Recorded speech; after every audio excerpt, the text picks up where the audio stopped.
1-2, 1-2.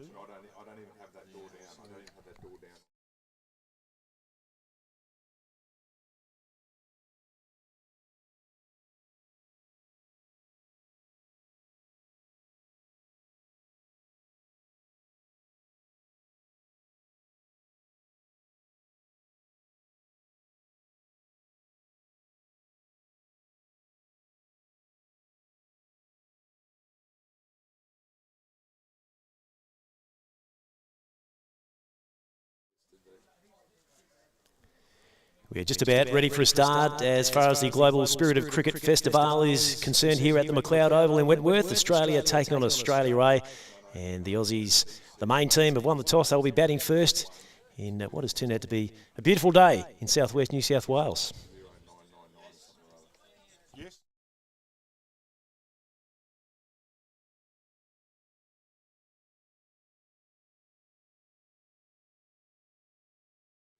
My name is Pat Silcox, and pleasure to have your company here in Wentworth. We're just working out a few gremlins with the audio, but hopefully we can get you sorted very soon here as we see the two Australia opening batsmen heading out to the middle. And it will be Owen Gilchrist who will be joined by Stephen Mace. And we can definitely decipher between the two sides. The Australian team are in the yellow shirts. The Australia A boys are in the full green with a hint of yellow trim along the side. So big couple of weeks here in northwest Victoria and southwest New South Wales as part of the Global Spirit of Cricket Festival. And this is the first of our Tri-Series competition, which will span over the next 4 or 5 days at venues including Chafey Park in Moorbeen and Sarah Oval in the city of Mildura.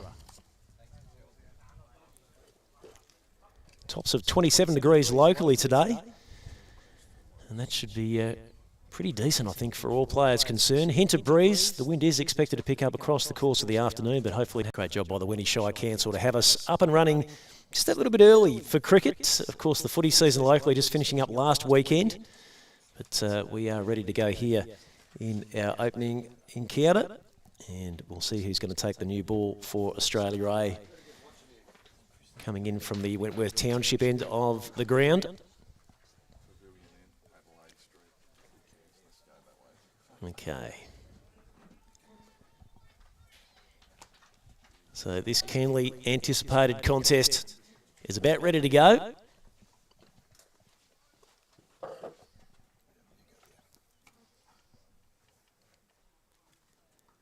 And in defence, solid start from Australia. Pull back to short cover and there's no run.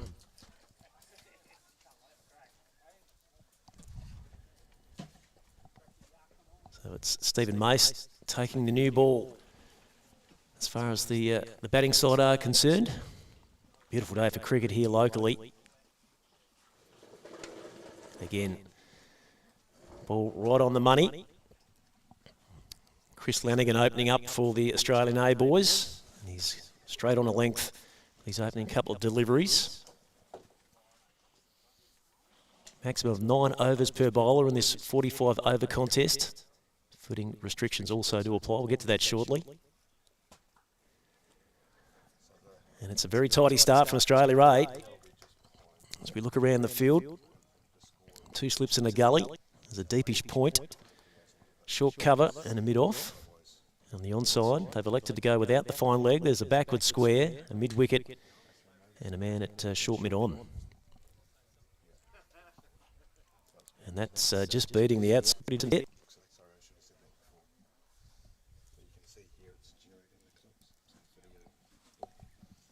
So a very tidy start from Australia A, who are in the field in this first Tri-Series game as part of the Global Spirit of Festival. Opening up this time is Mace. We'll get a bit of level through for single. Australia underway. It's opening Tri-Series game.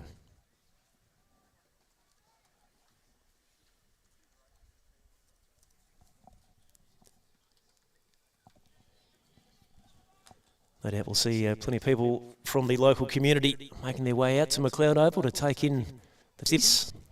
There's wait now for Owen Gilchrist. Yeah,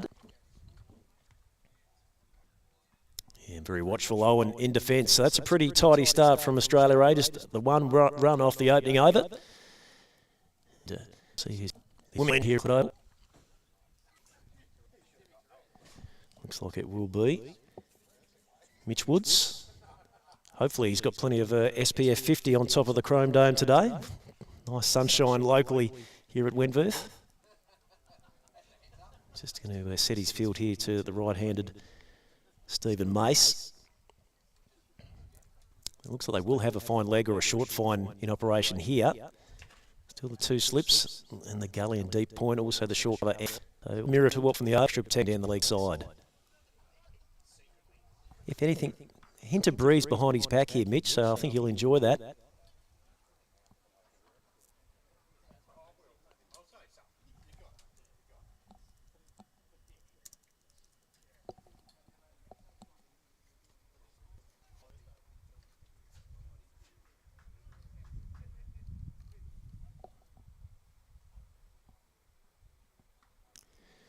And a good start just outside the off stump. Mace looking to hit through cover.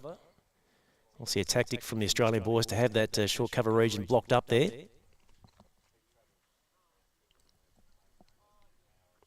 According to the player profiles, Mitch Woods, a fast opening bowler with a big engine, and he's pretty decent down the lower order with the bat as well. Reaching for it a little bit there, Mace. So he pushes out to mid-off and no run. So a watchful start from Australia. Deceptively small ground, although the outfield can be a little bit thick at times. So I would have thought 45 overs, a score around 150 to 175 would be very competitive. Back of a length, and that's well handled there by Mace. Quite a bit of work in the field there from Simon Milton, who got the ball back to the keeper.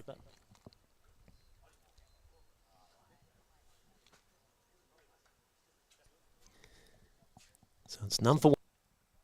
And Mace, again, just defending stoutly. Credit to the Australian opening attack. They haven't really offered too much width for their counterparts to get under.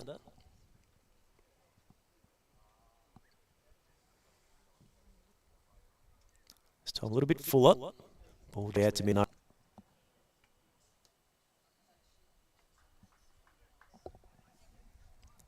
Plenty of support in the field. No doubt Australia Ray looking for an early scalp. Again, just back of a length. Is that one through? But the end for one. Australia batting first in this Cricket Festival series here from McLeod Oval in Wentworth.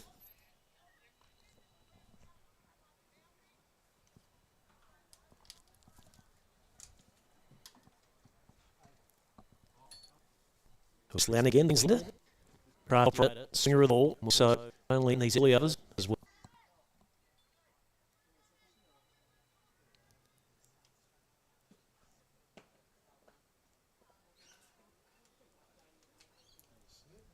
Advancing this time, uppishly to that deep point position. Not quite carrying. Gilchrist looking to advance that time. No doubt of trying to get the moving along.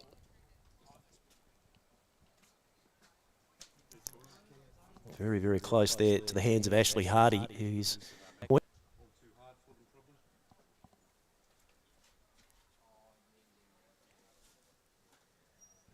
carry through to the keeper there again from Flanagan.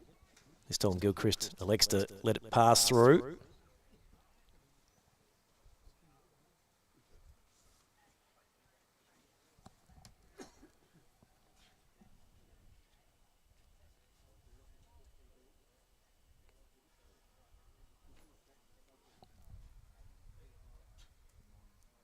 Once again, Gilchrist advancing. Shout for LBW, but he's a long way down the track.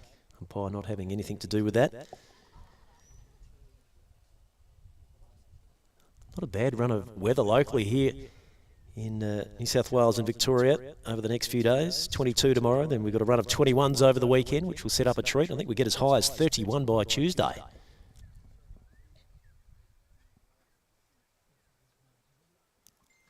Again, a bit of length this time for Chris Dollars. Hits through cover.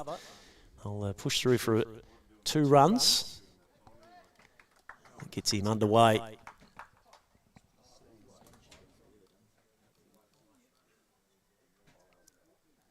on making his Aussie debut in this Global Spirit of Cricket Festival.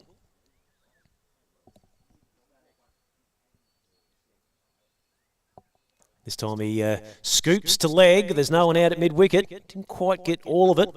Ball pitched a little bit out there, so they'll get through for 2.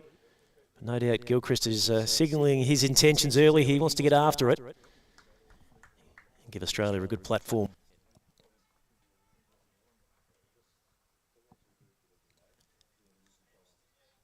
No changes to the field as yet, as we wait on Chris Lanigan once again.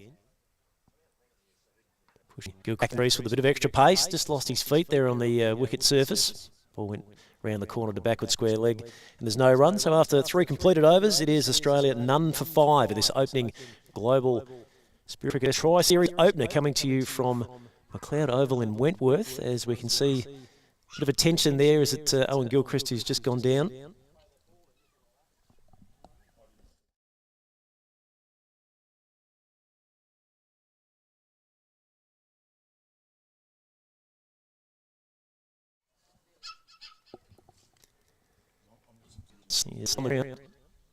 So a bit of attention from the medical staff just to inquire about his welfare. Hopefully he's back up and about shortly. Not sure if he's batting in spikes or rubbers, but notoriously the wicket square here at McLeod Oval is almost like a block of concrete, so certainly need the stops in. It looks like he may well be accompanied from the field, which is not the best start for Australia.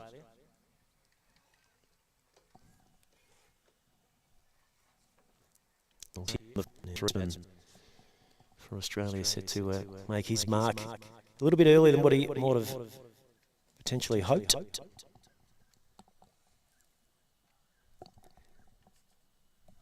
I haven't got him on my team sheet.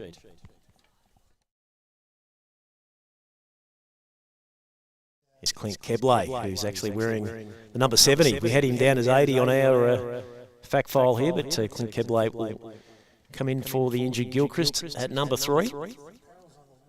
Another Queenslander. Current Queensland captain, toured the UK in 2024 with limited opportunities. They look to him for some handy medium pace in the second innings this afternoon, no doubt, Australia.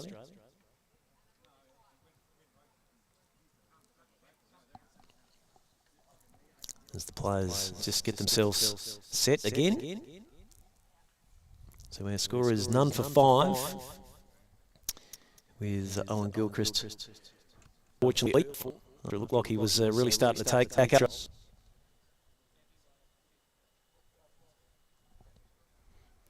So it looks like all's in readiness once again.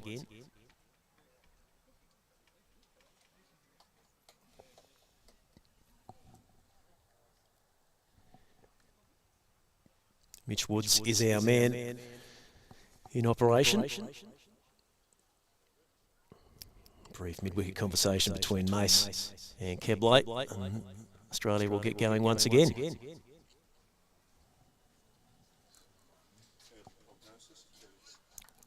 Anthony Telfer, our Spirit of Cricket champion, has just made us aware that Owen potentially has done the Achilles, which is not ideal at the start of a couple of weeks of cricket here in Mildura and Wentworth. No doubt they'll keep a keen eye on that in the hours and days ahead. Anyway, back to live play now. Mitch Woods. Again, that back of a length, bringing Stephen Mace out of his crease to push forward.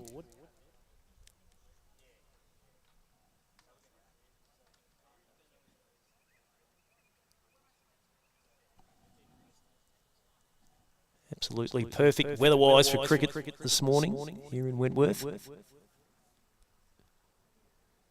little bit of extra zip coming through this time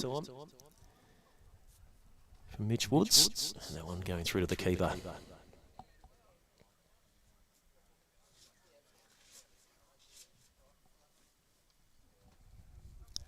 Stephen Mace, one of the leading batsmen in veterans cricket. More international tons than any other player, so looking forward to see him get off the chain a little bit later on in this innings. Referred to as the Rock, and he's certainly showing that prowess in the opening 4 overs of the contest so far.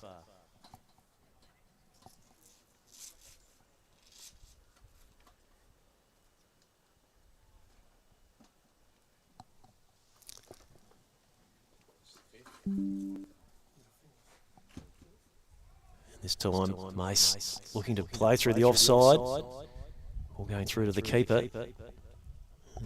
No doubt that Mitch would let him to get through. Extra speed when required. Generally difficult if he wins. Time look.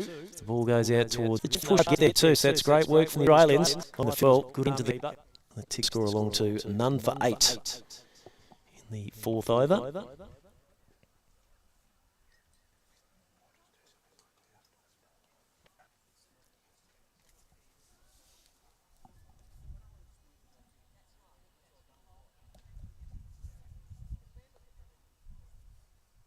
As we wait for Keble to get in with his guard.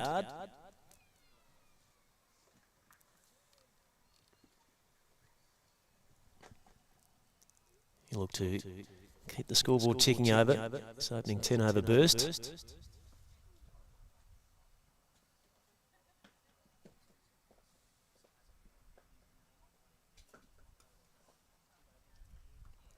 Playing uppishly through the offside and finding the gap. We'll get one out there to mid-off. So instantly away, Clint Keble. So great start from him. That is the end of our 4th over. We're staying first here at the Oval in this opener for the Global Spirit of Cricket Festivale. The third party, and we're looking forward to seeing them in action in the coming days. We'll be back here tomorrow at the McLeod Oval as the Kiwis will take on Australia.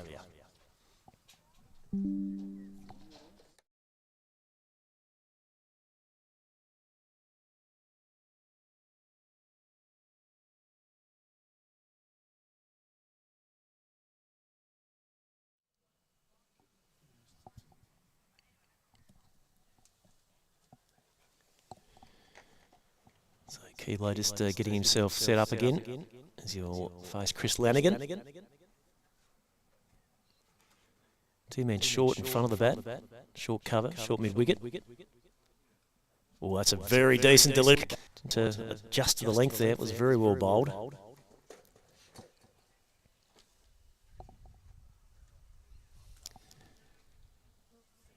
And all things going well, we might be joined by a special guest here shortly at the McLeod Oval. There's just a quick week the field here for Australia, Ray. Going to bring in almost a second gully or a short point there into play, taking one of the slips out. As we wait once again for Chris Lanigan. Back of a length, Keble, oh, somehow he's threaded the needle and got that one through. He'll pick up a single. That'll take the score up to none for 10 as we are joined by Mr. Spirit of Cricket, Anthony Telfer. Morning, Telf. Hey, Silko, how are you? Oh, we're going beautifully. We're off to a good start, albeit that the Australians have suffered a bit of a disappointing injury in the first couple of overs. Yeah, Owen Gilchrist has... I've got a really bad echo. That's all right. We'll push through it. Right. Yes, Gilchrist is... Isn't it? Such cricket in the next week and a half or so. Does that one get to the...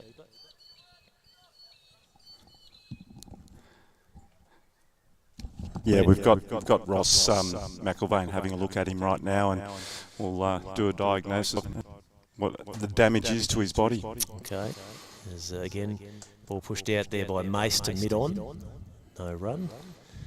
So pretty steady start from Australia. They haven't taken too many risks yet. No, they haven't. I sort of expected that Owen Gilchrist was going to be the person that was going to look to attack the Australian A. We're now going to Macy, who's straight out of Newcastle. So it's none for 10. Australia winning the toss and batting first. So far, so good on the weather front. It's absolutely perfect out here. Yeah, the weather, and I think once during months, guys, nice breeze. I think it's going to reach top of, what is it? Push wicket for a couple, so he continues to tick the scoreboard over. Self looking at the ground, you wouldn't know that it hasn't rained for that long a period of time. It's looking immaculate, isn't it? Yeah, it is, and the Wentworth Shire Council have done an amazing job on preparing and play on this actual pitch. The Redbacks too, certainly. And the Redbacks were here. Yeah, exactly right. And they used to stay in Wentworth, and one of the benefits of this region is that we can get to we're here this week and obviously into the second week with the T20 format as well. Yeah, looking forward to that. There's Wade who's into his third over. Score is not 12. It will be Keble He's reasonably easy to identify with his, I won't say canary yellow pads there. The clads, he's got a bit of a hint of gold about those. Back of a length, and always we know from McLeod, good carry through to the keeper. Always is, and look, there's people come out here and they make a lot of rubbish. If you had to bounce over pre-ball, it's one of my favourite pitches that I used to enjoy playing on. You know, back when I was here in the 90s and the early 2000s, you always look forward as a batsman coming out here because you knew that you'd have a challenge, but if you get through that, you get a score. Did have a period where they just lost their way a little with the wicket square, but it certainly has bounced back in the last half a dozen years, that's for sure. Yeah, as part of Willowfest, we brought Les Burdett up here for a period, and he went round and did an assessment, and they had what they thought was a salt problem on the square because it'd been down for so long, and Les came out, and the magic of Les Burdett from the Adelaide Orange there. So picking up some handy runs there, Australia. 2 for Keble, who looks like he wants to get on with the job, doesn't he? He does, yeah. He likes to look to rotate the score over at every opportunity. But yeah, we had his bet. Graham said, look, I just can't grow grass in this area of the pitch, and we found out with the core sample that it was actually stagnant, probably 8 or 9 inches under, and it was causing the grass not to grow. So Les's recommendation was start again, dig it out. Always Les probably ground with licensure. Right, so we're back with Mitch Woods. So Keble 4, Mace is 6. Score is none for 7. Fortunately, Gilgren retired, hurt on 4. He was looking to really get things going for Australia, but potential tweak of the Achilles may just hold up his momentum for the next. We'll Ross on the case right now, and we can see that he let the drain and we can see Clay, but some pop around. Over on 5 fixtures, series field place, and a maximum of 9 overs per bowler till, so lots of move bowls on the right. Yeah, the spin really in their own. Got a bit of grass on it. It's probably not a ticking day, I would think. So it'll be interesting to see how Richard Gabb manages his bowlers and troops throughout the course of the next 40 overs. So we're back again with Chris Langdon, who's going to power through this opening session with his 4th over. Just for all the streamers watching and listening in from home, we can let you know that the flies are fairly thick here at the McLeod Oval today. There's no question. I think one of our friends was saying it's the Aussie Harker having to try and bat them away, so we'll see a bit of that. I was talking to Flap last night, and he said these flies are like Aussies. You wave them away and they keep coming back and they sit in your face for the whole day. Yeah, very true. So Mace faces up again. Chris Langdon. Order as the ball will go down towards third man. I'll get through for 2, and this is going to be tight, but I will get home for a third. So it's good running on the return there from Clint Keble.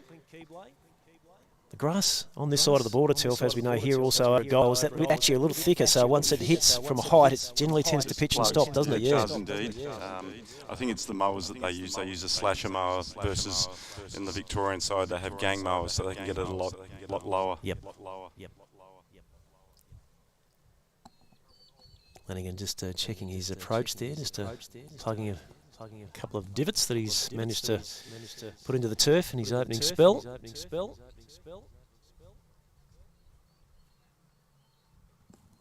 In length. Batsman letting it go through. It's a pretty competitive score, wouldn't you? Yeah, look, watching the Aussies when they were over in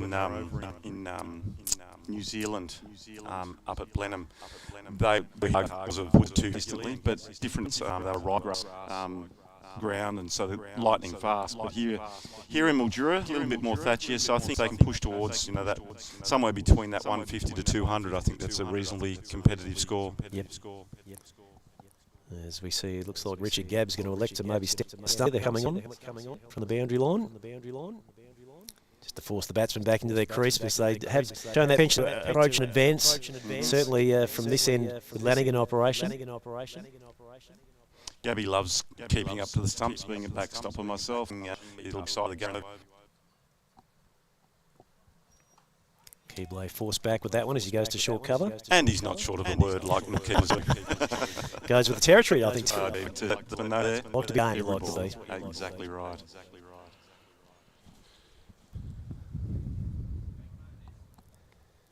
So it's none for 20. Australia winning the toss, batting first. And that one's gone down leg side, similar as wide by the umpire. Cab did well, only heading down towards the boundary.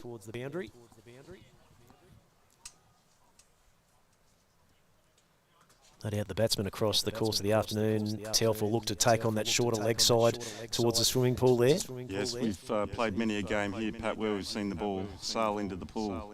That's for sure. Yes, I've had a couple of my own deliveries. I think the chisel, Tim Smith, put me over there one particular afternoon. We won't go into too much more detail about that. We don't want to give Smithy a plug that he can smash you all over the park. So Keble is 6, Mace is 9. Been a good start though by Australia, rather. Hendrick counts on a little bit short on outside off. Umpire's going to go the wide once more.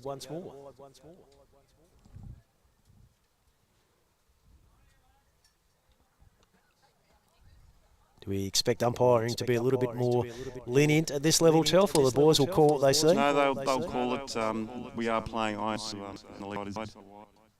It's a much better length and nice Lubbock. They've had to share over on me. Australia 30. It's of course the opener of our Global Spirit of Cricket Festival Tri-Series. Game number 1, Australia versus Australia A, and we'll return here tomorrow for the debut of the Kiwis. Looking forward to that. Yeah, look, it's going to be a special day tomorrow.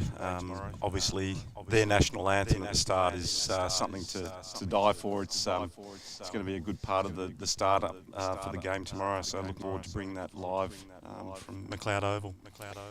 But they've got some quality cricketers in their squad that they've brought out.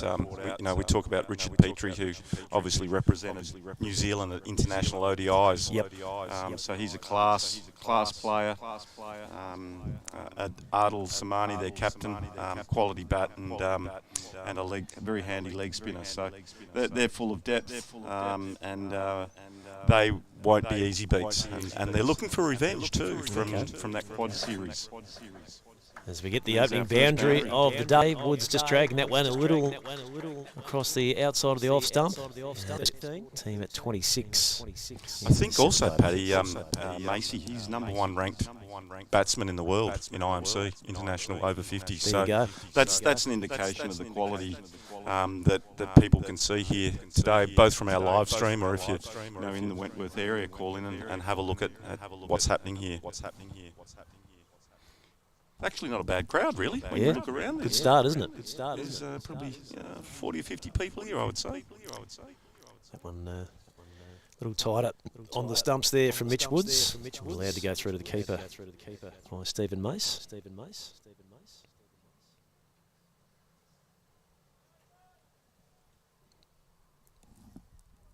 Just to hint that breeze has just switched a little, I reckon, with his back.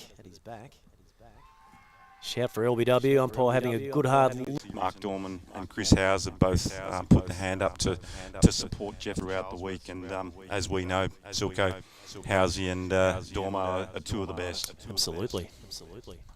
Mace is advancing, trying to beat the man at mid-off, which he can't do. And no addition to the scoreline, none for 26. And this the 7th over. I just got a message from Andrew Knight, VCA chairman, yes, for over 50s, and he's asking about obviously Owen, and I indicated that he's got maybe an issue with his Achilles, and he suggested that maybe I should be putting my hand up to keep for the Aussies. Is that right? I think that's an option. Nice that he's thinking of you though, Telf. Wouldn't it be great to debut here in Mildura as a 60-year-old in the over 50s? Quite the story, wouldn't it? Can't see it happening. In Australia, with the unfortunate retirement, of course, of Owen Gilchrist at the crease at the moment. We have Keble on 6 and Stephen Mace on 14. And the 2 opening bowlers got through 4, Telf, so you think change is incoming? I think they should be looking for a change. The discussion down now with I guess they'd be looking to change because obviously they need to try and penetrate into that top order of the Australian team, and we know that they bat right down as well. So early wickets are going to be critical, and I guess they were hoping they were probably going to get a couple early with the way the pitch looked. Yep. It looked green. Played well. Typical fast bowler, though hard to ball in. We well know. So Mace will face up here. There's Lanigan. Sets to Bounds another attack here for Australia Ray.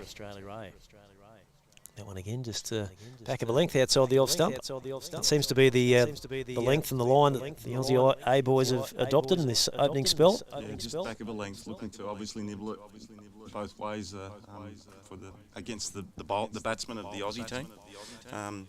Another message I just got, Silko. Peter Walsh is listening. The great Peter Walsh. Yeah. Good morning to you, Peter. Looking forward to catching up shortly. Yes, believe it or not, he's actually in goal at the moment. Is he really? Yes, but he's on holidays. Right. I haven't been able to convince him yet to come a little bit earlier and get away from the mighty Murray River, so he's over there in one of the cabins. Got a couple of lines in, you reckon? Probably dangling a worm out there to try and catch a perch or maybe a carp, I would say, Noah Walshy. But look, he's up here just having a bit of a break, and we're looking forward to him joining us in that second week for the T20 tournament. So number 27, Australia, in the 8th over. This Global Spirit of Cricket Festival Tri-Series Game 1. There's once again another tight line and length effort coming through from Chris Lanigan, and not much that could be done with that by Stephen Mace. He's been watchful, but he's certainly looked to capitalise when there's been an error in judgment from the bowler too. Yeah, that's for sure. He's quite an attacking batsman, but normally quite slow early on. Looks to build that, and then he gets going. And number one batsman in the world for a reason. He's made plenty of centuries over the last few years, and he normally looks to be the anchor for the Australian team and bats through the innings.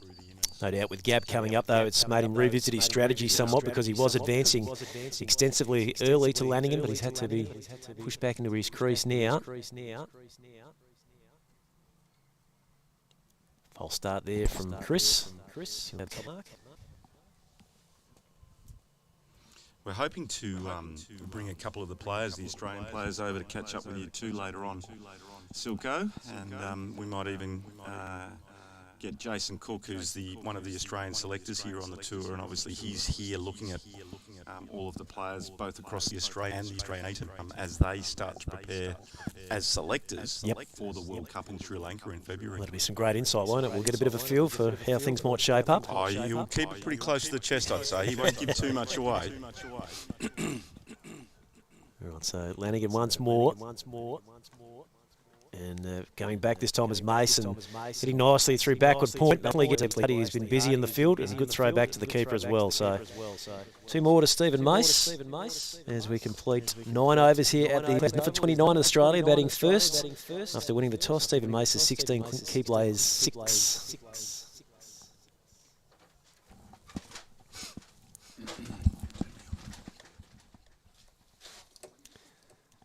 So we might get another over in here for Mitch Woods. That will take him to 5. I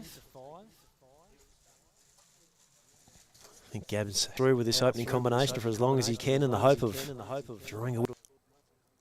No real changes at the wicket. Fine leg at the moment though. They've got a man at backward square.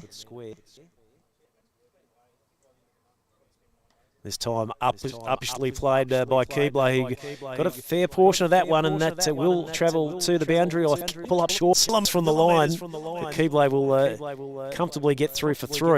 Woods just put that one back frack. They gave the opportunity for Keble to really elevate and get underneath the ball. That takes the score to none for 32. So Australia striking around that 3.5, 4 runs per over mark.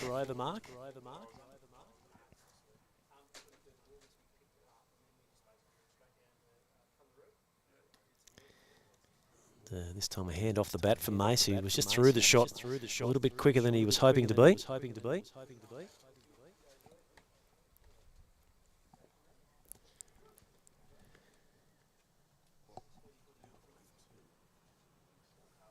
can see, a bit of loosening here on the sidelines in front of us. Mark Little, he may be an option later on soon. Once again, tight lines from Mitch Woods, just taking a bit of pace off. Mace having to show him the ultimate respect.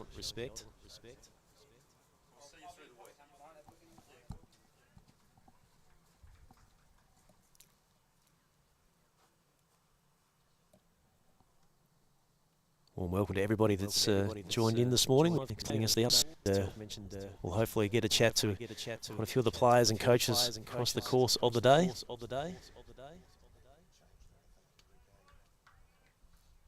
Australia are desperate to make a breakthrough here. Full switch box mid-on. Takes his tally to 17. Keble is 9. It's none for 33. Woods getting through his 5th over. Currently none for 15.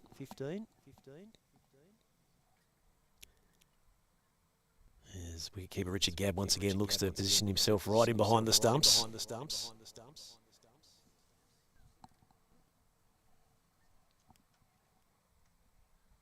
That's beautifully bowled back to the batsman. Shout behind the stumps. Says not out. We are no for 33 after winning the toss against Australia. South Wales at the Oval in Wentworth, home of the Kumiala Wentworth Cricket Club locally. Sunraysia Cricket Association. We see a bit of a mid-wicket conference there. Skipper Richard Gabb maybe to make a change. Depending on the time he's done.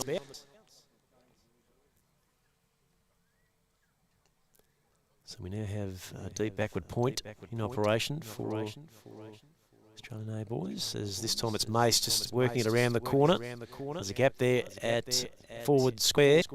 Pretty well. I'll just get back to 9. Wicket 85 Australia. Sort of ground with that thatchier grass that you will see quite a few 2s and 3s.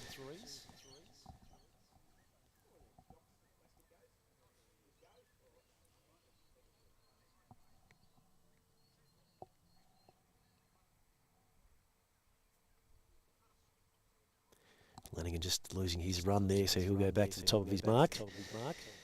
His 6th over, currently none for 20, so he's been reasonably tidy.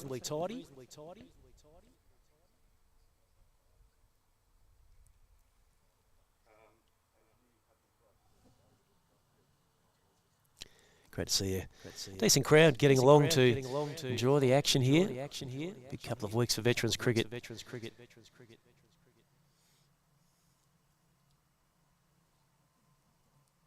That's a great result for Australia dismissing the dangerous Stephen Mace. He is on his way, so that's fantastic to see as Mace departs for 19 from 38 deliveries. Did hit the boundary in his innings, but that's exactly what, no doubt, Captain Richard Gabb was looking for, to keep that opening combination deployed for that extra couple of overs outside of that first power play, and that is exactly what they wanted. As it looks like Andrew Kratzman is it who's going to be stepping out to the crease. There's our new man. Of course, if you missed earlier, Owen Gilchrist retired hurt. Strained Achilles on 4. And some continual work here on the sidelines for him, so fingers crossed we may well see some further action, if not today, later on in the tournament.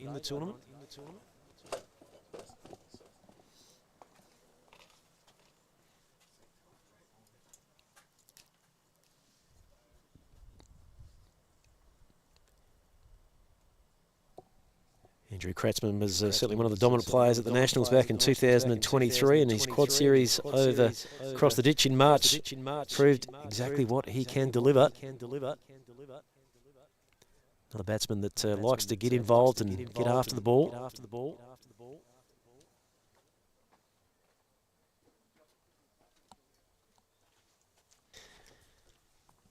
Woodlander would have had a look, I think, so his games pretty well.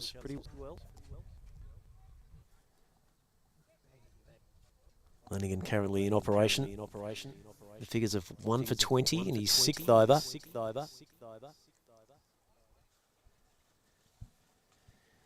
Skipper Gabb has just to reinforce the cord, and he's added an extra slip in. Taken in.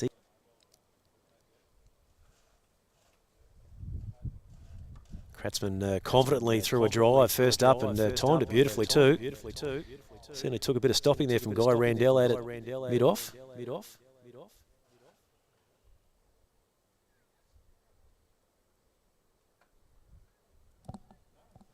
So interesting strategy here from Australia A to continue on with their opening attack. Kratzmann looking to advance. Elects to let that one go through to the keeper, who has just taken his customary place back. Good 10 metres behind the stumps, but don't be surprised if he does come up again. Just to bring Andrew Kratzmann into his crease.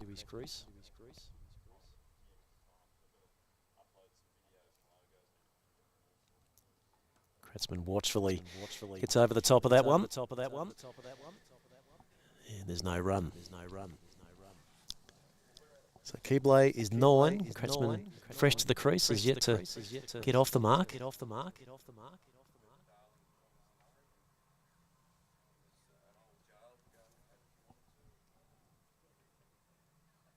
Back length, but allowed to pass the keep. It's the end of his 6th over.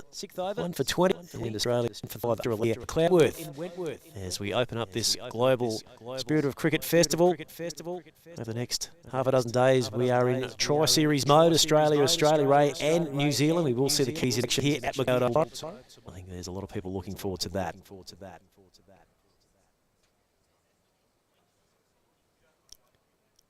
So Woods will continue into his 6th over.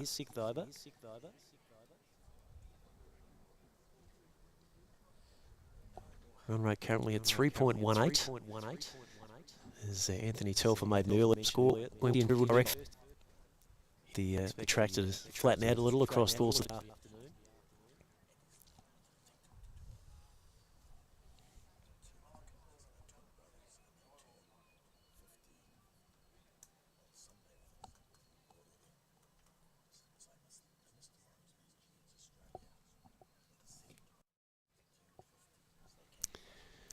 All right, so we're just waiting for wicketkeeper Richard Gabb to get himself settled there behind the stumps.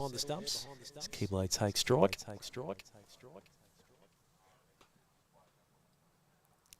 Ball pushed into the covers for no run.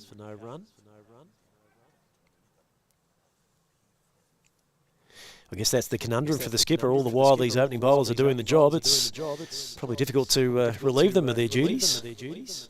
They can both squeeze 9 overs out at the start here. That will really lay a good foundation for later on in this first innings.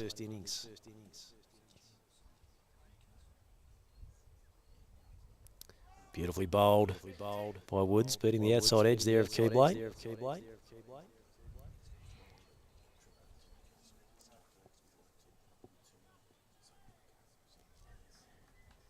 As mentioned earlier, tops of 27 locally across the border here in Wentworth, New South Wales. We're sitting at around 22, so beautiful start on this Wednesday morning. As Keble is pushed back into his crease, defends out to short cover for no run.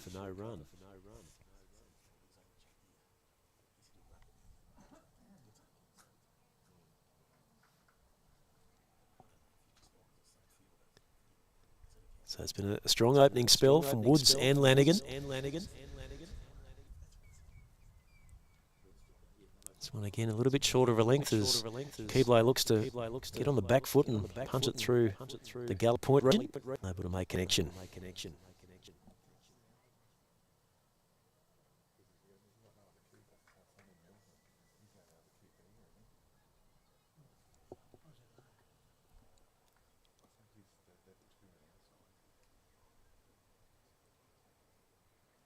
Once again. Probing length from Woods, pushing Keble back into his crease. No real opportunity to elevate or get the ball down the ground. They'd had a game plan for Australia A.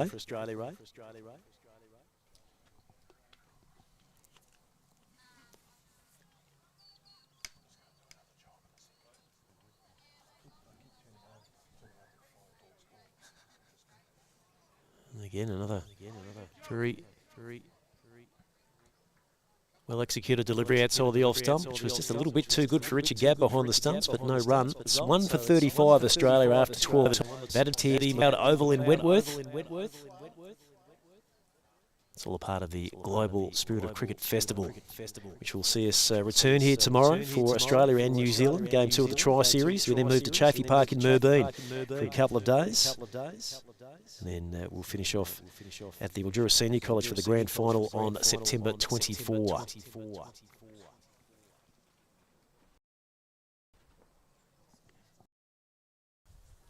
So Lanigan moves into his 7th over.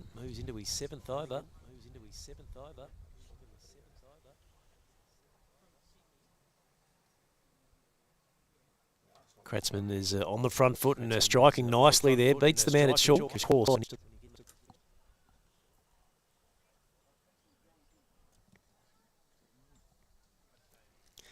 my memory serves me correctly, I think Andrew spent a bit of the West. So we're back with Keble now, facing up to Lanigan. Still keen to advance, albeit that Richie Gabber's right up to the stumps as wicketkeeper.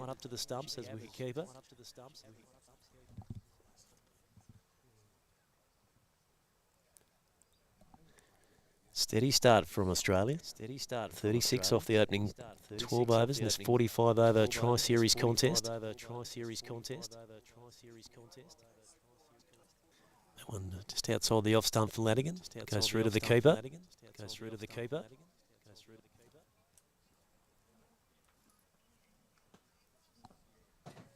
So Australia looking to rebuild once again after the wicket. Stephen Mace. Oh, a late decision to play it there from Keble as the ball goes through into the gloves of Richie Gabb. They have opened up that room through backward point, so there is certainly some real estate for him to invest into. Just can't get a bat on those balls outside the off stick.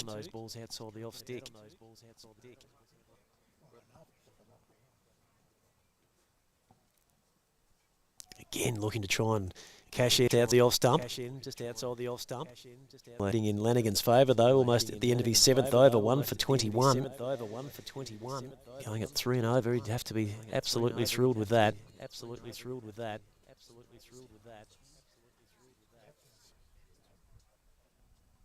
This time Foolish, and he takes him over mid-wicket on the bounce and over the line for 4. Didn't miss out that time, Keble, as Australia now at 1 for 40 at the completion of 13 overs here at the McLeod Oval in Wentworth. Keble 13, Kratzmann is 1. No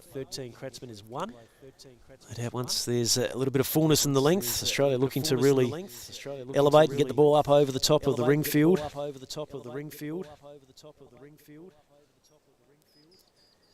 Still no bowling changes evident at this stage. Mitch Woods is going to go again into his 7th.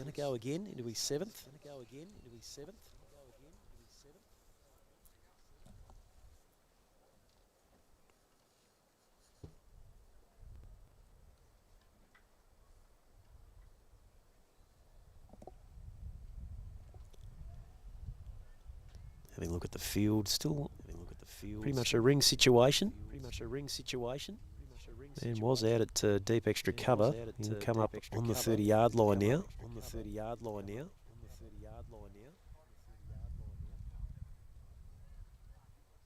Kratzmann just eyeing off the region in behind the cordon there. He's certainly got some space here through mid-wicket as we see it as well.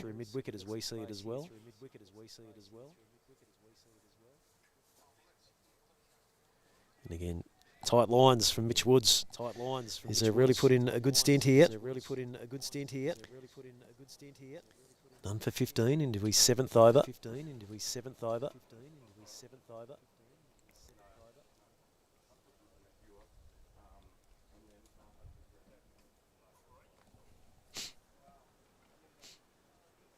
Foolish ball, and Kratzmann didn't quite capitalise there. Just a tad off balance as he pushes the ball down towards mid-on.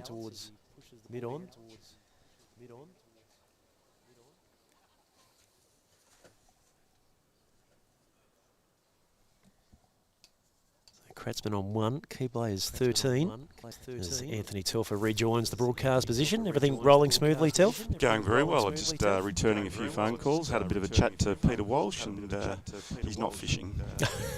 Right. He got in late last night, so he had a bit of a sleep in, and half his luck. But he's looking forward to coming out and maybe catching up with us. Not today, but probably tomorrow and the next few days. So we might get a guest appearance for the. He loves listening to the dulcet tones of me. No. No, I thought it was too good to be true. He's loving your commentary, mate. Fantastic.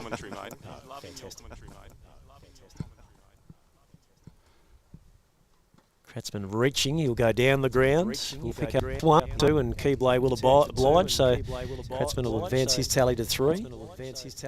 Scored a 1 for 42. Now, I think I got it right before in the fact that Andrew obviously played a bit of cricket here locally and had a stint at Mildura East. Sure did. Because he was the tennis pro, wasn't he? He was the tennis pro at the Mildura Lawn Tennis Club for about 18 months. And he's got some fantastic friends sort of went up him and said, and he loves Mildura here, and he's brought his dad as well in Nev, and obviously Mark is in the Australian A team, so it's a real family affair, and they're all enjoying being back here in Mildura.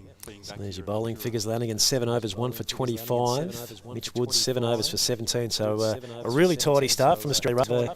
A great opener here in this first Tri-Series game. Yes, and talking to a few of the boys last night at our launch at the Gateway, and they're pretty excited and looking forward to the challenge of taking on, I guess, the big boys of the Australian team. So you know they're all here, obviously pushing their case and you know, presenting their abilities to the selectors that are obviously watching in closely. You mentioned that earlier, obviously with Sri Lanka ahead of quite a few of these chaps, they'll be certainly looking to press their ways in the next couple of weeks.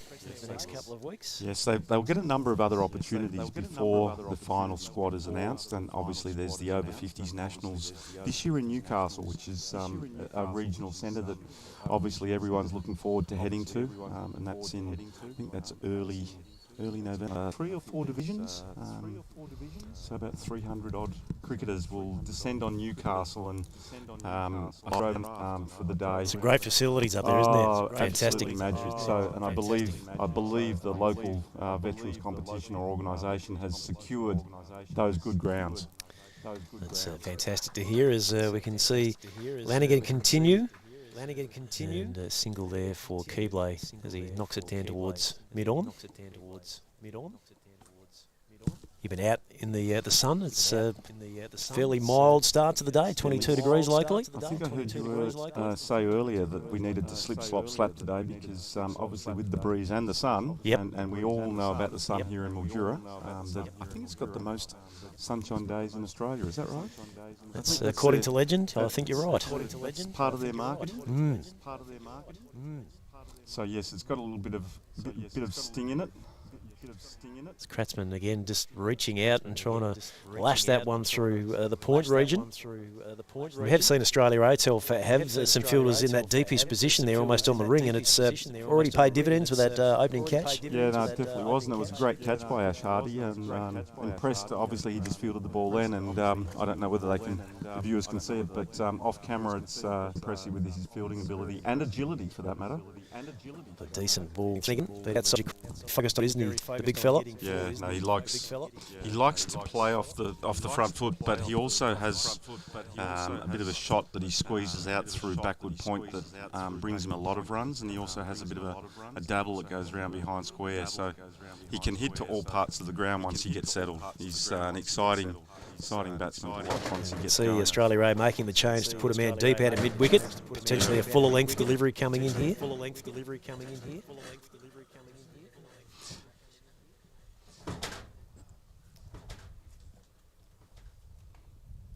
It was funny, Silko, last night I was talking to, as I said, the Australian A boys, and you've got Mark, his brother, Mark Kratzmann, the Australia A team, standing at first slip, and he'll be in Gabby's ear telling Gabby exactly how to get Andrew out. So it's always great to watch these two play against each other, and I know there'll be plenty of their mates all around the world watching him today. Yep. This time Kratzmann is just opening up on that side of dump. Again, just not quite timing that one, and tidy piece of work from Ash Hardy once again. 1 for 43 Australia, almost through 15 overs this opening session. The Aussies winning the toss, batting first. Of course, unfortunately, Owen Gilchrist having to retire early with an Achilles strain. Achilles strain? I've got a bit of an update on his Achilles. They're going to take him into the Mildura Base Hospital and maybe get a bit of a quick assessment and do some further analysis to decide what they're going to do. So we wish Owen all the best, and obviously he was playing his first game for Australia today as we go. Looks like we're going to our first drinks break at the end of the first 15 overs. So it's first to represent Australia. He's just turned 50, so it's all new to him. Yeah. And having seen him play up in Queensland a couple of weeks ago, as I said earlier, he's a very aggressive opening batsman, and really it was going to be exciting to see how he played this week and see him take on that international responsibility of both opening and keeping for Australia, and he's a great clubman as well. I'll take this opportunity to have a short break and a bit of refreshment while the boys take their drinks out on the McLeod Oval, and we'll be back with our live stream of this opener for the Tri-Series in the Global Spirit of Cricket Festival shortly.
Okay, we are back here at the McLeod Oval in Wentworth after the first drinks break of the morning, and we're going to have a bowling change for Australia, Ray. Looks like Guy Randell will move into the attack.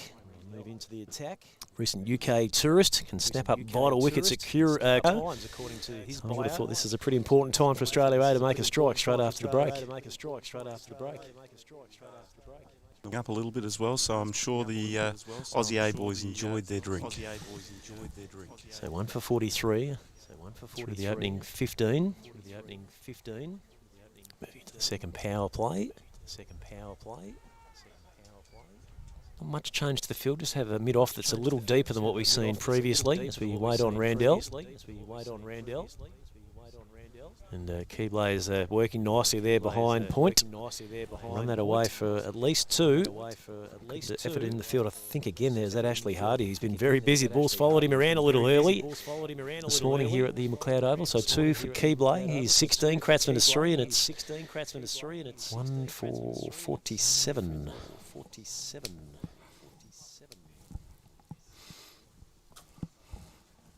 So we've got Stephen Betts joining us from Swansea in the UK. Fantastic. And he's supporting his old teammate Philip Melville, and it's 2 a.m. in the morning over there. I was just going to ask you what time it was in Swansea, and there's the answer.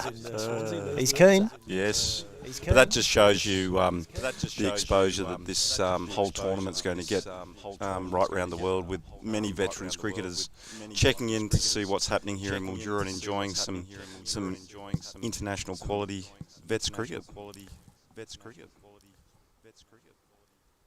Again, Keble looking to work back on a point. Australia A a little bit more savvy this time of just adjusted the field to accommodate that.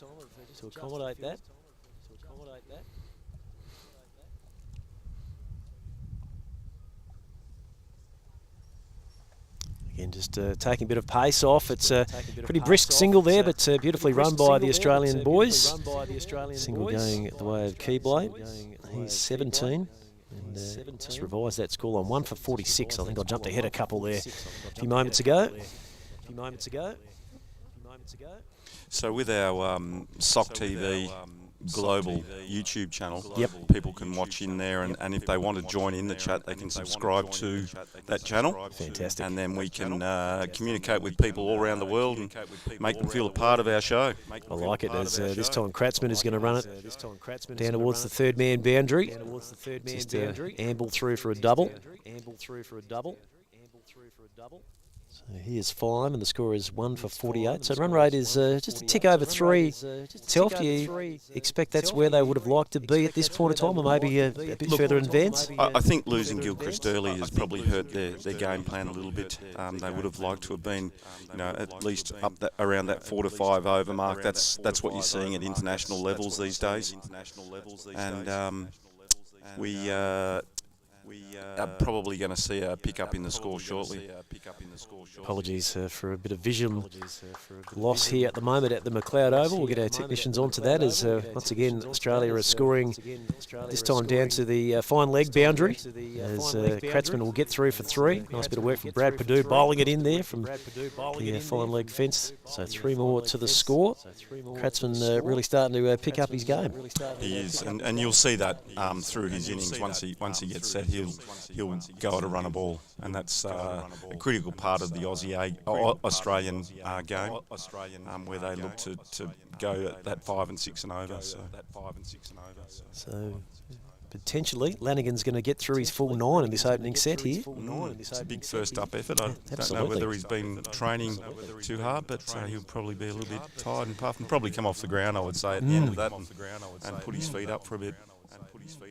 It's a system that I used to enjoy adopting in Melbourne country, where getting through my opening 9 or 10 and then setting off for the rest of the game used to work well for me. Not sure the skipper was that thrilled with it.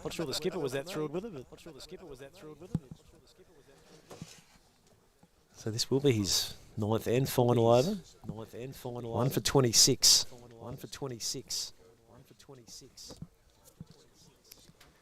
As we just wait on a few Australia A field adjustments. Still leaving that mid-wicket zone.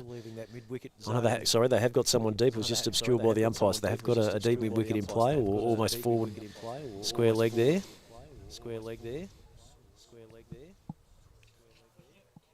No doubt Lanigan will be looking to get the ball into the track, push the batsman back onto the back foot.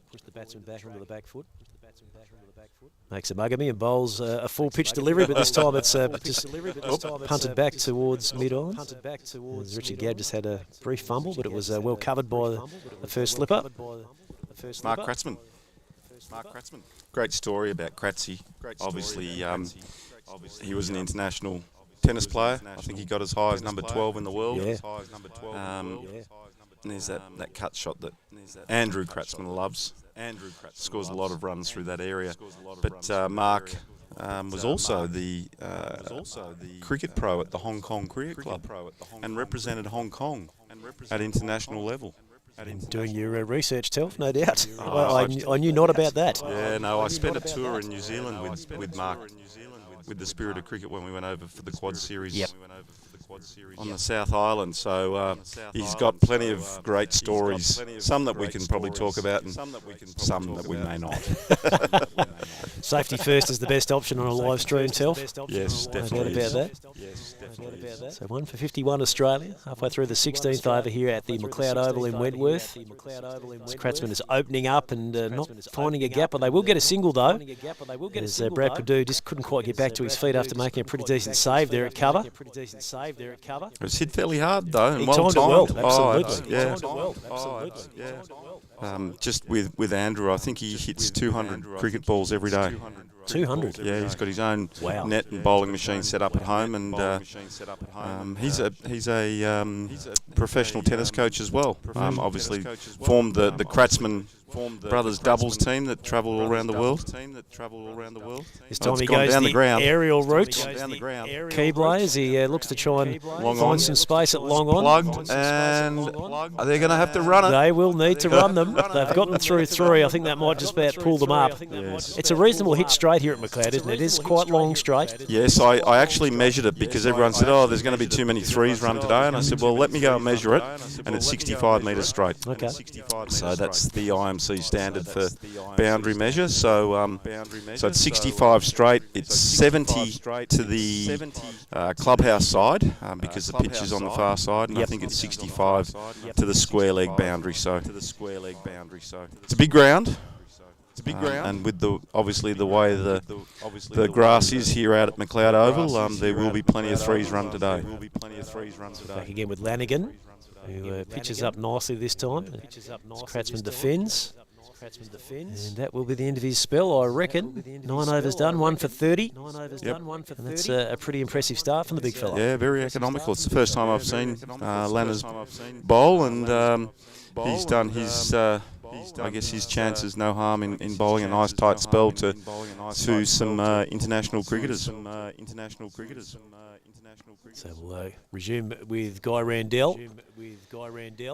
We call this the Broken Hill end of McLeod Oval. I'm trying to get my geographic status into place. Guess we could call it the Broken Hill end, couldn't we, really? I'm going with the township end as the right of screen. Why don't we call it the Murray River end? The Murray River, very nice. Yeah. We could call it the Murray end, yeah. The town on 2 rivers where the Darling and the Murray join. Yes. Where the Murray River turns cream. With all of the Darling water that comes down. It's quite a spectacle, actually, if you haven't seen it. Yeah. Driving across the bridge. Well, you can actually get down to the actual junction and get out there and have a look. And there's a tower there that you can climb up and actually see the 2 different coloured waters coming together. It is a major tourist destination for the region. Right, so Keble on strike.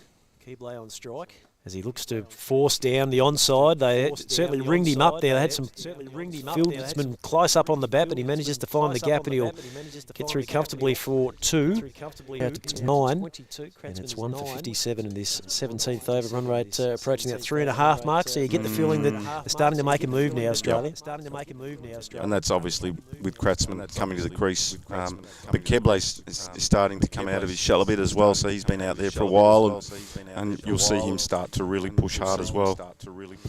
Ooh, that must have been so close. Maybe a coat of varnish. Bit of tail there from Randell. Said the odd ball come back from off the leg. Pushing against the breeze too.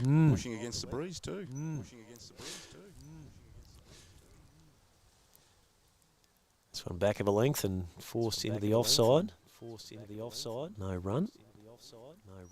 Once again, is that Ash Hardy? Gee, he has been busy. He's got his money's worth so far in the opening 17 overs.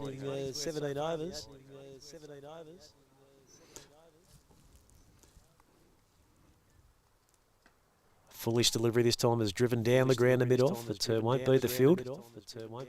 Fielded by Milton at mid-off. Milts is the backup keeper, so I'm sure there's discussions happening, I guess, at the moment in the Australian camp as to who's going to replace Owen Gilchrist. So it'll be interesting to see what happens over the next 24 hours with that. That's if Owen can't come up, of course. We did also see that Richard Gabbers listed as an Australian player for one of the days where they were a bit short on numbers, so he's another name that certainly will be in the mix. Yes, I guess we can have all these opinions, I guess, Pat, but we'll have to wait and see what the selectors and the Australian hierarchy come up with. Selectors know best, of course, as we get through the end of 18 overs in this Global Spirit of Cricket Festival Tri-Series opener here at the McLeod Oval in Wentworth, Australia, winning the toss and batting first. And, of course, we've seen the injury to Owen Gilchrist, who had to retire hurt, and the wicket of Stephen Mace. But other than that, it's been pretty plain sailing for the Aussies, 1 for 57. Got himself a pretty decent platform here. Yeah, I still think they'll hit. They should get close to that 200 mark, I think, with the batting depth that the Australian team have. So I guess we just need to watch what happens for the next 10 overs and see where they land. If they can get up around that 120 mark, maybe by the end of the 30th over. I don't know what that means, that they need to be going at, but then they can sort of push hard for that last 15. So we've got looks like Jared Wyeth into the attack. The rangy all-rounder from WA, who was so impressive at the Nationals in Adelaide 2022, Telf. Yes, he was. Had a great Nationals in Adelaide and has obviously deserved his spot here in the Australian team, or the Australian A team here in Mildura. So I haven't seen him play, but yes, he did have a great Nationals in Adelaide. I think he'll enjoy the harder, bouncier decks, very akin to what he'd be used to over in the West. I would think so. The pitch has played really well, hasn't it? Yeah, absolutely. Did you get to see it at the start or not? I didn't. I'll go out at half-time and have a bit of an inspection. As Kratzman is working to the leg there, I'll pick up a quick single. Score advances to 1 for 58. There's always a single to a fielder that's a keeper, because they don't have an arm and they're normally working hard, obviously, behind the stumps. And I'm talking on behalf of the Keepers Union. Yes, of course. But yeah, look, there's always a single to a keeper. They don't have the strongest arms. I think their throwing zone's 25 metres. Is that right? There you go. It could be less, according to a few other experts. In fact, I tell you what, there's probably a few keepers sitting at this table. There you go. I know our Horse, who's doing all of the live scoring, he's definitely a keeper. So yeah, no, definitely it's under 25 metres our throwing range, especially at our age too. So we're just seeing a fielder deployed out to that deep mid-wicket fence. There's that. They've missed a few, haven't they, through that outside of the off-stump region? And they're certainly inviting and opening it up there. There's a bit of space to get some runs scored through that point. Yeah, definitely. Maybe they're still, I guess, coming to grips with the bounce of the Wentworth wicket. This one angled down the leg side. Another wide. We'll go for a wide. Keble was a little bit disappointed. I think he might have been able to really capitalise, get that one down to the vacant fine leg region there.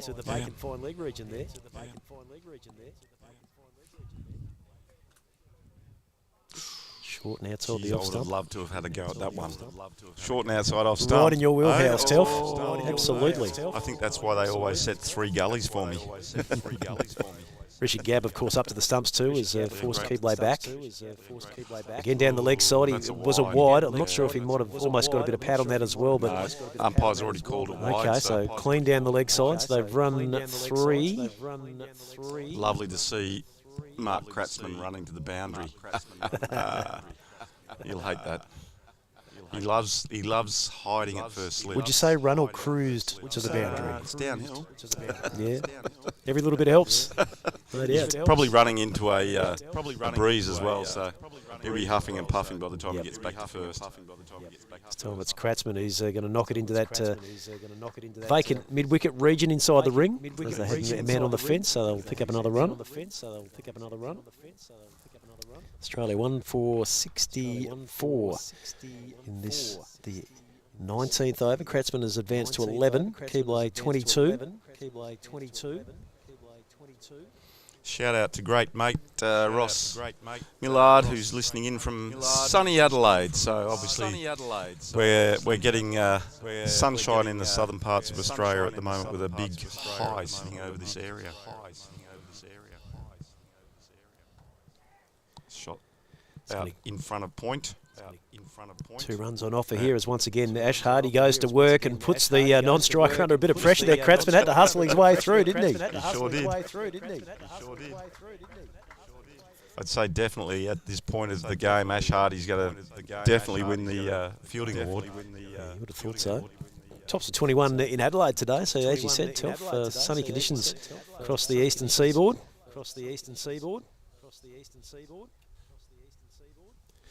Oh, and this time they're looking to work across to that mid-wicket fence there was Keble. It's taken on the body. Brief appeal there from Jared Wyeth, but comes to now. It's the end of the over. And 19 completed. It's 1 for 66 Australia, winning the toss and batting first here at the McLeod Oval in Wentworth. Keble 24, Kratzmann is 11. And if you missed it earlier, unfortunately, Owen Gilchrist retired hurt with a twins Achilles, and he snapped it is the word. So that's probably well, I think we'll wait for a diagnosis before we say that it snapped. But didn't look good, did it? Unfortunately for the big man, but we'll certainly get some updates across the course of the day. Yeah, we're apparently Ross McIlvaine, who's the physio and I guess team doctor. Call him doctor. He's probably not a qualified doctor. He's a qualified chiro. They're going in for an ultrasound and a scan shortly just to get a full diagnosis. So we'll wait anxiously, no doubt. And obviously Owen's family and friends and supporters back in Queensland have got all their fingers crossed and hopefully see what Owen can do and potentially get back out on the park. But we'll know later on today. So we're back with Guy Randell from the Broken Hill end of the McLeod Oval, as we're calling it at the moment. Just puts that into the wicket a little bit short of a length, and that forced Kratzmann to go back. He looked a little bit uncomfortable there. I think he didn't quite judge the height of the bounce coming through. It's great to see the bounce, though, isn't it? It's great to see the bounce, though, isn't it? Kratzmann again reaching. Do we call it the Broken Hill end, or do we call it the Pomona? Well, for those listening in that want to jump on the Google Maps and do a bit of research for us, probably could be more adjacent to Pomona than it is Broken Hill. Yeah. Well, Broken Hill's 3 hours up the road. Yes. Up the Silver City Highway. Lovely part of the world up there. Very unique part of Australia. Absolutely. Home of BHP. Priscilla, Queen of the Desert too, if I'm not much mistaken. Exactly right. I knew you'd bring that one up.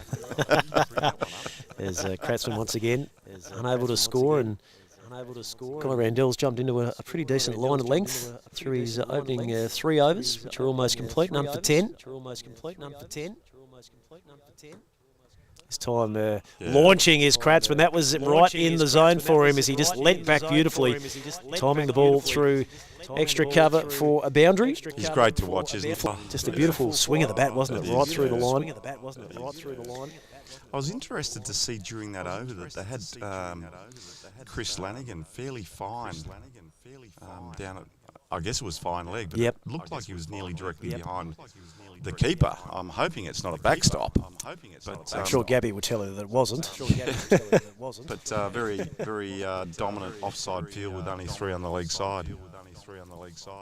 They've certainly attacked outside the off stump through the opening 20 overs of the game. There's no question about that. And when they have pushed it a little bit straighter or down the leg, it's gone for wide. So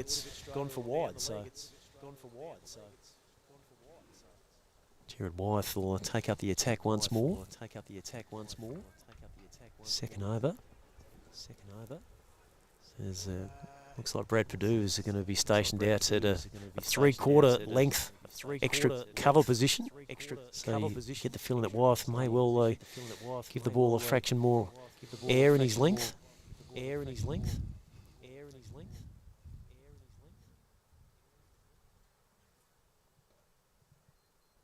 Time just again outside the off stump. And Australia really would be starting to get a little frustrated that they've missed a lot of opportunities in that zone. I would say they've probably missed 30 or 40 runs. There's been 1 or 2 opportunities every over or so. This time they'll, the shortest of short dabs there, almost to a 3rd or 4th slip in the end as it turned out, or a short gully position, but they will tick the scoreboard over with that one. 1 for 71 in the 20th. From my recollection, this ground generally tends to run better this side, doesn't it? So if you can get some good timing and power, it runs towards the clubhouse just that little bit quicker. It does, but I think the time of the year, the grass is obviously a lot lusher. But yeah, the fielders are going to have their work cut out today. They'll be chasing the ball all the way to the boundary. How many fours have we had so far? Is it only 2, I think? 2 or 3, yeah. Yeah. Kratzmann's forced back, but he'll turn it around the corner for the single. And the score is looking pretty decent here at 1 for 72. 3 boundaries. Thanks to our scorers for keeping us in the loop on that front. Just got to go and take a quick phone call. You go and do that, Telf, as I'll continue to push on this session. As we've got a ball out in the deep, and it has been pouched. No, it hasn't. It's gone down at the last moment, which is frustrating for Australia Ray and also Jared Wyeth. It was a pretty decent effort there. The mid-wicket boundary. Might have been Jed Mensforth, our man there, that looked to get into a decent position there, but couldn't quite make it stick at the end of the day. So let off there for Australia and move to 1 for 74. This time it's Keble who's again going the aerial route. Fantastic effort going back with the flight. There's a couple of Australian A players there were almost on a collision course. And Guy Randell there, a valiant attempt. But the ball does go to ground. So that is the end of the 21st over here at the McLeod Oval in Wentworth. This is our Tri-Series opener as part of the Global Spirit of Cricket Festival. And it is Australia currently at the crease after winning the toss. And they are 1 for 75 with Clint Keble 28 from 48 deliveries. And Andrew Kratzmann 16 from 33.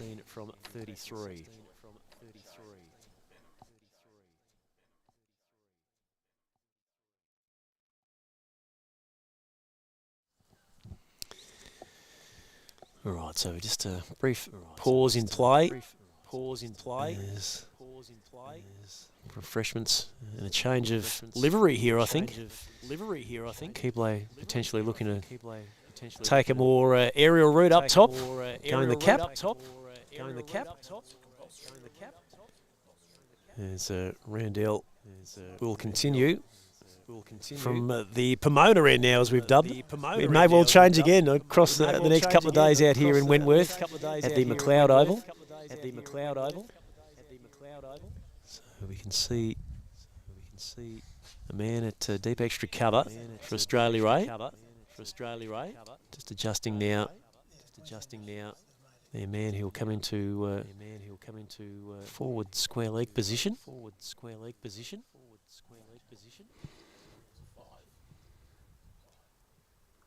Keble timing nicely out there towards cover, no run.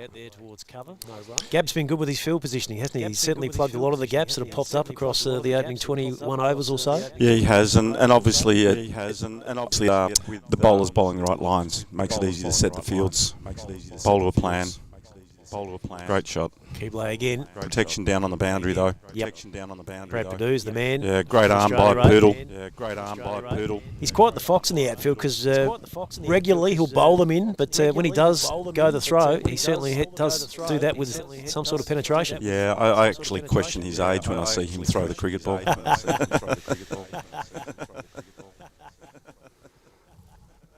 Almost Benjamin Button-esque, isn't he, Brad? He just keeps on keeping on. Definitely, and also a local of Mildura. He's been travelling across to Adelaide for the last couple of years, playing over there in the South Australian Veterans Cricket Association, and scored himself a spot in the Division 1 team over there, and was part of their team last year. And so great to see him getting that reward for his commitment. Veterans cricket, and you know, travelling 400 k's every second weekend to players just shows how much he loves the game. Yeah. He's a Grange man, of course, taken under Justin McFarlane's wing of that posse of players at Melville Lions as well that made the trek regularly. Yes, play their cricket in Etta. Yes, a lot of those guys actually started at my club in the first year or two. And we were quite a strong club over in South Australia, and they decided to go to Grange, who had been cellar dwellers for quite a number of years, but they have played off in the last two grand finals with the heavy recruiting campaign that Cole Peterson put in place. So Kratzman trying to work that one through the offside. Was well retrieved there by the Australia A fieldsman as we once again wait on Guy Randell. We'll come back to Brad Perdue shortly. As Kratzman beautifully timing that one through mid-wicket. And there's a bit of a chase on here. They'll get through two. Certainly three on. Have a look who's chasing it too. Mark Kratzman. It's a fairly decent effort too. They'll get back for a third. There's the scoreline now up into the high 70s, in fact early 80s. 1 for 81 after 22. And Australia really starting to build a nice little platform here. Now just back to Brad Perdue. I believe he's signed with another club locally here in Sunraysia, which potentially might, well, mass is not great, but I'm thinking it might almost be 5 or 6 now that he's been a part of over the journey. Is it more than that? Well, it could be. It could be. Yes, he's is he out at Nursery Ridge? He is. Yes. So Nursery Ridge have been part of the Redcliffe Cricket Association for since day dot, I guess, through obviously Dinger Bell's association, and they've now all the clubs out there have, I think all of them. You probably know more than me, but they've all come back into the Sunraysia Cricket Association. Yeah, majority. There's a few that have got elected to go into recess. I think Robinvale, Euston and Millewa have elected to go into recess, but all the remainder have made their way through. Right.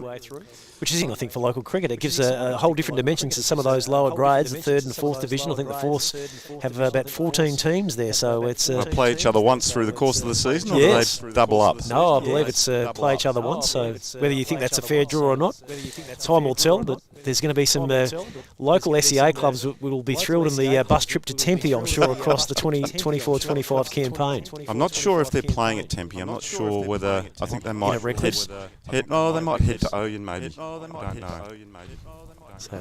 I've heard that on the grapevine that a few of the guys aren't keen to go to Tempe. I believe that certainly in the 2nd division will play out of Condon Park this season, with a turf track to go in at Blackburn Park in the off-season, which is very good. So we continue with the live action here. 1 for 81 Australia on the 22nd over. Jared Wyeth continuing. Kratzman has got to 21. Keble 29. So this is proving to be a pretty important partnership in the grand scheme of things, Telf. It definitely is. And one of the things that you'll notice with Andrew Kratzman, there's that cut shot that he loves. And he's found the gap. I think that's the first ball that's been cut down through this area, especially on this side of the ground. You'll see how well Andrew Kratzman hits the gaps, and that just shows the class of the guy. And he's always, from now on, he'll go to run a ball.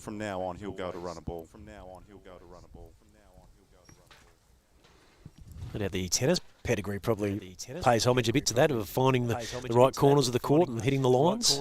Definitely. That one's down the leg sides, beating the keeper.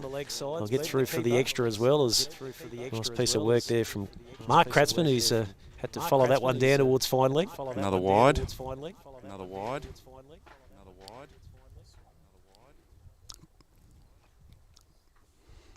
Great to see Mark Kratzman in the, I'm not going to say the outfield, but clocking up the Ks. In the ring, shall we say? We'll say he's in the ring. We might see if we can get Mark on later on. He's always up for a chat. He's always up for a chat. He's in the hot spot there at backward square at the moment, though. Certainly is. Straight to him again. Yeah, 1 for 85 Australia. 1 for 85 Australia. Looks like we've ticked over a 50-run partnership between Keble and Kratzmann as well. So very steadying after the loss of the early wicket, Stephen Mace. Yeah. Another wide. Another wide. How many balls for their 50-run partnership, Pat? I'll get that information for you shortly. I can say that Keble is 29 off 51 and Kratzmann 23 from 40. Okay. But they've certainly improved as the time's gone on. I've got fingers pointing at me. I didn't count them. I wasn't quick enough, Pat. 74 balls is another wide. The information relayed as we do get another Charlie Pride. They're certainly up there, Ante, haven't they, over the last 15, 20 minutes or so? They have, and you'd expect that too from the Australian team. And they will be looking to try and hit that 200 run. Short ball, smashed away for 4, but over backward square. It's a 6. No, it's gone all the way, Telf. Beautiful shot. Keble looking very comfortable under the short pitch delivery. With no helmet. Rolled the wrist nicely on it too. He got right over top of it and timed it to absolute perfection. So he moves now to 35. 1 for 93, so they're up into that 4 runs per over mark now, so that's got themselves set for hopefully around that 200 mark. Yeah, well, they've got wickets in the shed as well, Paddy, and it's going to be critical to see where they're targeting to finish. But I think that the key is obviously these two batsmen, batting through to at least that 35-40 over mark. If they can do that, then they can switch the batting line up and bring some, maybe more attacking batsmen in that they've got down in that lower order. They certainly cashed in after that change of the opening bowling partnership of Lanigan and Woods. Randell's going for 20 off of his 4, and Wyeth 3 overs for 26. So they've just got away a bit, haven't they, the Aussies? They have indeed, and look, I think Gabby needs to look to go to some spin shortly and introduce that now rather than maybe at the end, and just try and take the pace off the ball a little bit and ring it up a little bit and maybe dot a few and put a little bit more pressure on the batsman. To squeeze some overs through. Get more overs in a shorter space of time and put it back on the Aussie boys. Once again, we're watching Guy Randell from the Pomona end here at the McLeod Oval. As Kratzmann was trying to Gabby, which is not to be unexpected. No. On this grand stage here at McLeod Oval. I think we're back up with our live vision again, once again, on the SOC TV. Hope you're enjoying the coverage today. Do you like the name, Silko? It's fantastic. Easy to execute, easy to remember. The other thing that we have, Silko, at the Spirit of Cricket is we have these amazing socks. They are very impressive. So if we actually have developed the sock brand. You're supposed to wear your socks on Monday and reach out. Remind you to reach out and check in with a mate that might be doing it a little bit tough. So a great cause, and we're donating $2 from every sale to the IF project that's developed an app for men's health as well. So a couple for Keble as Australia approach the 100 mark, 1 for 98 in this, the 25th over.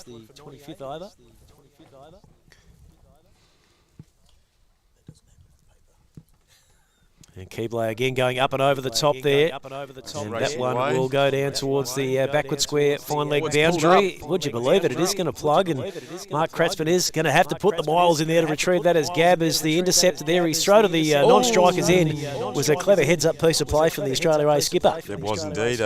Pushed Keble to obviously speed through and try and make his ground. He looks like he's... Is that the end of the over, or is it? No. I think he's looking for a bit of refreshment. I think he's caught up a bit short after that trifecta on the way through. Might have a bit of a break in play here. Hopefully he's not injured and he just needs a bit of a drink. As you mentioned, Telf, the lush confines of McLeod Oval has probably seen more running between the wickets than what the boys might have hoped for. Yes, and getting up close to the 27-degree mark, especially now that that wind is coming in from the north. We all know what the weather's like when it comes in and blows off the desert. Yes, just checking, currently 24 degrees in McLeod Oval, so it's getting close towards our maximum of 27 forecast today.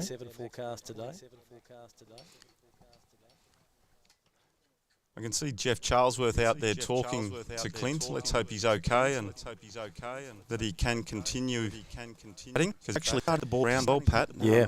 You know, that 6 the previous over, and then obviously the 3 down to the deep backward square boundary. He's at 40 or 55 delivery, so striking above 70, which is a pretty good place to be. I could say he's just a soft Queenslander and can't handle this northern Victoria, or what is it, northern tropical Victoria? Tropical northwest, I think they call it. North, yes. So maybe he's just not used to the sun and the conditions here in Mildura. Wentworth. Maybe the northerly's just making me a little bit parched. I reckon he just needs a little bit of fluid to boost the energy stocks. I'm just love stirring up our Queensland friends who will obviously all be tuning in, and they'll probably reach out and give me a hard time as well. Look at the comment section, Telf. They're probably I better just speak. check to see if I've got anyone making any comments. Not at the moment, which is probably a good thing. I see Craig Thomas is listening in from South Australia. He's the umpires administrator and coordinator, and works for the SACA, coordinates all the umpires in Premier Cricket, and also a veterans cricketer as well, playing for the Hills Flurio team in the over 50s competition. From a Kiwi scorer, at least he's up with it as well. So we almost call it an early second drinks break here, Telf. Boys had a chance to just to refresh and recharge. How many overs have gone? We're into the 25th, so we would have been due at 30, I guess. Yeah.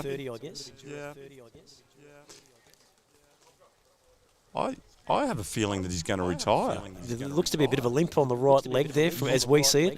We're a long way away, but he doesn't look like he's moving as well as what he was. No, I think he's coming off. Yeah, I think you're right. So Leith Dawes may well be caught into action here. I hope it's not a knee or a calf or... He's going to need a bit of support to get from the field, I think, Yeah. So second one down for the Aussies. After Owen Gilchrist, of course, had his unfortunate end with the Achilles. And as you said, Keble was really starting to get things moving for Australia, approaching his half century. Apparently, I've just been told by his lovely wife, Michelle. Yes. It's just cramp. Just cramp. Yeah. But worthy of taking a spell, and maybe coming back for a late sortie in the back end of the innings. Dr. Ross is going to have his hands full today, isn't he? Well, I'm thinking he's going to be busy right throughout the festival, Telf, if this is any indication. Well, he's here for the second week. He's lined up with the Saxon Kings in the second week. So, okay. So often that he can come back and continue the innings, because he was all set to score a 50 for Australia. All right, so Leith Dawes is just getting his gear together here on the sideline.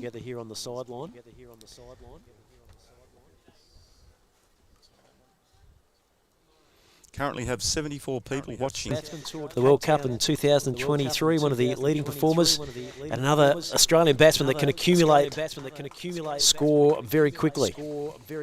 Preparing himself for the T20 tournament. The big dance, okay, fair enough. Knows where his priorities lie. It's great to know that Mickey is tuning in, because he's a great fan of the spirit of cricket, and I love him like a brother. So Leith Dawes settle in alongside of Andrew Kratzman. Leith, of course, iconic for the long flowing beard at the front of the helmet. I believe we've still got an echo coming through, and a couple of people have reached out to us. It is something that we are currently trying to work on, but if people can bear with us on that, we will try and rectify it. If not today, hopefully tomorrow.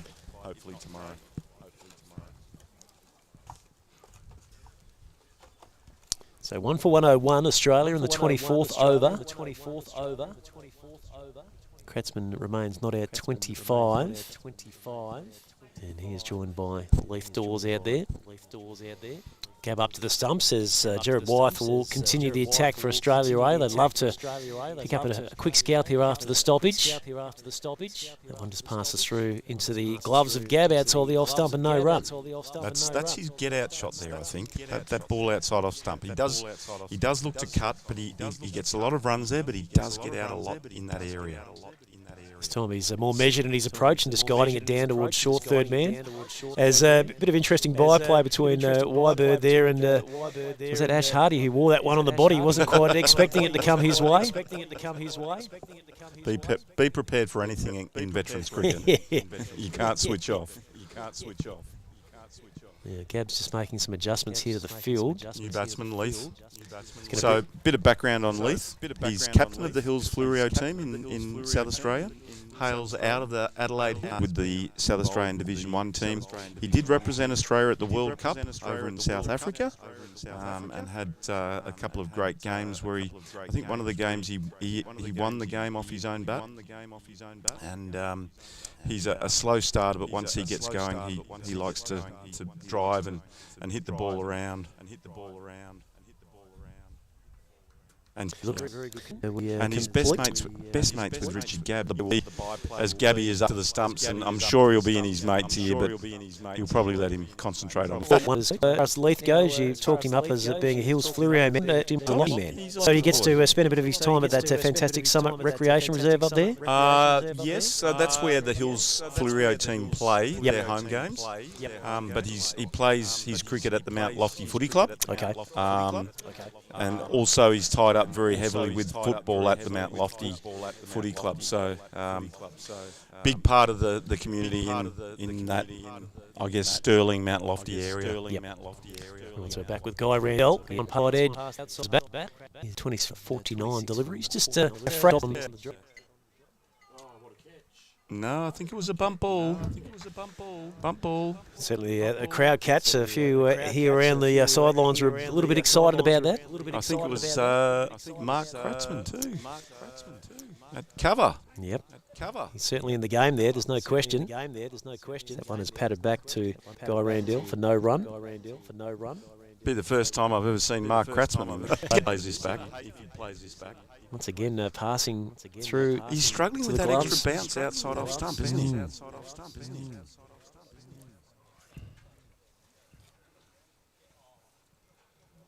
As we now see a deep point into play from the skipper. I'm wondering when we're going to see the introduction of spin.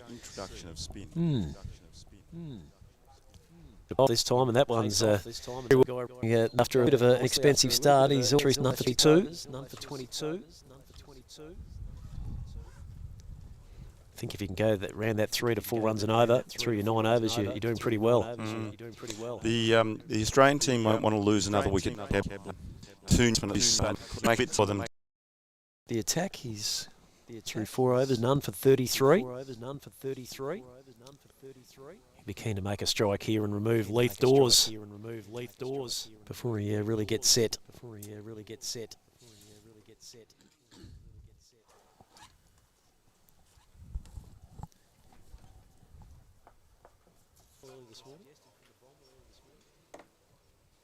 Still to leg and ball down the leg side for a knocked around the corner. I reckon that's just a leg by. Yeah, or thigh pad. Let's have a look. There's Jeff Charlesworth signalling leg by. So Dawes still to open his account.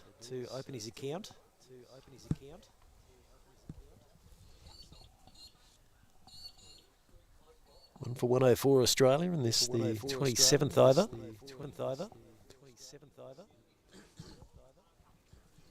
As once again, Richard Gabb just making some adjustments to his field. This stage of the power play turf, will he suggest 3 players outside the ring? I think you'll deep find fine, 4. a deep mid wicket. We've also got 1 straight. Yeah, there should be 4 out. Okay. 3 in the first 15. Yep. 4 and then 5. IMC rules. Beautifully bowled there by Wyeth. He's starting to hit that line, which is probably why Gabby's keeping the mediums on. And obviously the track is green, but still be what happens if they do take the pace off. If you at the end. I think so. Maybe they're looking to save him to kick that away. It's probably going to pull up again. So through for two there is Kratzmann. Dawes is interested in the third, but nothing doing. Well, yep. Haven't seen anything at this point of time, but no doubt he'll be having a word in Gabby's ear, I'd reckon.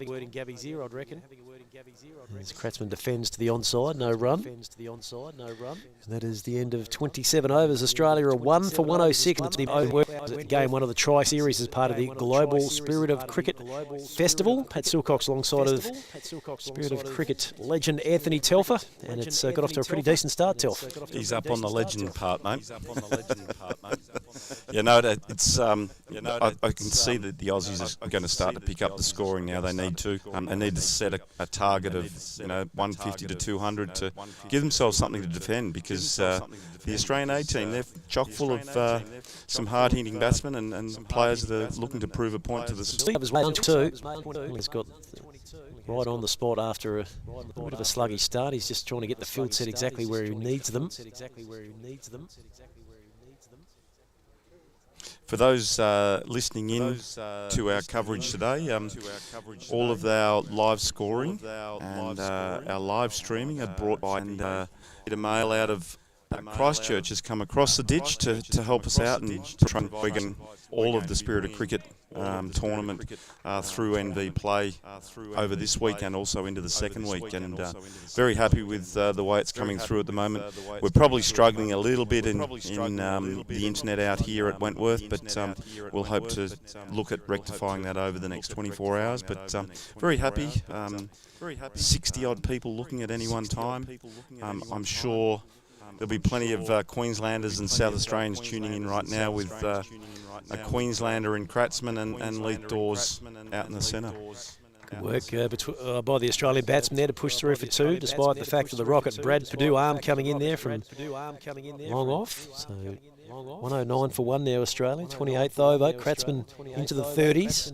Dawes yet to really catch a light. Just has one to his name. As, again, they'll pick up some runs, Australia, through that cover region. Kratzmann will amble through, and it's 1 for 110.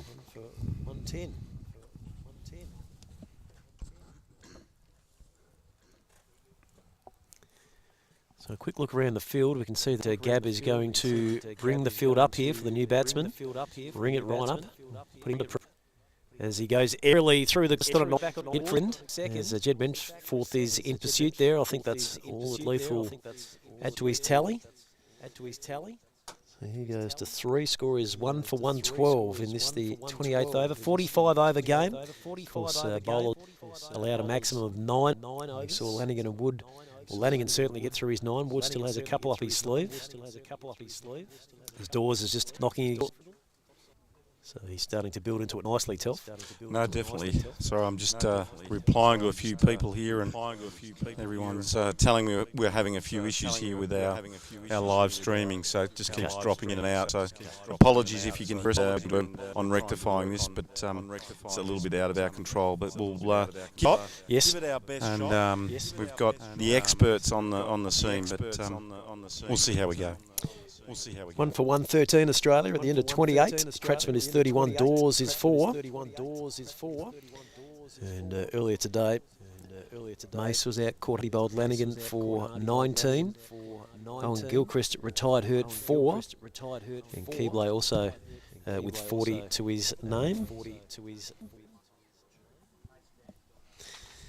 And so we just received a message from local icon Michael Hogarth. Maybe you might be able to take us through a bit of that, Telf. Yeah, look, Michael Hogarth, a little bit emotional right now, but Michael Hogarth is loves his Imperials footy club. I played a lot of cricket with him. Australia are probably a little bit behind the 8 ball with where they should really be. So bonus balls, bonus runs for the Australian team. Once again, Dawes looking to just knock it around the corner to pick up a single. Nice bit of work from Jed Mensforth. As Anthony Telford just leave his position here in the broadcast booth.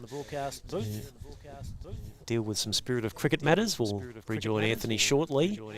As Dawes is again trying to go backward of square, but Mensforth right on the money again to get the ball back into the keeper.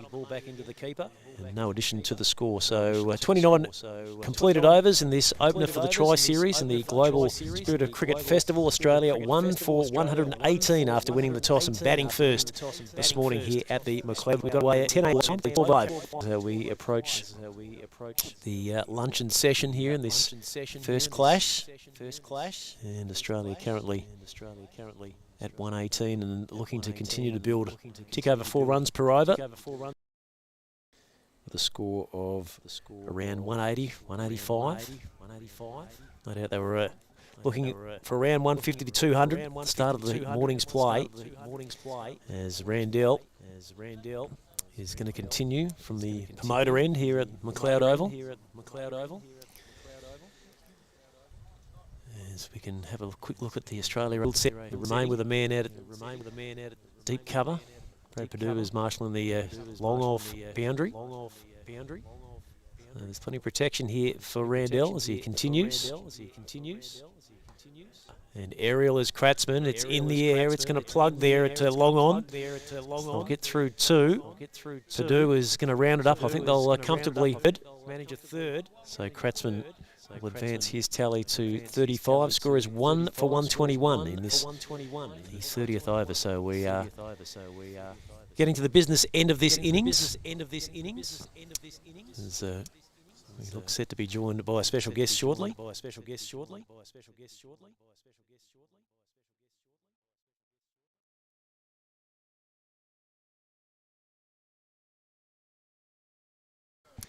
We continue on with our coverage, joined by special guest Simon Milton. Simon, thanks for coming up to the broadcast position. Not a problem. Good to be here.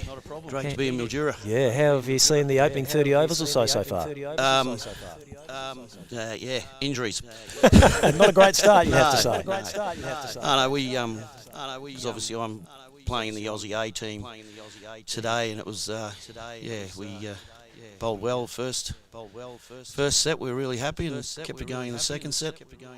It's a pretty decent delivery there from Guy Randell as he forces Leith Dawes onto the back foot, and it has been adjudged LBW, so maybe lucky time in your opponent. The result exactly the way the Australian A boys would go. Good, mixes it up nicely, moves it around a bit, so keeping a good line.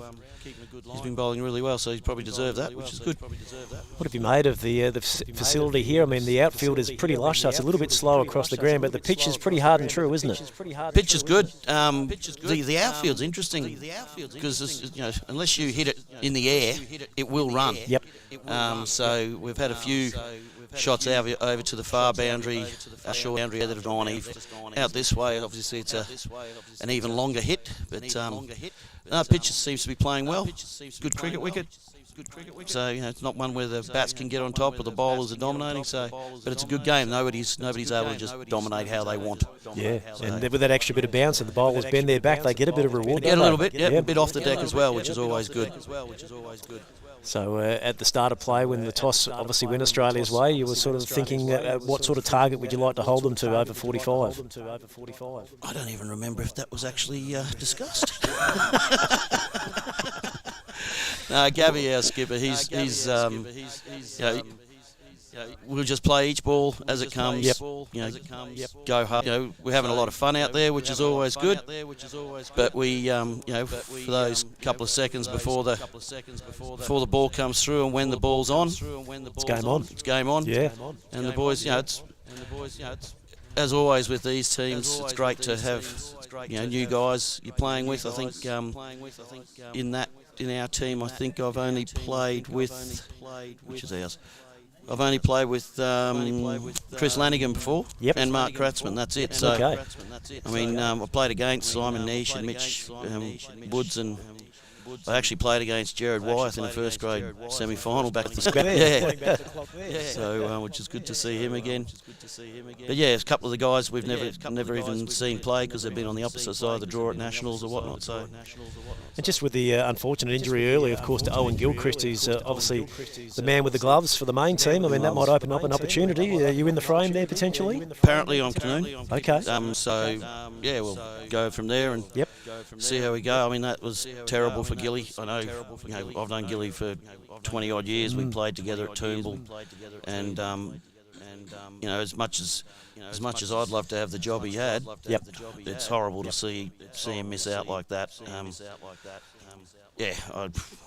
Not good at all. Disappointing, and sort of the injury that you feel that's going to be pretty tough to recover from over a short period of time.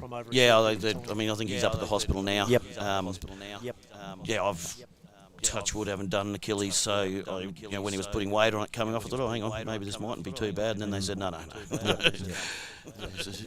It was very, very disappointing. The guys, the A-team guys, really feel for him as well, because we all want to play, we all want to be here to play cricket, and we all want to play at that level. So to miss out like that was not good. So currently outside the ring, we were talking earlier, we sort of felt maybe 150 to 200 on the ground. That's a little bit slow. It's probably a decent score over 45. Yeah, 200. I think it's probably not a bad score. The wicket's getting better. Not that it was bad this morning, but it was a bit in it for the bowlers. Good to bat on this afternoon, though. I reckon it'll be a bit better to bat on this afternoon, and then again tomorrow. I believe Australia and New Zealand's on the same deck. They might bring the boundaries in. We'll have to have a word to the boss and see what we can do. I think we're supposed to be playing 65-metre boundaries. I think they measured out a couple of times extra. But to this side, of course, because the pitch is so far away, it is a longer hit towards the clubhouse, no doubt. But a lovely little facility down here. I gather it's not used for Aussie rules anymore because there's only goalposts at one end. It's nice to be diving around on soft grass. I bet. Sure. Yeah, no doubt. It is pretty lush. I think the New South Wales side of the council seem to allow a little bit more water intake to their ovals, which is a lot better for playing, no doubt. Not to say that we won't see some good grounds once we get closer into town in Mildura as well. No. Well, we drove past a couple. We had a hit up at Goal yesterday. Yeah, good setup there, isn't it? Yeah, superb. The town I live near in Queensland, they've just got a massive, big new equestrian centre. And I looked at that, what they had at Gold, I went, we could put that in the equestrian centre, put a few nets in. They've elected to close in the nets with a roof, which allows to be able to practice in all conditions, which is great. Yeah, it's a little bit bizarre facing it if the lights haven't taken effect because you're in the shade and the ball's coming with a bright background. So it's like, okay, hang on, where's that? But a couple of a few balls later, you get used to it. It's a great, facility. Brilliant. So we see Guy Randell continuing, and a bit of pressure coming in from skipper Gab with men around the bat. The incoming Tony Clark under that little bit of extra heat, and he's obviously going to look to get on with things straight from the out. He's not going to have too long to be able to play himself in, that's for sure. But obviously they're two injuries, but there are a lot of batsmen down the chain. Not a lot of batsmen, but there are a few batsmen down the chain already. So he's going to have to start and not go early, but probably not as relaxed to get going. Just need to tick it over, don't they? Just get the ones and twos. They need to go the long handle just yet. But wickets in the shed will be key too in the back end of the innings, won't it? Oh, and I look at that team, and if Craig Trindle gets out there and starts whacking a few, that can change things very quickly. He's a sort of bloke who'll make 50 off 15 balls, and you sit there and go, where did that go? So we might have a bowling change at that far end. Yep, that looks. Is it Mark Little? Yeah. Mark Townsville. Well, I'll get a bit of your backstory, I reckon, shortly, Simon, and your pedigree through Queensland cricket in a moment as we watch Little bowl his first delivery. It's when we had to put down long off in play, so just the one. So but spent 10 years away in WA and UK and Ireland. Yep. So but grew up yeah, grew up pretty much in Brisbane, but as a kid was lucky enough to spend a lot of time out at my grandparents' farm out at Chinchilla, and so I had best of both worlds. I had the city life and also a fair bit of the country life, so it was great. Perfect combo. Yes. So So we wait here for Tony Clark as he faces up. Little not hesitant to give it a little bit of air. He's got that sort of shorter boundary to protect, I guess, on the onside towards the swimming pool. And I don't think he's got anyone out there either, so Doesn't look like backing it, does himself, it? which Yeah. is good.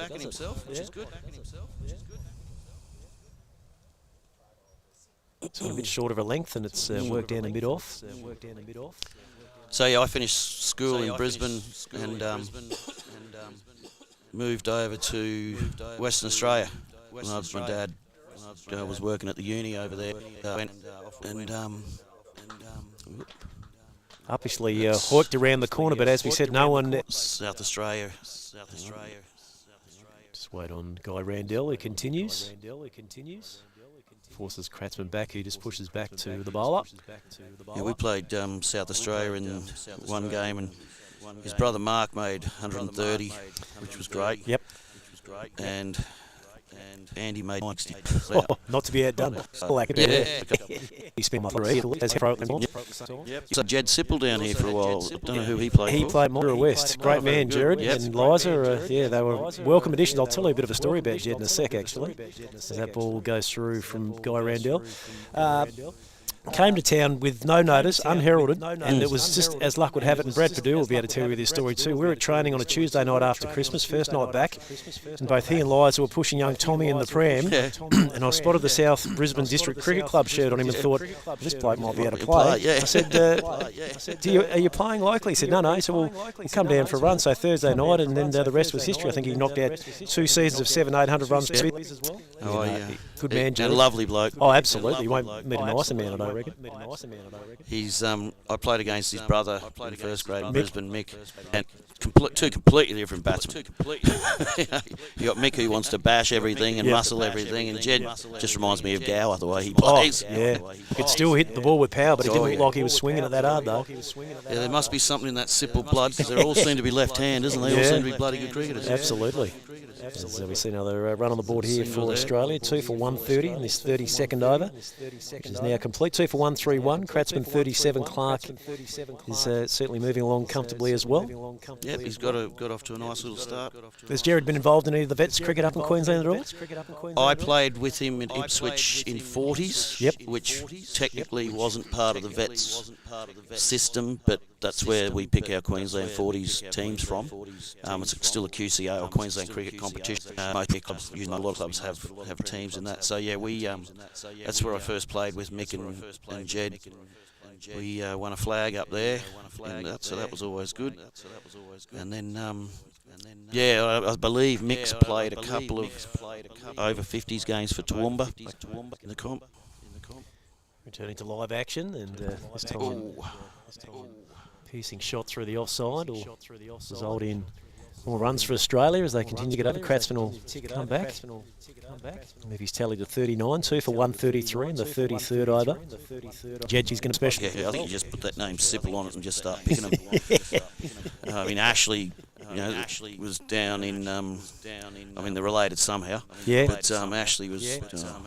As we see Kratzman just leaning back and hitting it out towards mid-wicket and mid-on. No one out there. It's going to plug in the high grass, unfortunately, for the big fella. So he's going to have to push through for a couple. I think he had his heart set on that one being 4. Oh dear, oh dear. Yeah, I mean Ashley. He was in the national championships in last year. 13 lead taker with John Short, 13 wickets, and Phil Melville as well. Yep. Phil's leading wicket taker. I think the three of them tied for that. And good runs when needed. Comfortable again. Kratzman gets on to bended knee and sweeps around the corner. You could hear the whack off the bat. He timed it beautifully. So another boundary, and all of a sudden Australia really starting to up the ante, aren't they, Simon? You could hear the whack as it went into the steel fence over there too. And Ash was rewarded with the New Zealand tour earlier this year. Unfortunately, he's unavailable for the Nationals this year. But that's what happens.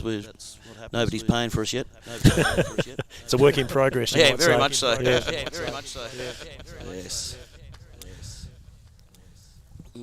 So when did you make your way down to Mildura? Yesterday. Okay. Yesterday. Set foot in 4 states yesterday.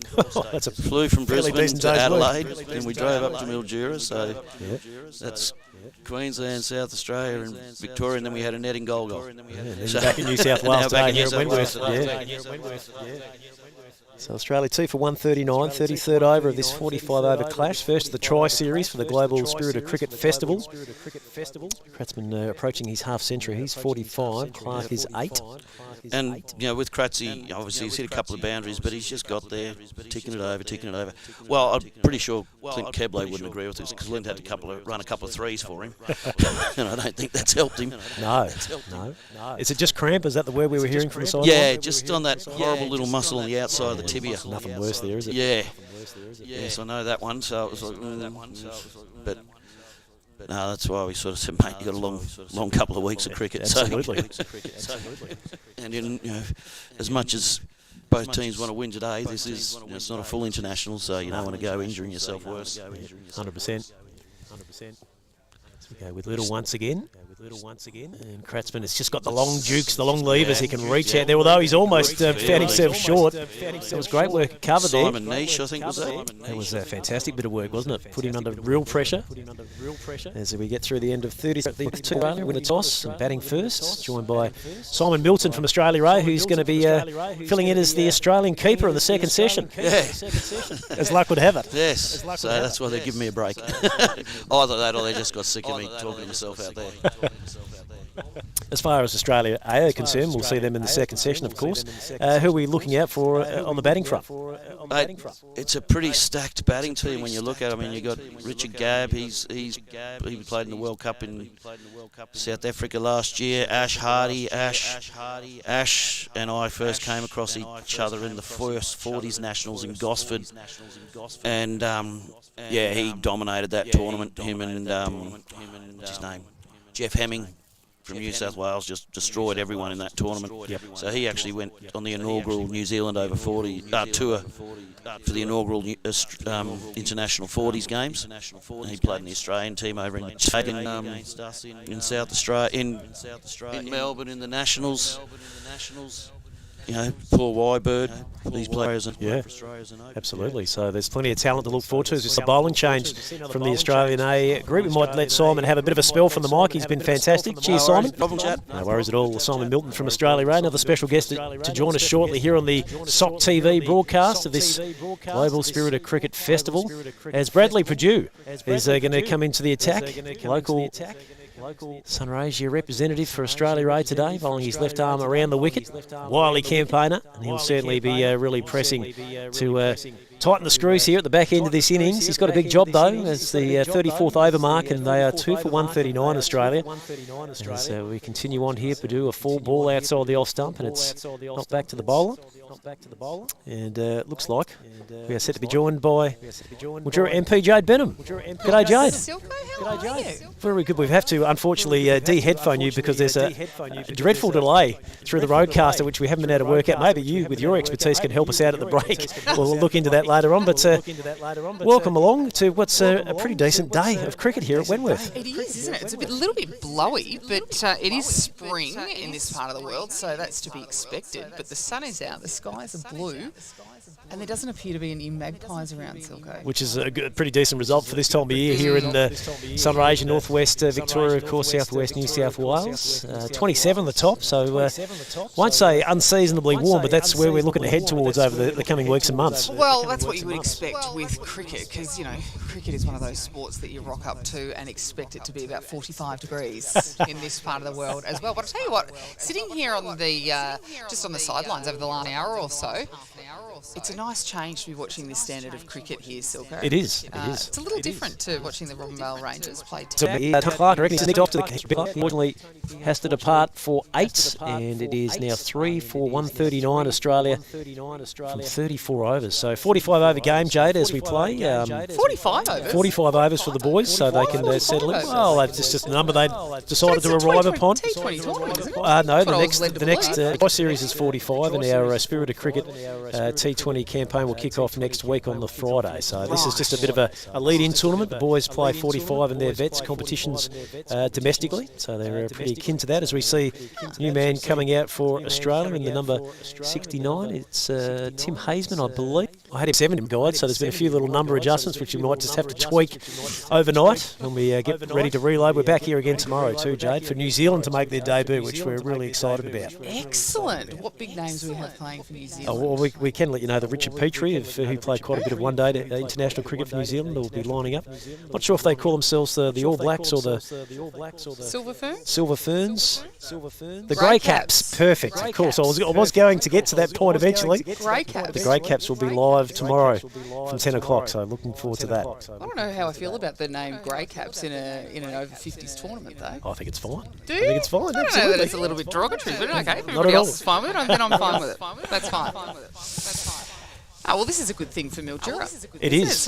Yeah, it really is. I mean, probably a little bit of an early start for cricket. We would normally get underway that first weekend in October locally, but great to see that some of the clubs have been able to come to the party and provide facilities and get pitches up, which we've just obviously come out at the back end of the local football campaign, which was a rather exciting climax on Saturday afternoon at the MSP. It was, but quite contradictory in terms of weather. It was freezing cold. I know you were tucked up comfortably. Yes.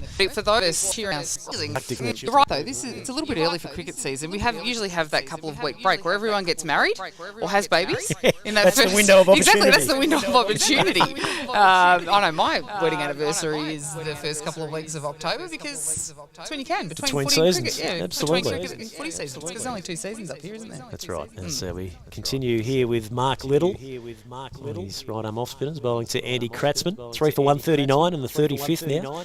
Jade, of course, you had close involvement with the Robinvale Euston Rangers locally in the Redcliffs Cricket Association over the past couple of seasons. A big change-up in that fold, of course, with the league going into recess and the Rangers just taking a brief break, but hopefully back again shortly. Yeah, I mean, a huge amount of work went into that, both with Tommy Lister was, the instigator, really, and I know he is...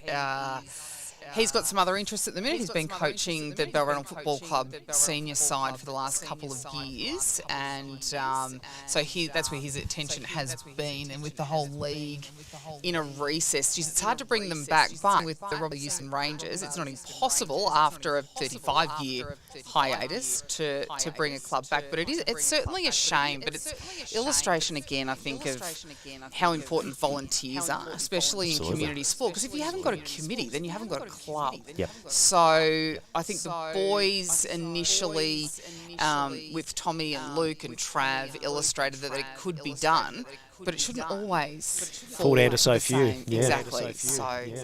Back to live action, Craddock Cup. So he's ever closer to his half century. He moves to 48, 3 for 142 in the 35th over. Australia winning the toss, batting first here at the McLeod Oval. The Mildura MP, just the first of a host of celebs and stars that we'll get to talk to over the next couple of weeks. Not a bad gig for me, Jade. I can knock off work for a couple of weeks and just sit on my backside and call a bit of cricket. Well, not too bad. I was going to say, this is not bad for a day at work, is it? It's not bad for a day at the office. Are you technically on holiday? Yes, I am. I'm on AL as we speak, yeah. I see Jed Mensforth is named in Australia, right? Yes, he is. Him and Brad Perdue, both local representatives, which is great. Brad is operating in the... Jed's father, when he played country footy, he was a very, very, very good country footballer. Swan Hill pedigree, the guys. Swan Hill, yeah, that's right, yeah. He played for Tintinder. He was very loyal to Tintinder, but he was a very, very good footballer. I don't think I saw much of him. Saw him play too much cricket, but certainly a very good country footballer back in the 90s.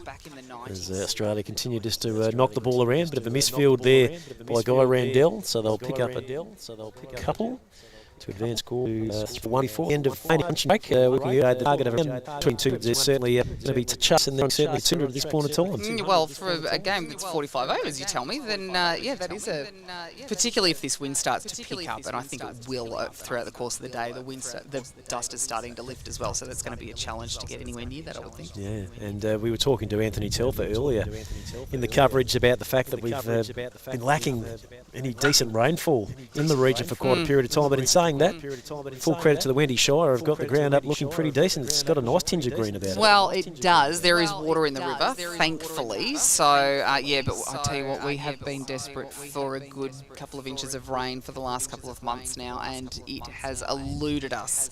And I know there's some simply failed because there's also the wildlife issues out there, especially over this side of the river. But yeah, that rainfall has just eluded us, gone all the way around us here, Silko, which is really unfortunate.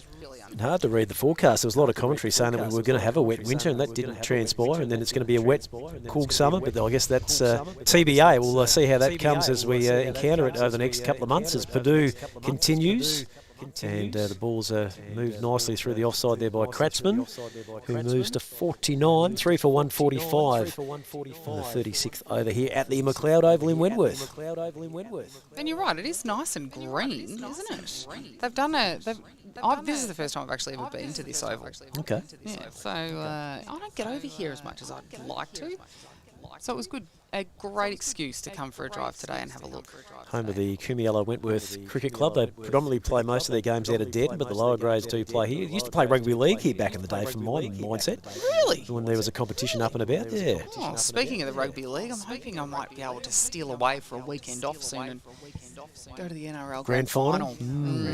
Because tickets for that are already on sale, Silko. So, and I'm very hot property. Tipping that Melbourne Storm might be playing in that, and the Secretary of the Parliamentary Friends of Rugby League and the Melbourne Storm seems only fitting that I should. Don't you think? Sounds fair to me. Great, thanks.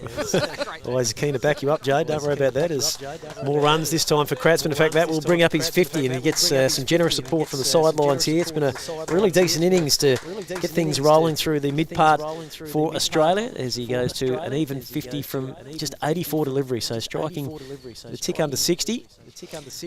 Another thing that we may have forgotten about over the winter months, yes, they have been certainly rather friendly for the first couple of hours this morning. I hadn't noticed them until last weekend, or maybe even Monday, when the temperatures started to lift a little bit, despite the frost that we've had. Unseasonally cold starts over the last 2 or 3 days. Mid-September, I alluded to the fact earlier during the week, maybe the Bomb have forgotten what time of year it is, but anyway. Well, talking before about looking at long-range forecasts and what kind of summer we're going to have, I don't think there's any point worrying about that now. I know it would be nice if we could forecast a little bit, but geez, they've been off for quite a few years now. Purdue just decides to push his mid-off back 3/4 of the way towards the boundary. He comes in now to really almost put a big gap in it there for Timmy Hazeman, who got a little bit excited there as he advanced. And 7 Australia. Kratzmann is 50, Hazeman is 3. Purdue has 1 for 3 from his 2 overs so far, so he's certainly made a bit of a difference coming in with his left arm slow bowling here at the back end of the innings, Jay.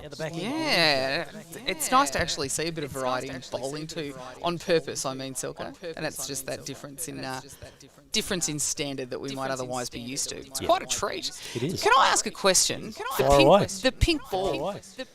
Yes. We are using a pink ball. I'm colourblind, but we're using the pink ball, right?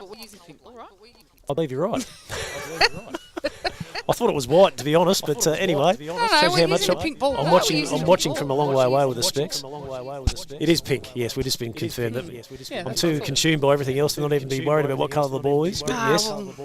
I suppose that's the difference between... Here goes Kratzmann again as he's top edged that one over towards short third man. And it's unfortunately not taken by Mark Kratzmann. Imagine the irony there of Kratzmann. You call the Crow Joe? Well, I did sit on the sideline before. Can I go? It's such a piece. Just want to... Wow. I'm not sure if we've got any nets here. They'll have a whack. Joe, they might be check that out at the luncheon break. Well, there is over the back, and I think there's nets around there. Okay. But no, again, with cricket, when I was younger, not bad. Now my ambition far outweighs my ability. So we'll leave that. There's a lot of us in that boat, Jade. Don't worry about that. As on the back foot is Hazeman looking to try and find a gap. But I'll tell you what, Ashley Hardy has been outstanding in the field. I think Telf suggested if there was votes for fieldsman this opening session, he would be right up the top of them, I reckon.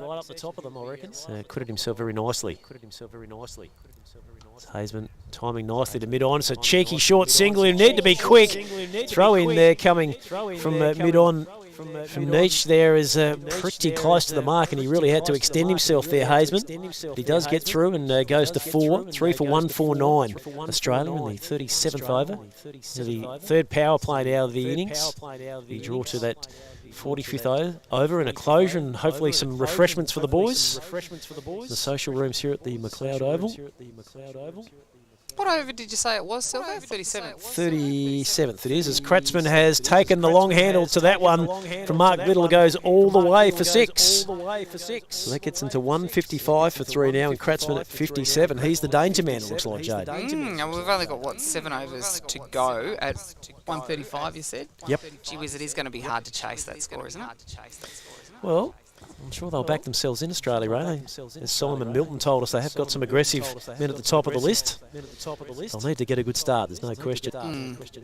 I'll need to get a good start. Again, that dust is going to play havoc. Kratzmann now looking to push down towards mid-on, where they've got a man marshalled a little bit deeper, so that it allows him to take a single and move his tally to 58, 3 for 156. Almost at the end of 37 overs here in this Global Spirit of Cricket Festival Tri-Series opener between Australia and Australia. Ray will return here to McLeod Oval in Wentworth tomorrow for New Zealand and Australia. So the Trans-Tasman rivalry will be on full display. That would be, unfortunately I can't get out here tomorrow, but that would be, I used to love, and I'm a child of the 80s and 90s, yes, and used to love the Benson and Hedges one-dayers, yes, and the day-nighters. They were my favourite games, New Zealand versus Australia. So the great names, of course, Richard Hadley and Lance Cairns and the Crow Boys. Yeah. There was, and I can't, just my mind's just gone completely blank, but I named a dog after one of the New Zealand cricketers in the 80s. Did you really? Yeah, much to my uncle's disgust. Was that right? Yes. And then I named another one later on after John T. Rhodes. There you go. Yeah, so there you go. As we see just an adjustment to the field here. And Purdue is pointing out to the deep. He wants some extra protection down the ground, of course, into this final power play. They had to have 5 outside field restriction circle. As Kratzmann stands over his bat, continues his journey, 58 from 87. They're allowed to have 5 players outside the restricted area. I think that is right, yes. As Anthony Telford just looks across to the bench and suggests that we might be in line. No, Each time, Silver. it must be getting close. I was going to say, Which is just a little bit warmer than it was when it started. I mean, it could be dangerous for you going into 50 overs. We're talking soft drinks here. Let's straighten that up. Excuse me. Yeah, right, okay. Well, when you say bevy, obviously it's implying something else, isn't it? So Purdue into his 3rd over, 1 for 5. Kratzmann 60, Hazeman is 4. 3 for 158 Australia. Building nicely here. Foolish delivery, which is worked down the ground. And just a single as a result. There you go. It's lovely. There you go. We're going to up the ante in our internet game by the sounds of it. Anthony Telfer is right on the mark. Hopefully that can continue to improve our coverage, not only today, but for the next week and a half, 2 weeks. Where exactly is being We're on the SOC TV YouTube channel, Spirit of Cricket TV. It's going through. The NV Play Cricket guys are providing the platform for us. So terrific. Of course, I turn up and Anthony come out of the crew town. Or not. We try and look after you. We'll maybe tackle a different sport shortly, with hope to be rejoining our partnership in the broadcast position in a moment, as Purdue looks to get through the end of this 38th over. I believe we might be in line for some more WNBL action in the 2024-25 season. I'll get to more on that in a moment. Oh, here's an exclusive for you, Silko. As we talk about basketball. You might have a bit more news than I have, but that's the the end of the 38th over, 3 for 159.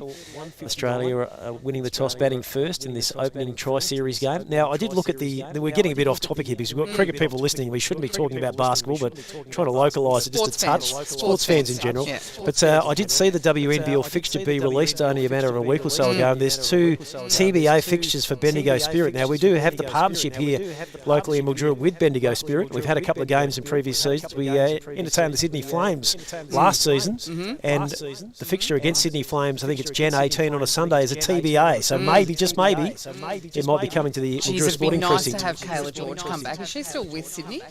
There's been some changes in the off-season. I can't confirm or deny that, but she obviously played a great role in the Olympics just gone as well, didn't she? What? And I tell you what, my little cousins, who I dragged over to Kayla to have their photo taken with her while she was here in Mildura, are now very grateful that I did. They thought I was being a stalker. Fan club, yeah, exactly. But those TBAs, well, I'm guessing that is because to continue the partnerships, Silko, they've got to wait until the new council's elected.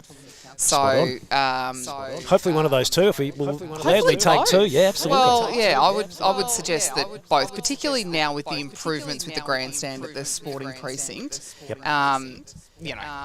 They'd be silly not to be pitching for that because you've seen the crowds. We've both been there. It's packed to the rafters. It's electric, isn't it? Why wouldn't you? Yeah. All right, so 3 for 160 now, Australia. 161 they move to in this 38th over. Kratzmann is 62, Hazeman is 5. Still plenty in the shed too for Australia, so they can really start to put the foot down here and potentially even surpass that target of 200 that we thought would have been a good tally to put on the board.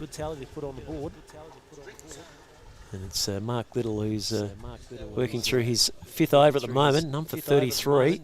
As again, Kratzmann has taken a fancy to that mid-wicket boundary, but he's top edge this one. He's going back with the fly to his wide bird. He won't quite get to it, so it falls safe for the Queenslander. Another run to his tally. And he continues to go from strength to strength. He's at 63, 3 for 162, the Aussies.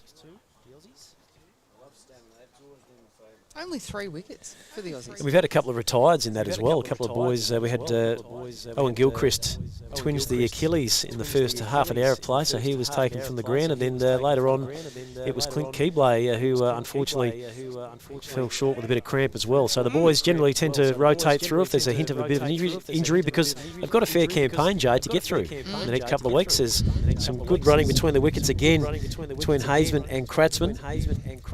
Sees the score go to 3 for 165 in this, the 39th over. Yeah, right. So the campaign, I'm being told I've got 5 minutes, Silko. Okay, time is precious, no doubt for you, Jade Benham. Oh, well, I mean, but so is sitting out watching a tournament like this, I would suggest. Kratzmann continues just to turn that strike over and the score beautifully. Got further engagements to attend, Jade, no doubt. Yes, there's a few. This is what we do, Silko.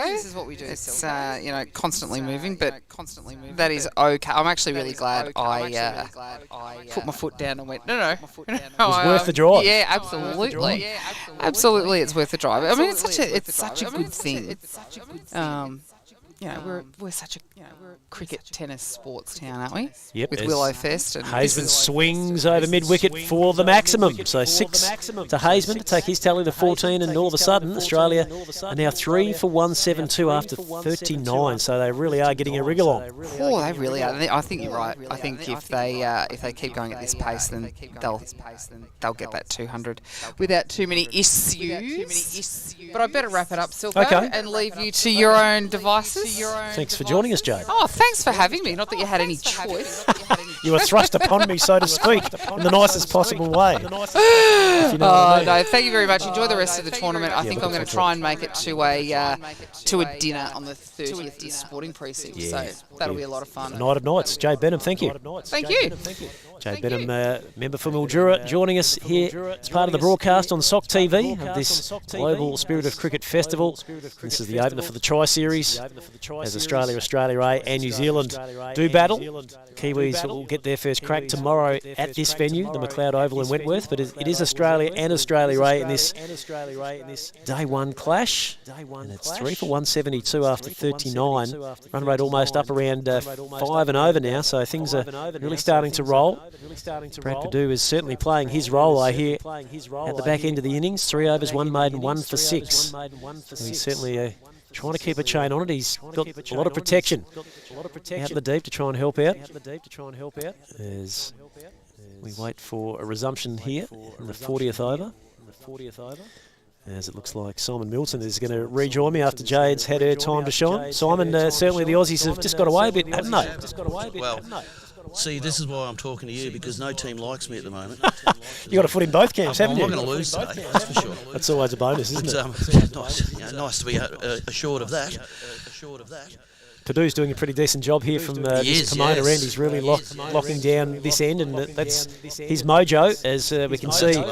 Kratzmann just opening up his left foot there to give him a really good chance to get to the boundary through extra cover, and he really is motoring now. 68 from his 95 deliveries. Australia now 3 for 176 in the 40th. He can be 100 off 120 the way he gets going. Yep, he certainly has shown that liking to anything that's got a bit of width outside the off stump, and even conversely, when he's at the Pomona end batting, he can just get across and utilise that shorter boundary towards the swimming pool there.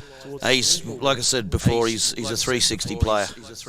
There's not a spot on the ground where he can't score, and he's also very good at going over the field, over the infield as well. So he's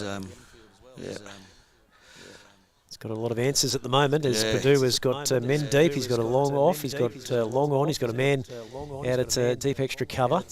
Man deep also at mid-wicket as he pitches up, and Kratzmann again with a nice free bat swing, just pops it out towards point. He'll pick up a single. The Haseman's certainly playing his role here too, isn't he? Just ticking over the strike. Tim's doing a great job.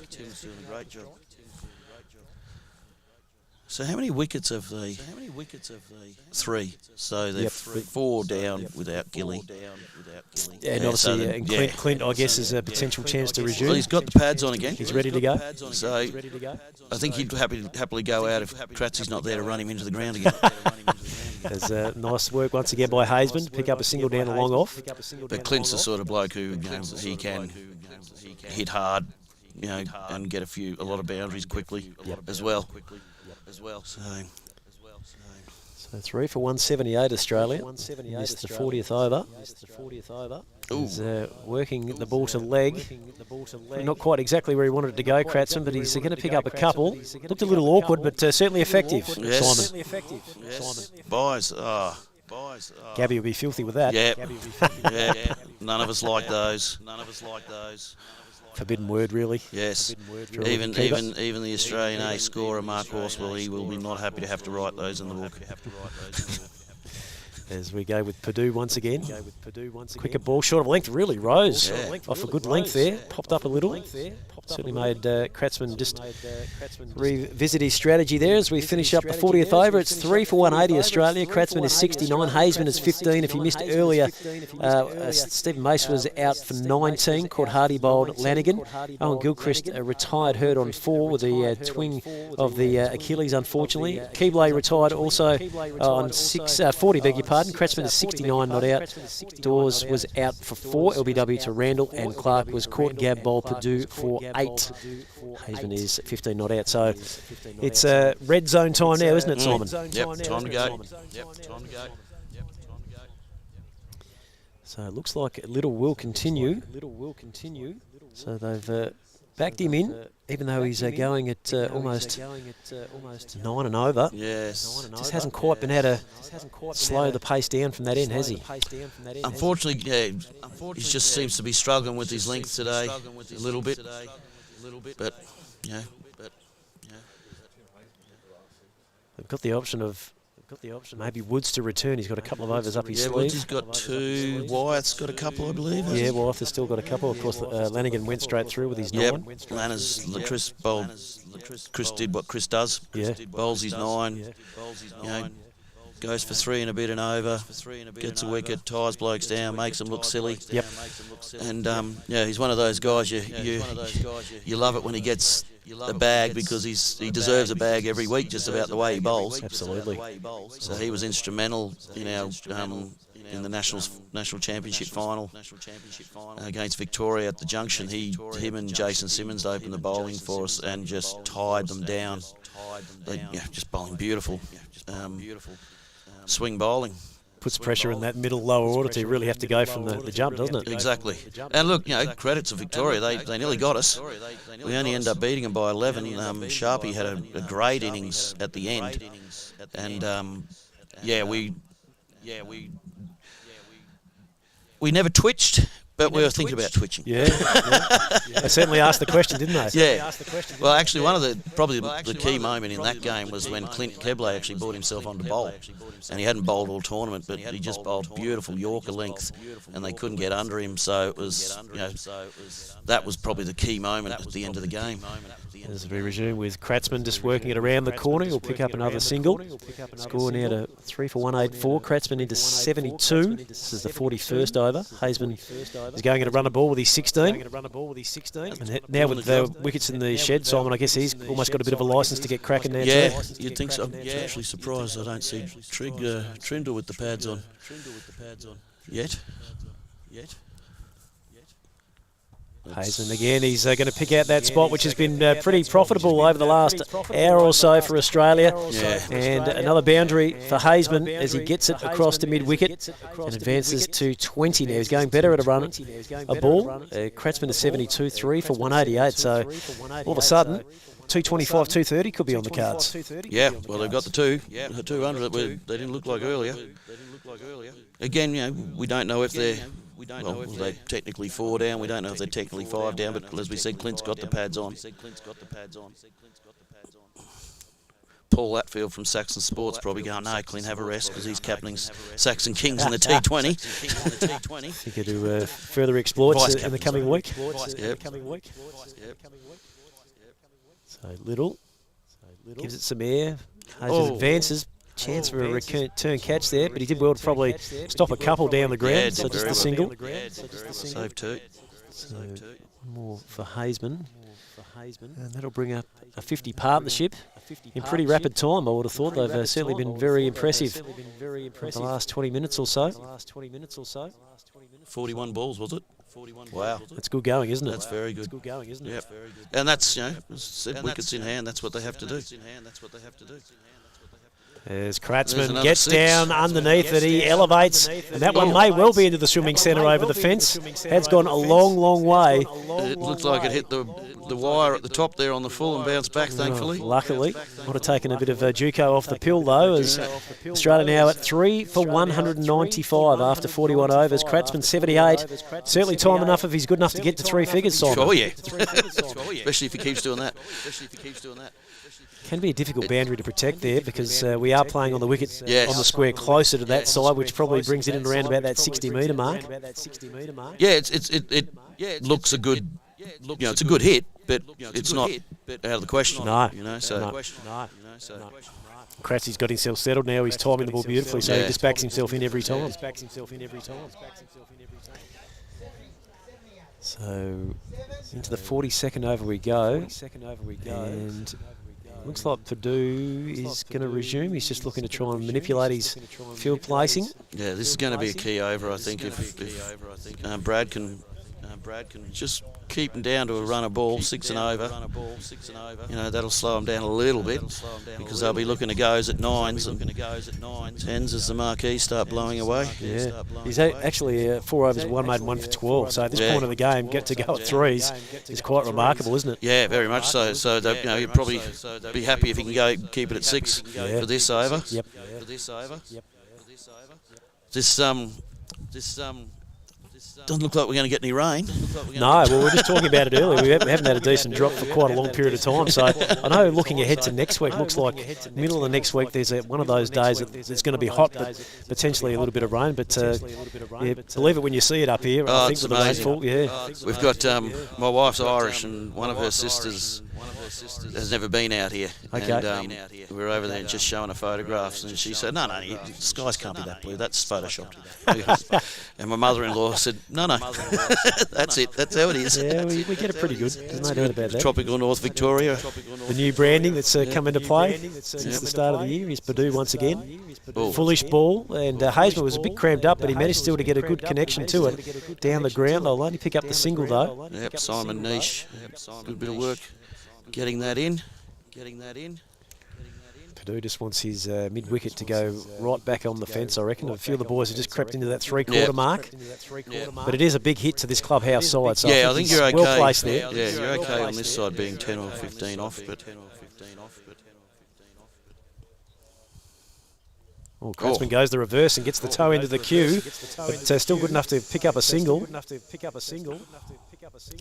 As years of returning serves, he just stands back as if he's on the baseline. Right, which way do you want me to hit? Forehand or backhand? Yeah. Forehand or backhand. Had enough time to make a late change there. Purdue really hustling through here too. The backhand with his overs. Slows the pace down again as it goes down out towards deep extra cover. It's good. It's only one. Absolutely. Sorry, I don't know if that's good or not. It's good for Australia, eh? Good for Australia, eh? Not so great for Australia. 3 for 198 now, the Aussies. In the 42nd over, Kratzman 79, Hazeman is 23. Next through under the radar, doesn't it? 1, 2, 3. He's only got 3 in, has he? 1, 2, 3, 4. No, there they are. Yep. He's putting the man back on the geek cover fence, which is clever. And just bowls it into the pitch off the beautiful. back of a length. That's well Well bowled. Bowling to the field perfectly as he rounds out the 42nd. 3 for 199 Australia. Kratzman 80. And Hazeman is 3.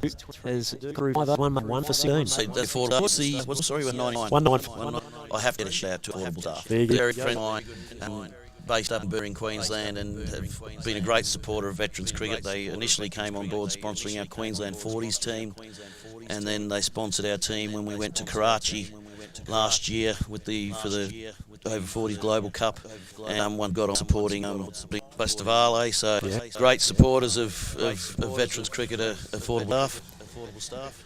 You need the corporate backing for these that's sort for of sure. competitions. Certainly travelling. They certainly are much valued. They covered all our blazers and uniforms and everything. And Yep.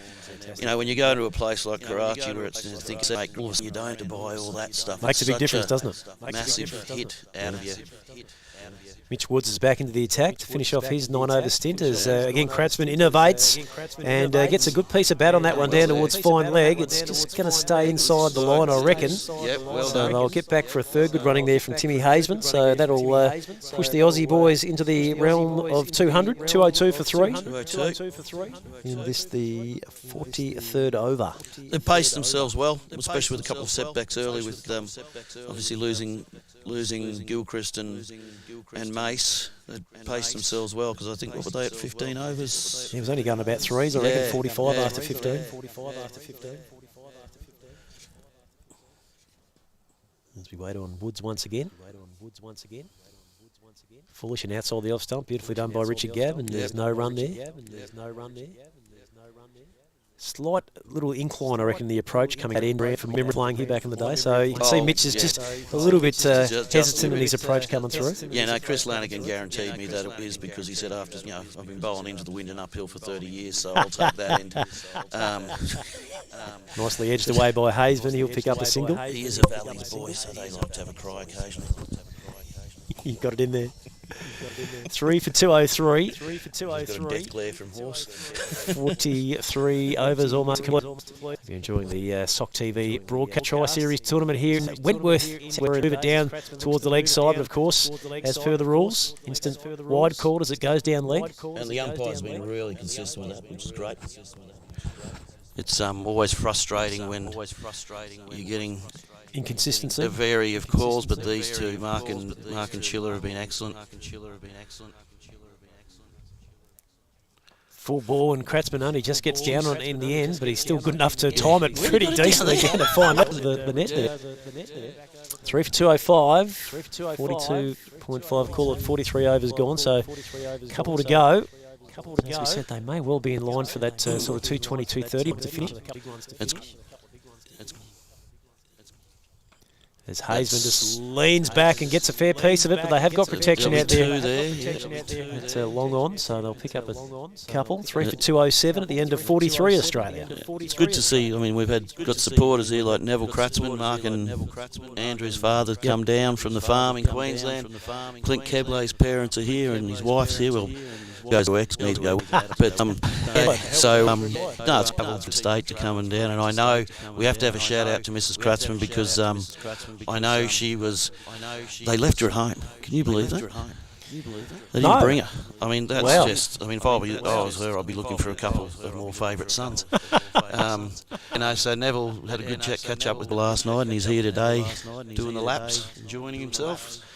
Andrew's putting on a show for Mum. And with any luck, Mark can do the same in the next innings. Absolutely. As Purdue will bowl the penultimate over for us. He's 5 overs, 1 maiden, 1 for 16 as Kratzman again innovates, and he's going to pick up the LBW. He thought there might have been a bit of bat involved in that as he tried to go the reverse down the offside, as it were, but Purdue really bowls a tight line and length, and not if you don't make the connection. No.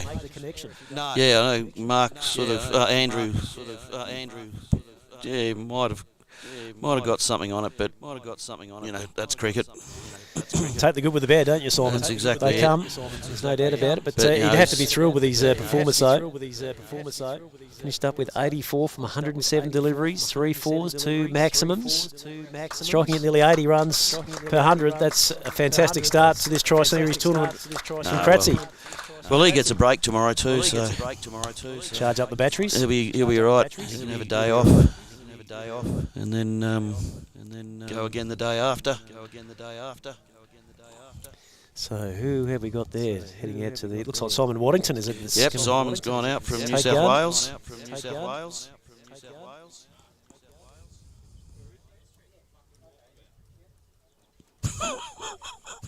Quite sure if you picked that up in the ground effects mind.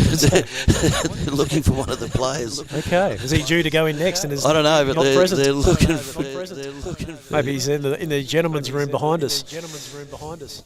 Just relieving himself, but anyway, Purdue. They're looking for Craig Trindle to go in and have a smack around. Well, Craig was only just in front of us here only a matter of moments ago. And he's disappeared. Anyway, I'm sure they'll locate him shortly as we wait here on Brad Purdue. 2 for 16 in his 6th over. He's bowling to Waddington, who gets a full ball. No. That's pretty close to the stumps in the end. Nearly bowled him. Yeah. Put the gloves. Yeah, Stunks, he certainly was out of his ground, wasn't he? Trying to get foot ball. More push down towards long off. I'll pick up a single. 4 for 208 Australia in the 44th over.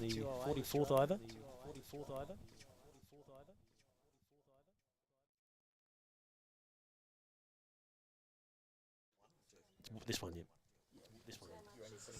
Lovely shot there from Hazeman out to long off. But once again, they can't get Purdue away.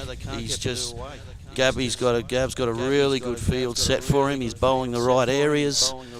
And now that Kratzman's out, they don't really have to worry so much. Well, I don't believe they have to worry so much about the lap sweeps and reverse cuts or whatever he plays. Also good variation, Purdue, no question. And he's been mixing it up in the last couple of overs. As the Aussies will pick up a single out there towards deep cover. 4 for 209 as we get close to the end of the 44th over. So one more to go after this one. Yep.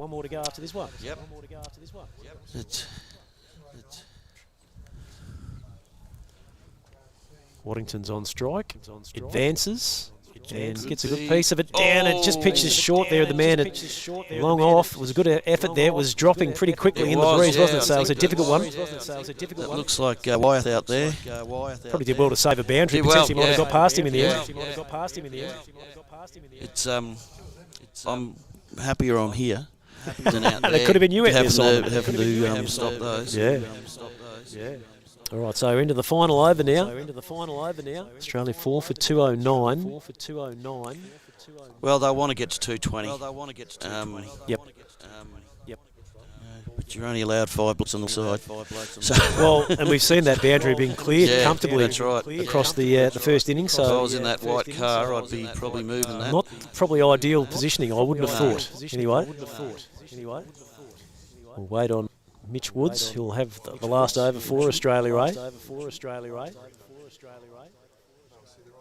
And here we go, as Hazeman, nice free-flowing blade there. He has timed it nicely down the ground. He'll manage to pick up a couple. Yep. Advancing the score to 4 for 211. Hazeman now to 29. A nice little cameo at the end here for Very Tim, nice. hasn't it? Very nice. Be good. Get a nice little knot out at over a run of ball. Set him up nicely for the week.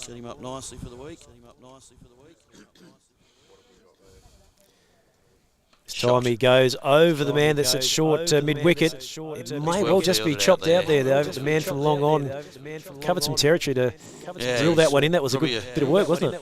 Yeah, that we're on a bit of an angle here, so he's probably more of a deep forward mid-wicket, I suppose, what you'd say. And he's done well to get round there. 4 for 215. Hazeman continues to tick it over here in this last over. He's there to 32.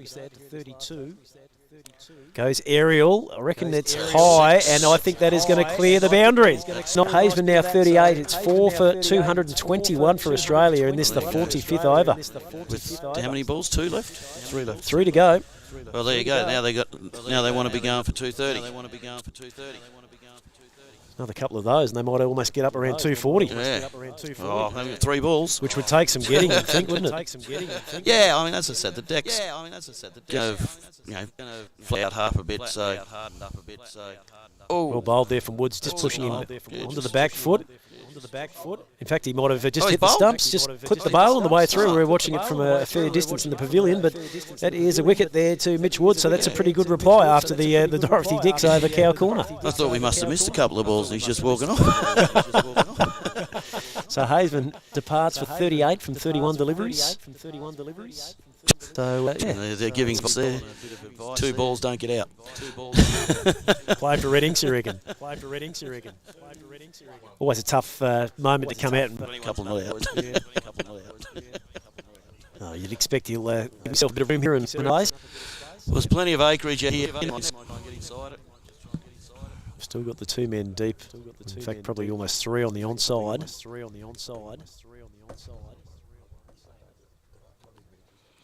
As Gab just gets everyone set in place. We go again with Mitch Woods. Foolish ball, which is hit down the ground. Won't score. It's good bowling to the field there. The man at mid-on was right on the money. He was. Looks like Little out there at mid-on, is it? Yep. Number 3. Yep. So 1 ball to go in this first innings of our opening Tri-Series tournament game between Australia and Australia Ray. We're going to go to Keber's end to put a bit of pressure. But here we go. So Australia looking 45 for 223. Pretty good going, considering they're only up around 2.5, 3 and over for the first 15 to 20. And I think Simon Milton, they'd be pretty impressed with that. They'd be happy with that comeback, yeah. I mean, at one stage there, you're sort of thinking, well, if they get 180, that's a good score. 200's probably even better. But to round it off and get to the 220, just like all cricket matches, it's just simple having your numbers, your wickets in hand at the end. Even though they still had 2 blokes out retired hurt, so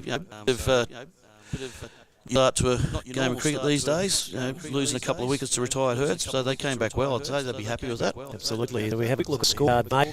This is called Levine, hurt 4. Perhaps the was out W for 4, Court bowled Purdue for 8, and then Hazeman right at the end there was bowled by Wood for 38. Waddington was not out 2, and Gollum not out 2. It was a total of 22 extras, including 19 wides in that tally of 5 for 223 after 45. Simon, so that's pretty good going, I reckon. Yeah, they're probably disappointed with the amount of wides. 19 free runs. What's that? There's nearly 10% of the runs in sundries. Good 3 overs extra, isn't it? Yeah, and then you've got to bowl them again. So, yeah, they'll be disappointed with that, the bowlers. But for a lot of these guys, this is their first. This is almost pre-season. Yeah. The Queenslanders, we've finished our season a couple of weeks ago.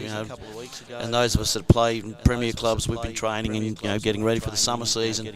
But for a lot of these guys, the first time they've been able to be outside on turf, pick up a ball, pick up a bat. So, well done to them.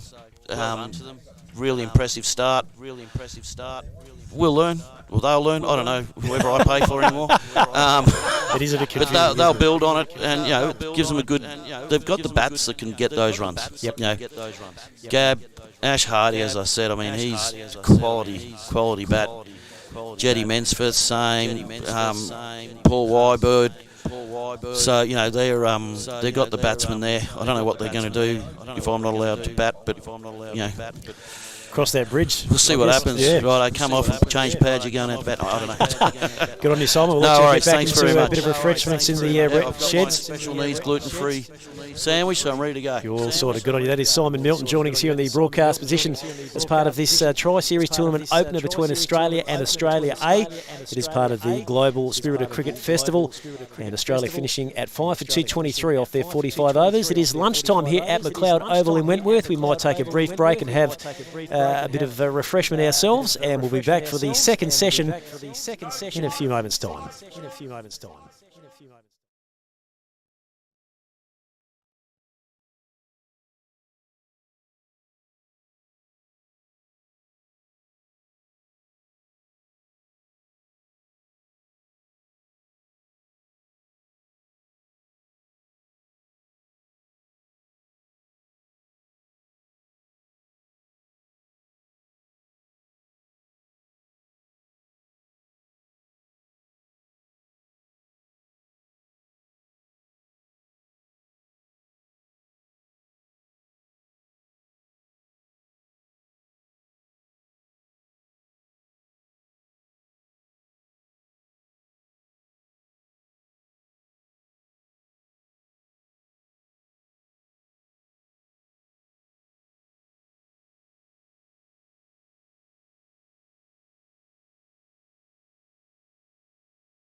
1-2, 1-2.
All right, we're just about ready to resume live action here at the McLeod Oval in Wentworth. This is the opening game of our Tri-Series tournament as part of the Global Spirit of Cricket Festival.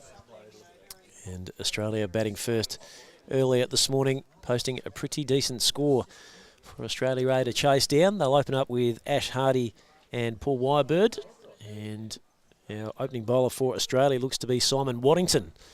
He's coming in from the Wentworth Township end of the ground. We'll be joined again shortly by Anthony Telfer here at the broadcast position. Hopefully we've been able to alleviate any gremlins that have troubled us in the opening couple of hours of program today. So a good start there from Waddington. Left arm around and straight on the mark.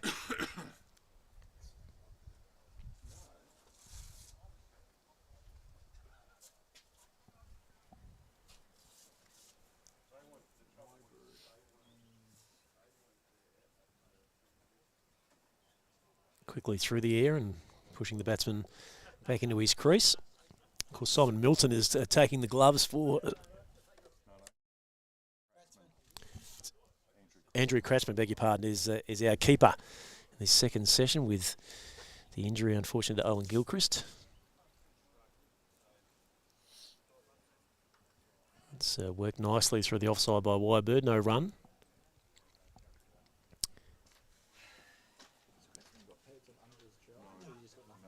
Nice work from Keble, who obviously picked up a little bit of a calf and cramp strain in that opening session, but he looks to be good to go out there at extra cover. Foolish ball, and it's timed beautifully there by Wyberg. He gets a good stride at that, and it looks like it will go for 4. So an aggressive start from Australia A. They're off to a flyer. 4 off the third ball of this second session of play.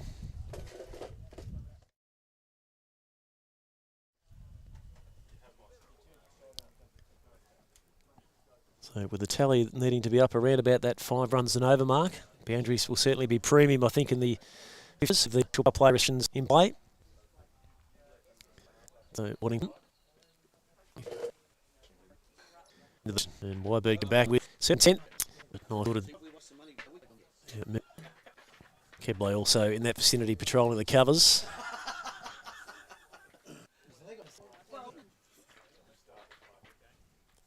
The foolish delivery. Wyberg managed to just dig it out of the block hole there. He'll pop it over into the offside for a single.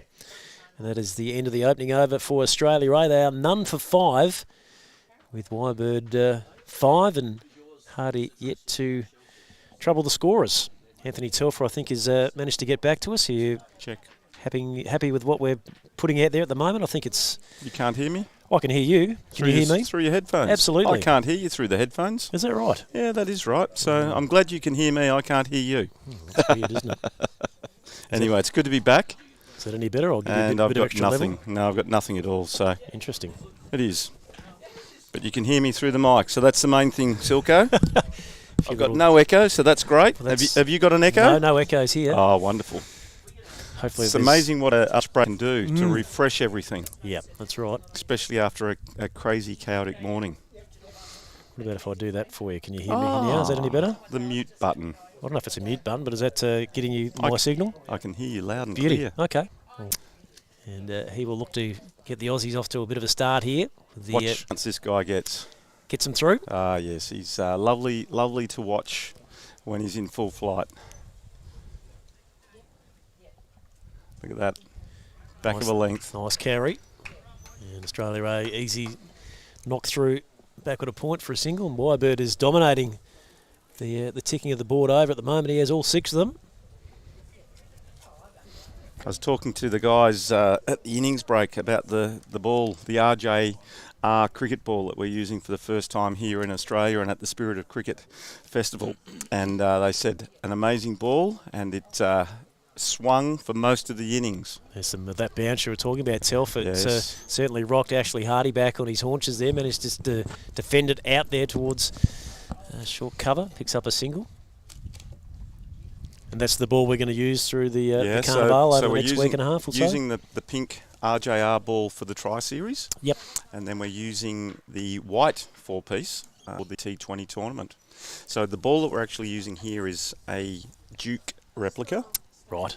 And then when we go to the T20s, it's the Kookaburra replica. Yep. Yeah. So as we know, the Duke ball in the UK does generally tend to hold its shine and swing through the innings. There's once again some more bounce coming through there from Trindle, but reasonably well negotiated by the bat.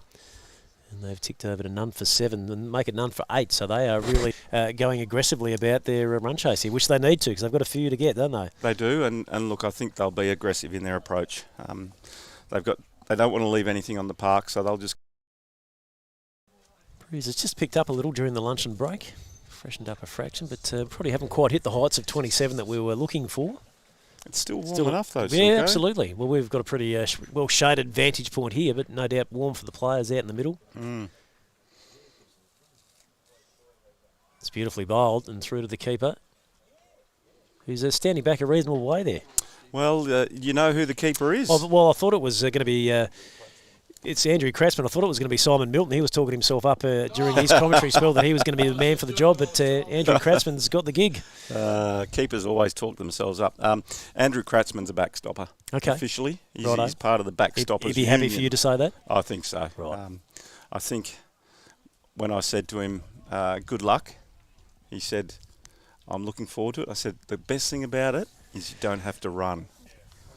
That's 4 runs. Very encouraging, and just that extra bit of pace off the bat nicely for Australia, Ray, and they really are moving beautifully here through the end of the second over. None for 12, so they're going at 6s at the moment, so that's the perfect way to get things going. Yes, they wouldn't have wanted a better start than this at the start. If they'd said we're going at 6 for the first 2, they would have said, we'll take that. As you can hear the breeze freshen up a little in the back play. And we'll go back to Simon Waddington. Interesting choice of open, especially when you consider the Australian A. They didn't, but mind you, Simon gets them through at a reasonable clip, doesn't he? A bit in the Purdue sort of mould, doesn't he? He sort of hustles them through. Definitely. And did you end up getting to look at the wicket during the break? No, I did not. Sorry, we were trying to fix all the technical issues, but I'll go and have a look once the end of the game is concluded. It's held up amazingly well. It's untouched, where they're obviously on a good length. Yep. A bit scuffed up in the batsman's feet mark and also the bowlers, but no, excellent. Looks like a change of bowler, and it looks like we've got Phil Melville coming on. Okay, so an instant change there, so no mucking about. As Australia look to seize the moment here. Melv comes out of New South Wales and been on the Australian scene for quite a number of years. And another top flashy edge over the top. Edge from Wyberg, which is going to hit the ground and just pitch a little, so they'll get through 2. Ball just slowing up now, so it looks like they will end up with Ashley Hardy pushing hard. We'll get back for a 3rd, so runs coming pretty comfortably for the A-team boys at the moment. I'm wondering whether the Aussie boys have got their length a little bit too short. Well, I think maybe potentially, certainly in the example of Craig Trindle, just that extra bit of pace too. I think the A boys are utilising that extra bit of pace off the track to manipulate and move the ball. And using that to their advantage, no doubt.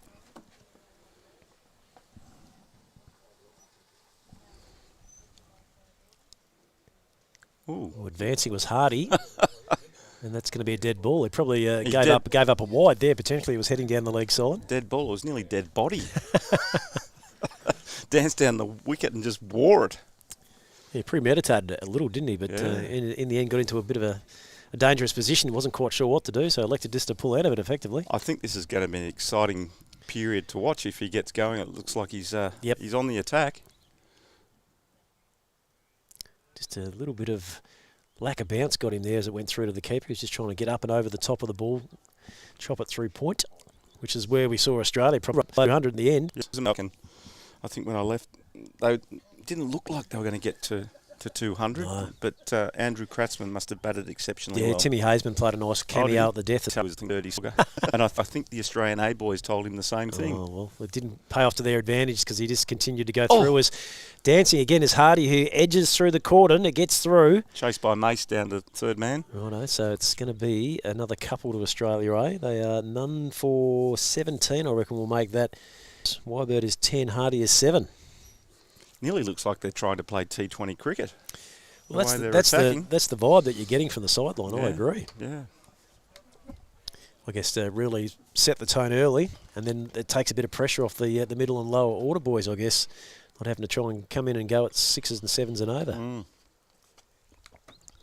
Melville this time pushing Hardy back, and they've got a man deployed there in a very short, Gully? Well, it's a very tight gully, isn't it? He's pretty close to the bat there, almost advancing with the bowler. It's like he's trying to avoid the red loam out there.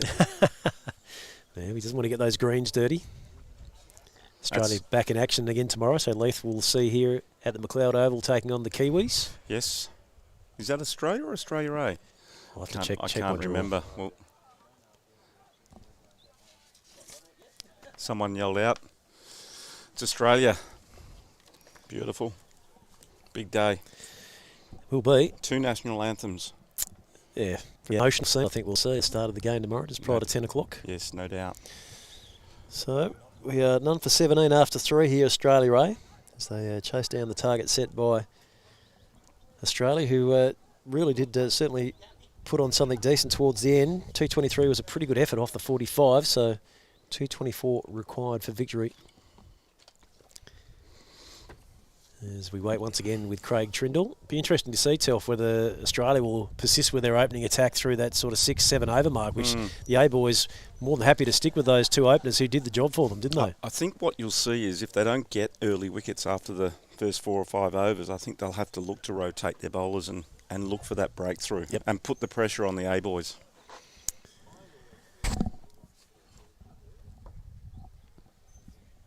Oh, Wybird edging. Is that a great catch? That is a fantastic bit of work there in the gully. Is it Leith Dawes? That is going way to his left-hand side. That is a great catch. Oh, that's one out of the box for Lethal.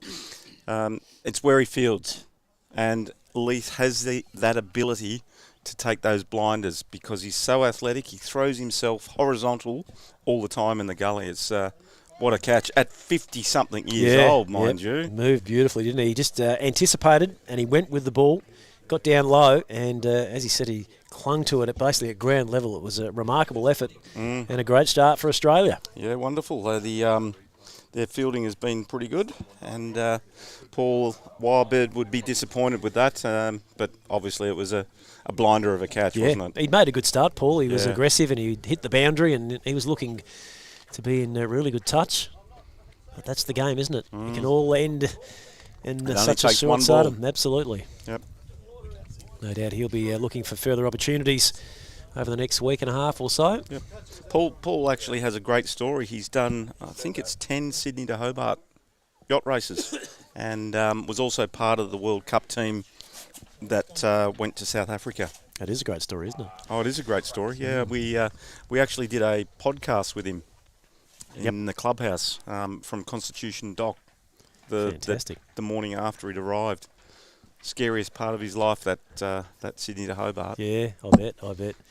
As we see a new man in is Mark Kratzman, is it? He's going to take his stance out at the crease. Yeah, that's Kratzy, left-hander.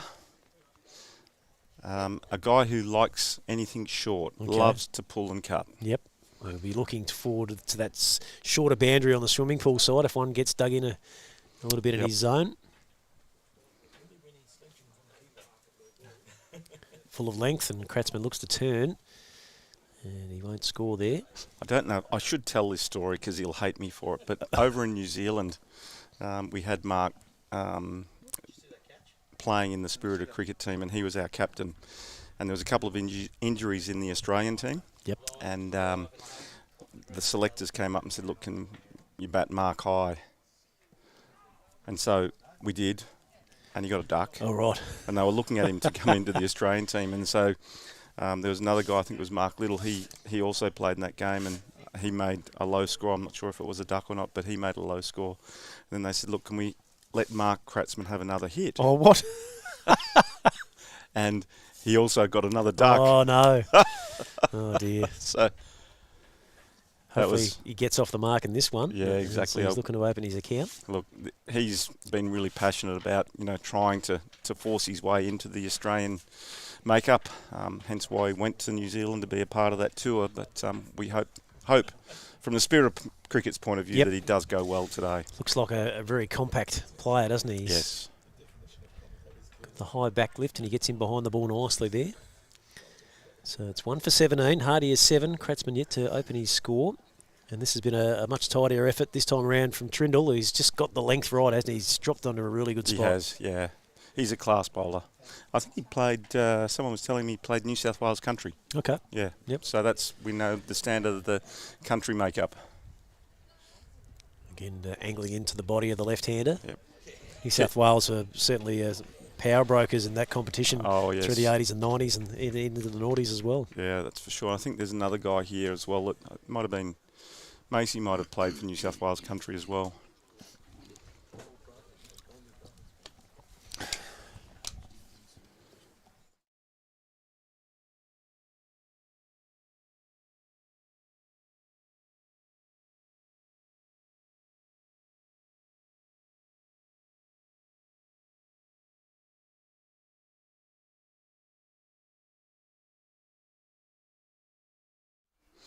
I don't know how to control this. Back to Melville. Unmuted me and away we go. He's on the charge. There's no doubt about that.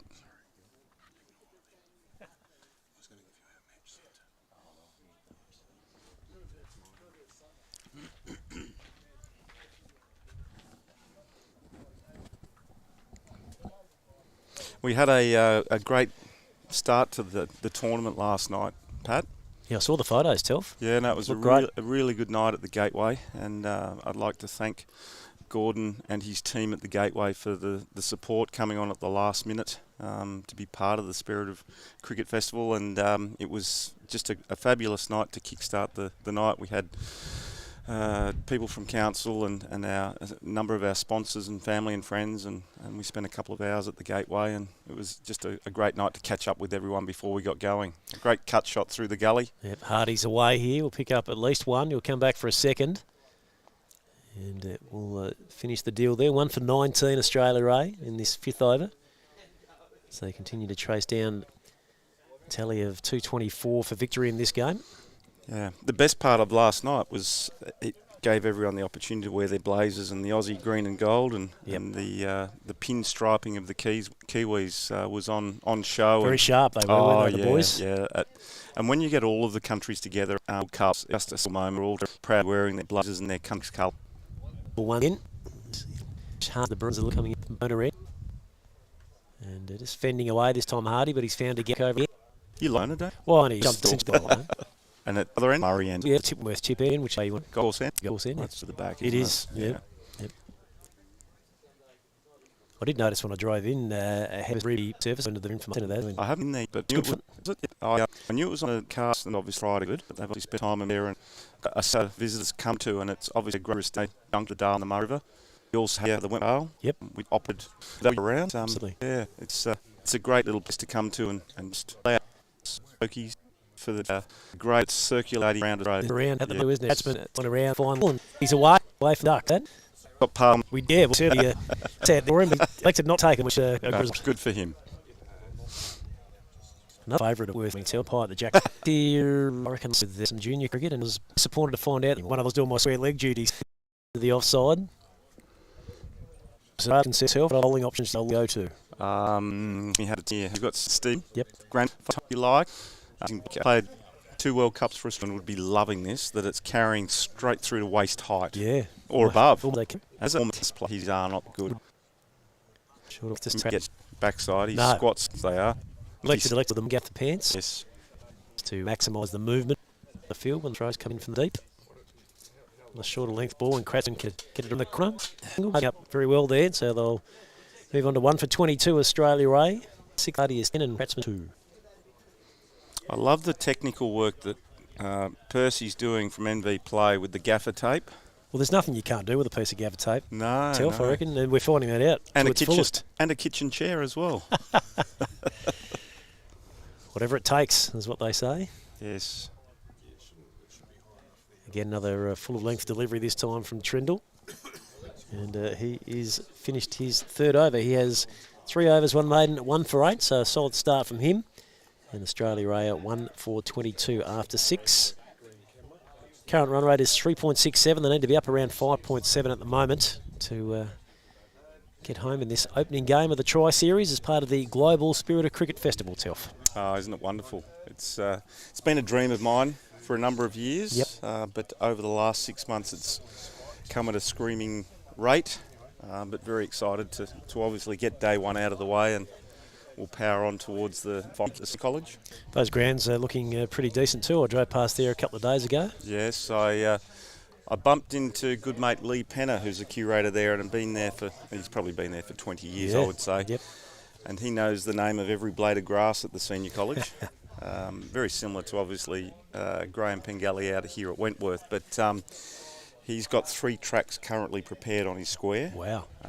One available potentially for teams to do some training on.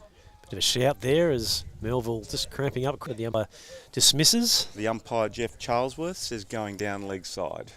So there's 3 tracks prepared there, and they want one of them obviously be used for the final next Tuesday, and then we'll alternate for the T20s the following week. So, yeah, no, that's looking good. A little bit light on for grass at Sarah Oval, but with this warm weather, hopefully it'll come back up a bit more. Yeah.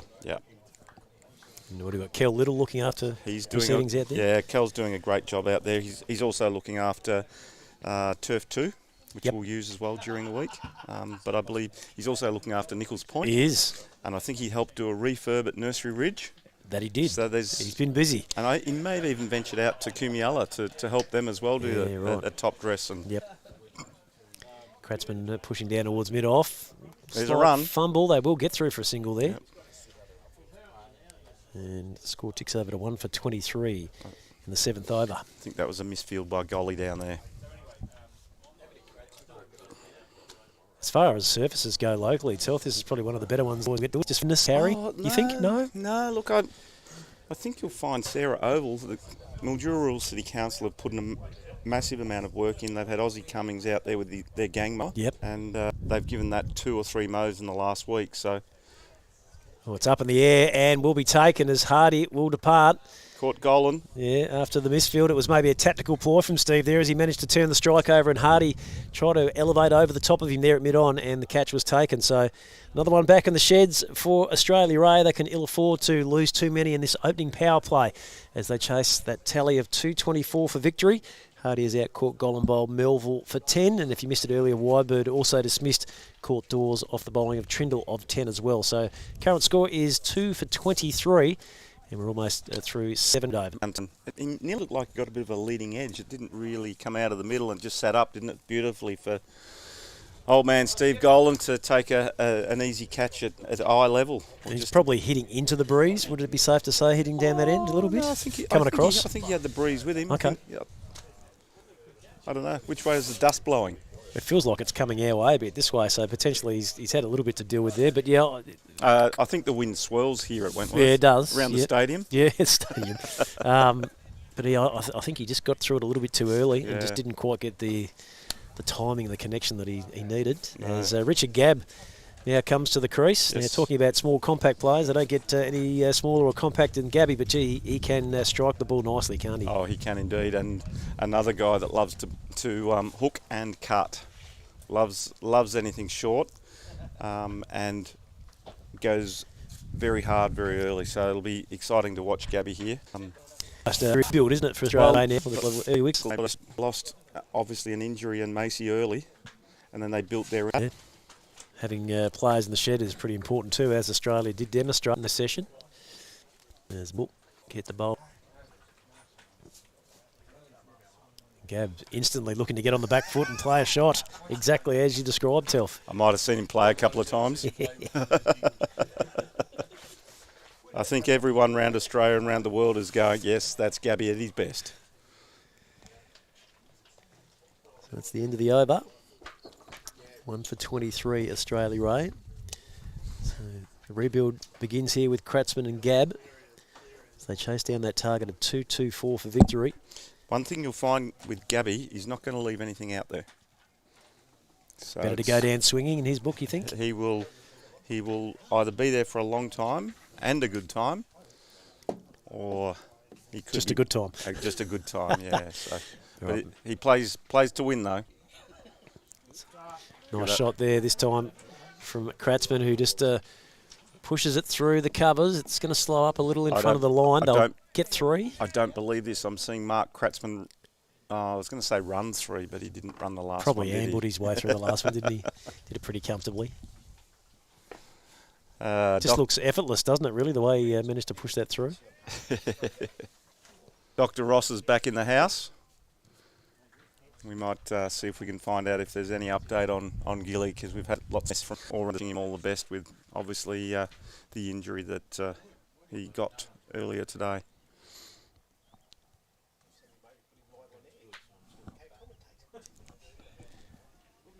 Gab just trying to push the ball through the covers. Just was a little off balance there, so couldn't quite penetrate the field. Nice bit of work there from Timmy Hazeman just out in front of us here in the covers. We did see Telf through the latter stages of that Australian innings that that shorter boundary to the swimming pool was really cashed in on by some of those middle order bats. So we saw quite a few maximums. As Gab is flashing away, he'll get this down to No, that's third Kratzy, man. isn't it? Oh, no, that's Gabby. Yep, you're right, sorry. Picks up at double. Did anyone go into the pool? I reckon one just brushed back off the wire on the top of the fence and came back, Oh, wow. luckily, so it was pretty close. And let me guess, A. Kratzman? Yes, just getting down and just leaning into them and hitting them around the body. Watch? He was good, very elegant. Yeah. I can't wait to see what he does in the T20 comp. Yeah, okay, well, he showed some signs of invention with the reverse and the laps there at a period of time as well, so he certainly got all the textbook shots and all the others as well. He's part of the EV2 franchise from Northern Queensland. One to watch, I think. Captain. Oh, Bit of a nibble there from Gabby. He was not quite enthusiastic about that attempt. A nice line of length again once more from Craig Trindle. He's really dropped into the zone now, hasn't he? 1 for 13 into his 4th over. That's triggered his best. Very difficult bowler to score off. Off the body there into the leg side. They'll pick up a single. So Dormo trying to raise at the right knee up there to signify that it was a bit of an issue for him, but he got there in the end. Great man, Mark Dorman. He's given plenty, hasn't he, to local cricket here in Sunraysia over yeah. many years.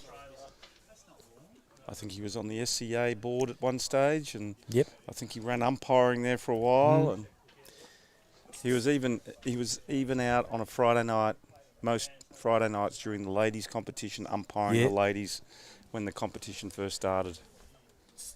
No, he was doing some work with a couple of our young Westie girls, Addison Bell and a few others there, just working on some of their techniques in his own time, of course, on a Wednesday night. Yep, and I think he even ran a junior cricket academy there. There's a flood coming in here for you, Telf, with one of the sort of cricket logos turning up there on, is it Simon Milton's bat? He was quite proud to show that off. Yes.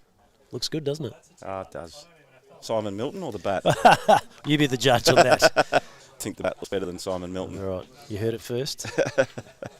Yeah, no, he's coming over to give me a whack behind the back of the head by the sounds of it. Yeah. He's You'll right have to on listen to the replay tonight, mate. Right, back with Phil Melville now. He's passed to Gab, and Gab Look at that. lobs it over the top. Didn't quite get all of it, so it's going to stop out there. The extra cover boundary, so they'll get through for 2. And Coming back for 3. Gab likes the look of 3, and they will get that one pretty comfortably. 2 for 32 in this, the 9th over. Gab has advanced to 5. Cratchman is 6. And puffed, I reckon. Kratzy will be puffed. That's 2 3s he's run now. Yeah, we maybe being that a little bit loose on the word run. We need to get that confirmed. But I think he's just doing what he needs to do just to make sure he's got enough in the tank for later on, which is a smart move on a warm day. Ooh. Hey, I've just spotted a great mate of mine. Right.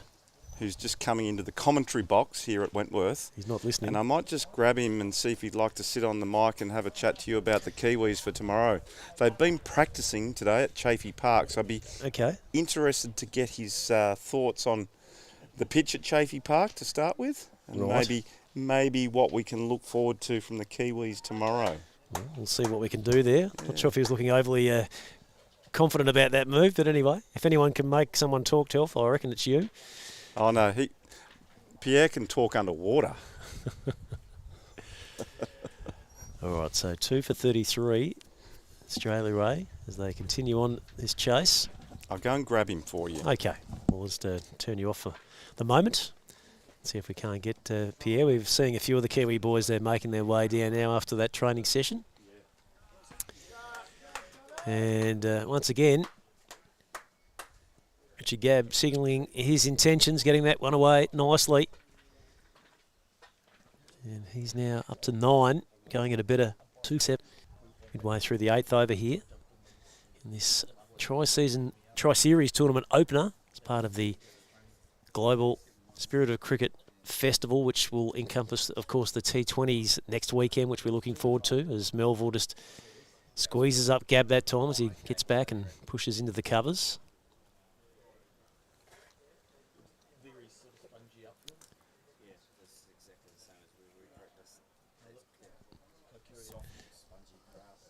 Decent show out too from the locals to come down, enjoy some cricket.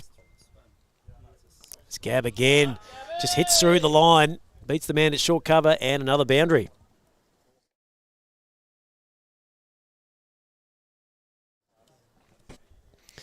So he is really making a fair fist of this run chase as he moves to 13. Kratzmann is 7. It's 2 for 41 after 9. So the run rate now up to 4.56. So they're getting somewhere around the mark they need to be.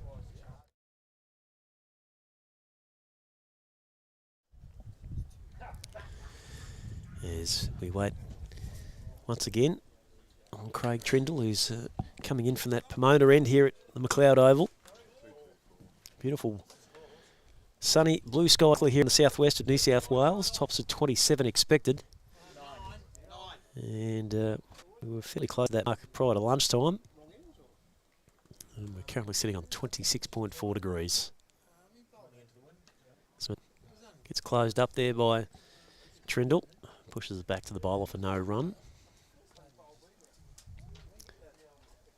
Wickets in this second session. Paul Wyberg was out, caught doors, bowled Trindle for 10. And Ash Hardy caught Gollan, bowled Melville for 10 as well. Australia Ray have certainly got the run rate up to where it needs to be, so they're well placed. Bit of a rebuild from the two left-handers here though. Pretty much a ring field in operation, Australia. We can see a couple of slips in there. Point, also a third man. Covers protected alongside a mid-off.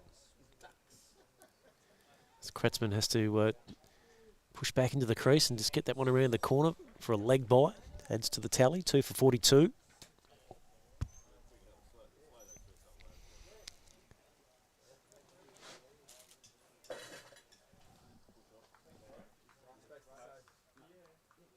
On the onside, it's just the fine leg and a mid-wicket in play.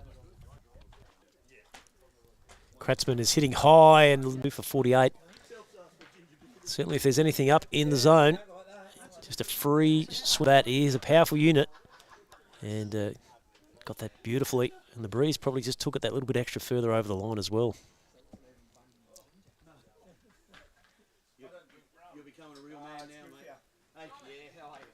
We was tempted again with a foolish length that time from Trindle, but decided against it at the last moment.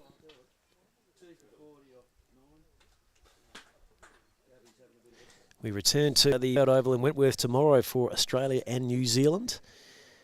And then we'll move on to Chaffey Park in Merbein for the Kiwis to double up. They'll take on Australia A.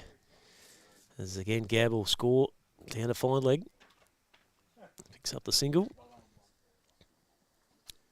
Moves him into the 20s. Score is 2 for 49 at the completion of 10 overs. So just under 5 runs and over. Great start from Australia A, even though they have lost a couple of early wickets.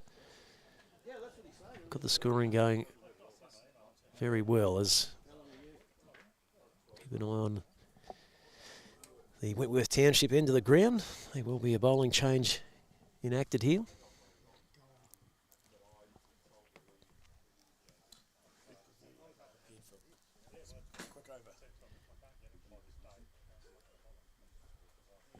See, it's well to his credit.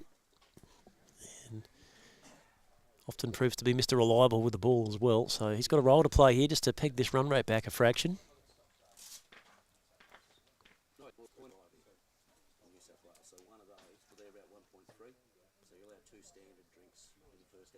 Batsman just conferring mid-wicket just to get a sense of how things may look. As Kratzmann has elected to go for the helmet, of course, to slow up to the stand up to the stumps to the slower bowler.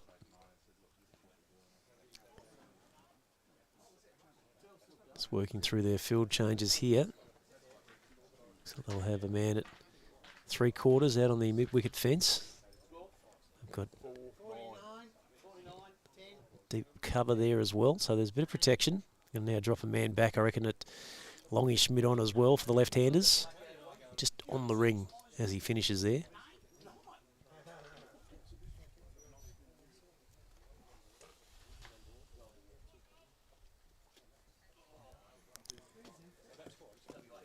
Right, so Gab's good to go. Colin quick through the air. As Richard Gabb was looking to try and turn that to the onside.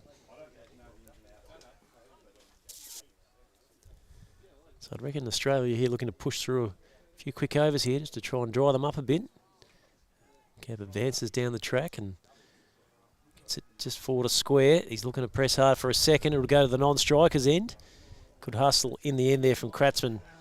And there was a chance of overs there, but in true spirit of cricket tradition, batsman will decide to pass up that opportunity.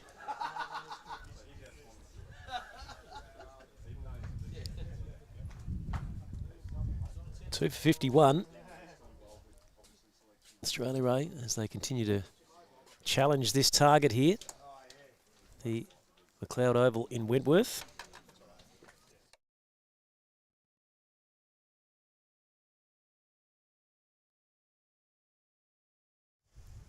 As we welcome yet another special guest to our broadcast position.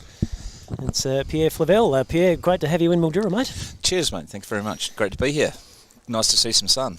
Yeah. No, we've had an interesting winter. We haven't had a lot of rain, but not a heap of sunshine. But we've come clear at the start of spring, and hopefully over the next couple of weeks it'll stay this way. Perfect. It's been probably the coldest week back at home from my hometown in Christchurch. Oh, wow. Bit of snow in the South Island, and I say that rather loosely as it was quite a lot. And I think it peaked at -4 yesterday.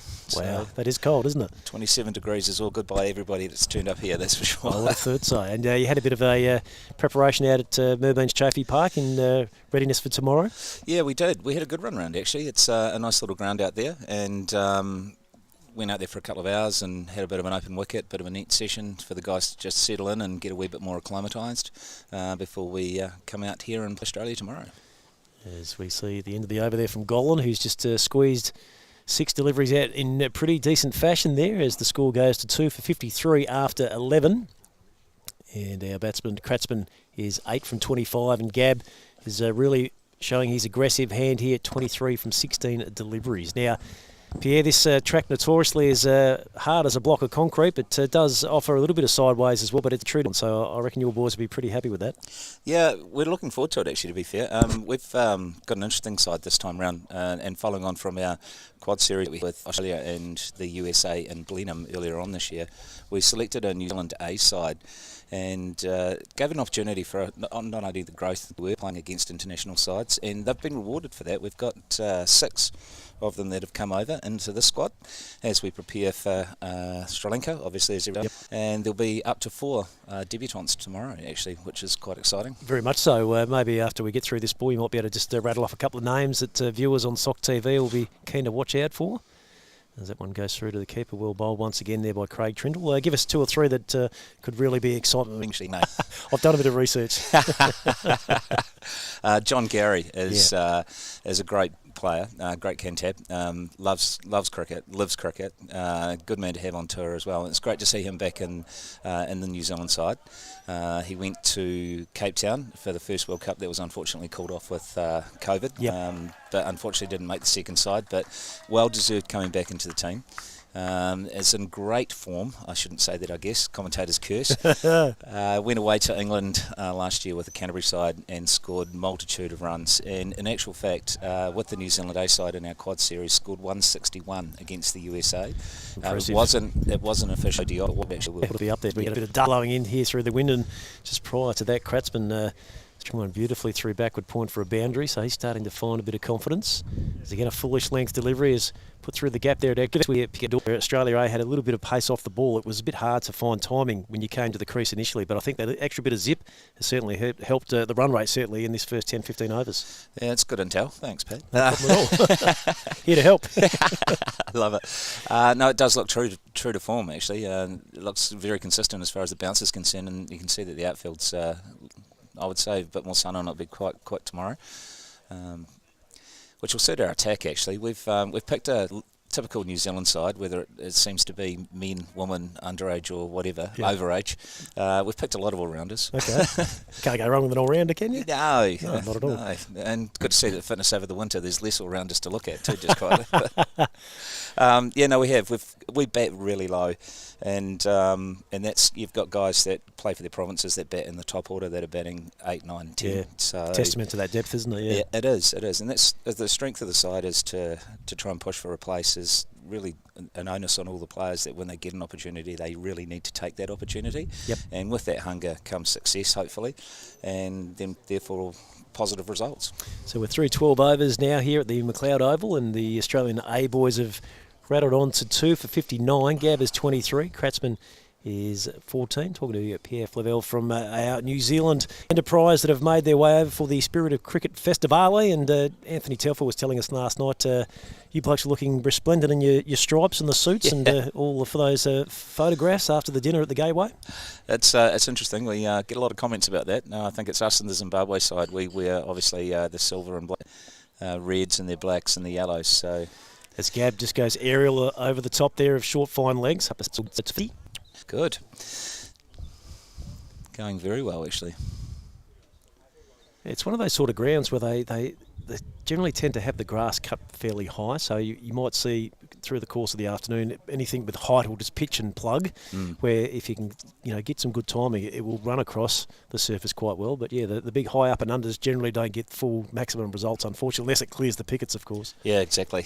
There's a few boys on our side that'll be challenging that, I dare say.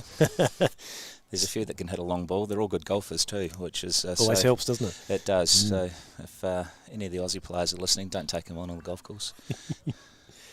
As we go back through here, Stephen Gollan, and back cut coming through there from Kratzmann. Probably not exactly where he wanted it to go, but he got a fair piece of it, so it's going to run down towards the boundary line. They'll get through for 2, and that's all they'll get. So 2 for 62, Australia A in pursuit of that target of 224. Almost 13 completed overs here at the McLeod Oval.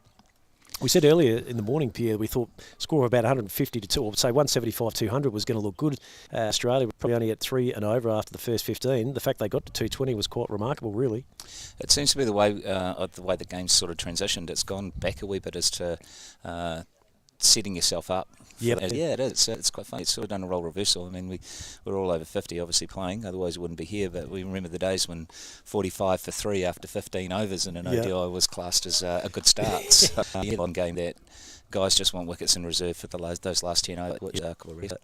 That's good to see. A good consistent bounce on that wicket, and looks a great outfield, so we're really looking forward to it. As you said with your guys too, and no doubt the two Aussie teams, the batting depth is there, so if you set that platform and base, you've got guys that can come in and go the long handle in the last 10 or 5 overs or so to go. Yeah, absolutely, and I guess that's something that we're going to have to look forward to, or trial for Sri Lanka as well. I know that in Cape Town in the last World Cup, we got ourselves in some fantastic positions, like only needing 6 and over off the last 5, 6, 7 overs and having 7 wickets in hand. But because of the slowness of the wickets and the spin and the turn, it was difficult for guys to go out there and score quickly from the start. And it's a good test while we're here, and we're going to trial a few things. We're obviously looking for results, but we're also looking to give everybody a decent go to claim a stake for Sri Lanka, and also trial tactics while we're here at the same time. Christian Farley's been introduced into the Australian attack now. He'll take up the challenge here. Richard Gabb is on strike. He's currently 25, 2 for 64 after 13. Just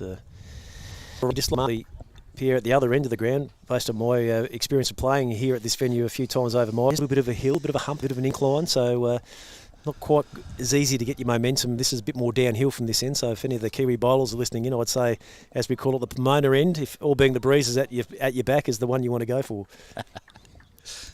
I think all bowlers want to bowl with the wind, don't they?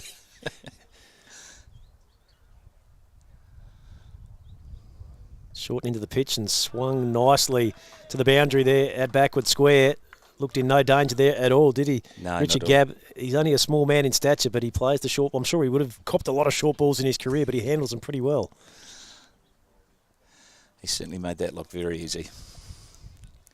We've got a bit of an anomaly in our second game against Australia. We've got a set of twins over here. Okay. And they're not playing tomorrow against Australia because they're actually 49 still. And the rules with IMC are that you must be 50 to take the field. But on the 22nd when we play Australia, it's actually their birthday. Fantastic. So hopefully celebrate with a win at the end of the day. Well, I'm glad we're playing Aussie on the 22nd and not the 23rd, put it that way. I'm sure there'll be a celebration anyway. We've got a rest day afterwards. So. Absolutely. Yeah, no, Simon and Mark Murphy from Canterbury. Yep. Good stalwarts of Canterbury cricket, and I say that as a province. Simon's played out at North Canterbury and has played in town as well. Both very talented in their own right, and if you talk to them, they'll tell you that they are the lesser brother, as twins often do. But really looking forward to seeing both of them play, actually. You can get more diverse. You've got a medium-pace opening bowler and a right-arm off-spinner. Okay. So they'll complement each other potentially in a bit of a bowling combination. Who's to say? I don't think they've ever complemented each other, to be fair. On a cricketing sense, maybe. Here we go again, and a swing to leg, and that's going to clear the boundary. Over she goes, and Richard Gabb, maybe he's got prior engagement, Pierre, and he's trying to get out of here a little bit quicker, but he has raced along to 37 now. Kratzmann is 17, and it's 2 for 76 now as we approach the end of the over.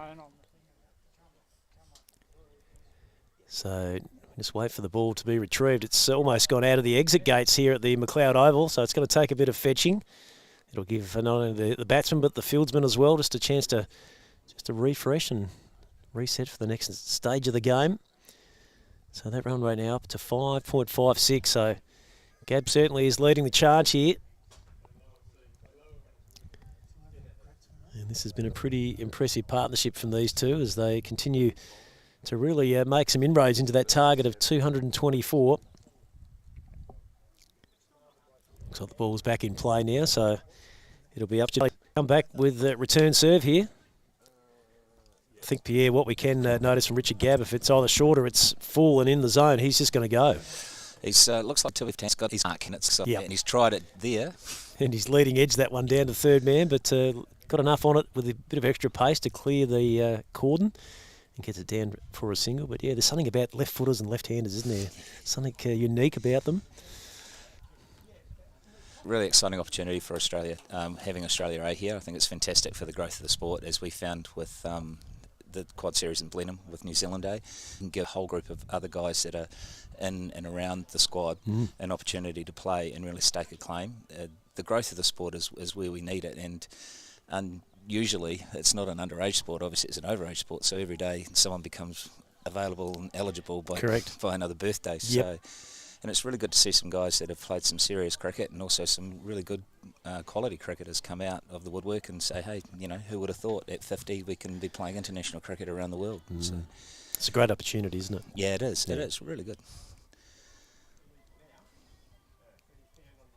Foley pushing that one wide across the off stump, and the umpire will signal the wide, which we did see a little bit of from the Australian A team. I think they racked up something around 17, 18 wides in that first session. So obviously, in this sort of form, you want to try and keep those to a minimum. You don't do balls. Not a Duke's ball, not a Kookaburra ball. So I got used to that as well, how much it swings and moves. Leg side. Yeah, I think this particular ball they're using, the pink ball, is modelled similar to the Duke, probably with that narrower seam access, I guess, which we know from the English conditions, it generally tends to lose its shine early but then come back later on and then become a real threat as the reverse swing comes. Start up and wind and a bit of movement later on. Yep. This is a big over now. Yeah, it's extra for 81 after 13.5, so almost 14 overs done. And that run rate is just a tick under 6, so not a bad spot to be in the first start into the power play. So you're involved in the T20 side of things as well, or? I am. We've got a few of the New Zealand guys over here, which is a fantastic concept. I mean, it's the more cricket you can play and more quality cricket you can play, the better, obviously, for the sport. And Sydney, I think, is an interesting concept in itself. And look, people are looking for all sorts of variations of the sport. There's a couple of guys from my home club in Christchurch that are actually off to America to play in the T10 competition. Fantastic. Which is star-studded as well. Yeah. So it's, I think that's probably as low as you can go to play a game of cricket. 10 overs. The bowlers are happy; they only get to bowl 2 overs. Yeah, so. That's true. It's a batsman's game, that one, though, yeah, surely. Yeah, it's got to be.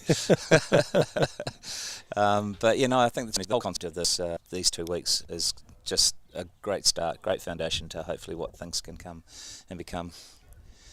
And a lot of these guys, when they would have been playing through the peaks of their careers at domestic level, T20 wasn't a thing, so they wouldn't have played a lot of it necessarily at a younger age. So to be able to have that rebirth, as you said, after 50 and come back and experience it. It's Gab again, just trying to find his way through a gap there behind point. I was pretty lucky myself. I think I got out, and I'm a bowler. I got out just in time. He only just started to introduce it, and I think I'm pretty glad that I didn't have to cop too much of it in my time. But I was always one of those guys that would love to plough through and bowl my spell in a one-day straight through, bowl me 8 or 10, because it was always tough to come back at the death with a soft piece of soap, as it were, the old white balls. Yeah, I totally agree.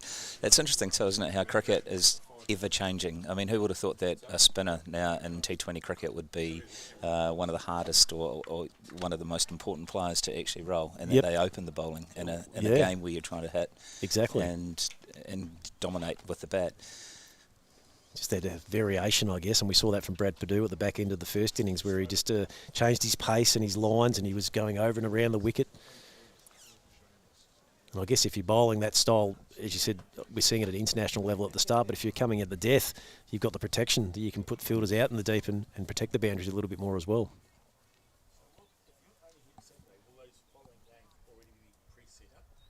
Gab trying to swing it around. He's just got a bit of a leading edge to that one. Does the work. 2 for 83. Gab is 39. Kratzman is 18. And I reckon we're pretty close to a drink, Pierre, so maybe a bit of a break for you. You can go and sit on the sidelines and enjoy, but it's been a pleasure to chat to the course of the next week. Fantastic, thank you very much. We're really looking forward to it, and obviously we kick off tomorrow, so I'm hoping for a positive result, but also hoping that the weather continues as it does. The guys really enjoy themselves, and a credit to Anthony Telfer at the VCA, yourself and NV Play and the rest of the guys for the coverage. Great stuff. Thanks, Pierre. That's Pierre Flavelle from New Zealand over 50s cricket. And, of course, the boys will be live and in action here at Wentworth, and we look forward to their debut in this competition. But at the moment, we've got a drinks break here at the McLeod Oval with Australia A 2 for 83, 15 overs in pursuit of a target of 224. And we'll be back with the live action shortly.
Just about ready to return to live action here in this second session of our opening game of the Spirit of Cricket Tri-Series Tournament. Australia versus Australia A. Australia A are 2 for 83 after 15 overs.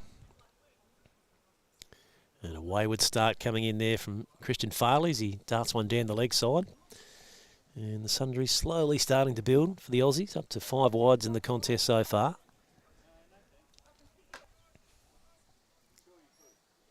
The current run rate of 5.6. They're certainly in a decent position, Australia A, to make a real big challenge at this tally.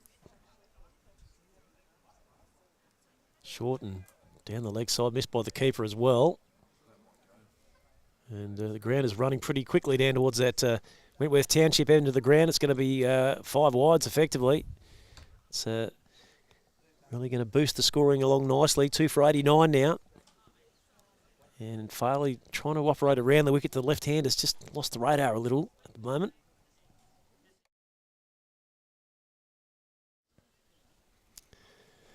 So he'll be desperate here to get that line and length back on track. Australians currently operating with 2 men in the deep. Deep third man. Deep fine leg, call it backward square on the 45. And that one safely through the...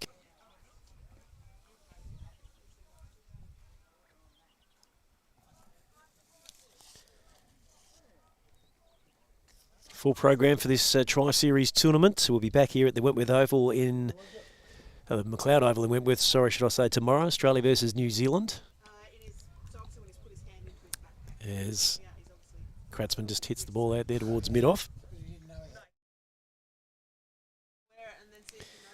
Then we move on Friday into Merbeen, northwest Victoria. Chafey Park, it's New Zealand taking on Australia A. And over the weekend, we'll see games at Chafey Park, also Sarah Oval in the Mildura City Township. There's a much better line and length from Farley. Puts Kratzmann under a little bit of pressure there as he tried to defend.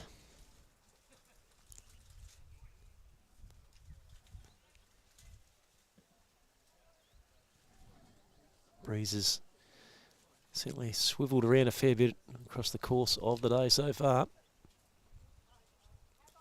Again, he goes down the leg side, unfortunately. Just get me.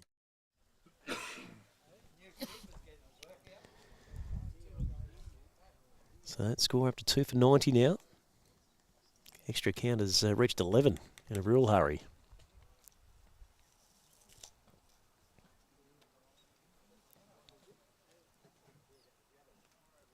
And another one. He just can't get it right at the moment. Christian Farley, I wonder if he might be inclined to head back over the wicket, just trying to get his direction. While the tally continues to increase, the overs count stays where it is, which is obviously a great benefit for the... And now he's got the collie wobbles coming in. He's lost the run up, so just needs to go back and take a few deep breaths in just to regather himself.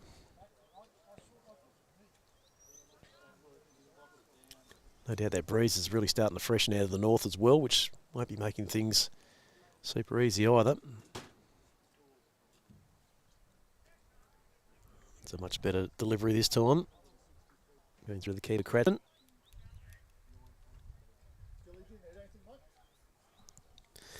So around 5 to 3 local Wentworth time in southwest New South Wales as we carry through this second session of the Tri-Series Tournament opener.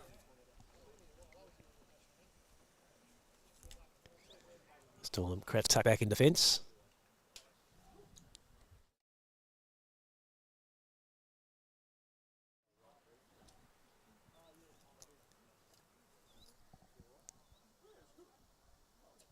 Into his second over, Christian, at the moment, going at none for 25, so it'll be interesting to see whether the skipper Tony Clark will continue him from this promoter end. Another ball angled down the leg side, another wide.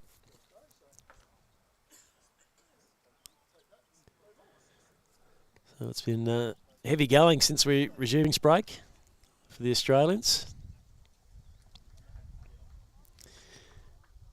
Keble's currently 39 not out, Kratzmann is 18.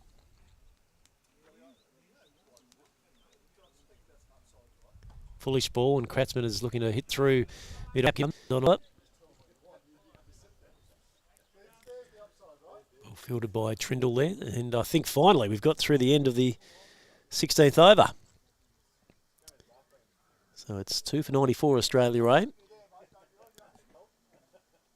With Gab on 39 and Mark Kratzmann not out 20. Gab has been dynamic since joining the game. 39 from 28. 3 fours and 2 maximum, striking at tick under 100. Certainly put the onus back on the Australian. He's ready to go again here. He'll be facing up to Stephen Gollan.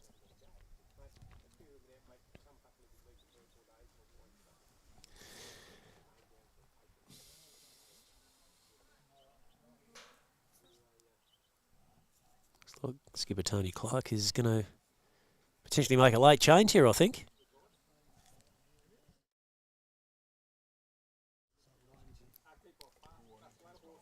So is it going to be Waddington that's going to be reintroduced here after he took that opening over?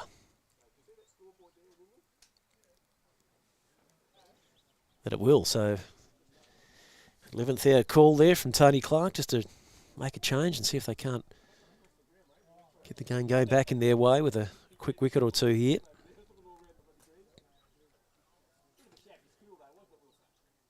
Waddington bowled the first over of the innings. Now he returns from that Wentworth Township end here at the McLeod Oval. So we have a look at the field placings. Deep mid-wicket. Man out in the deep on the offside. He's also got extra cover boundary patrolled as well, so he's got some protection there.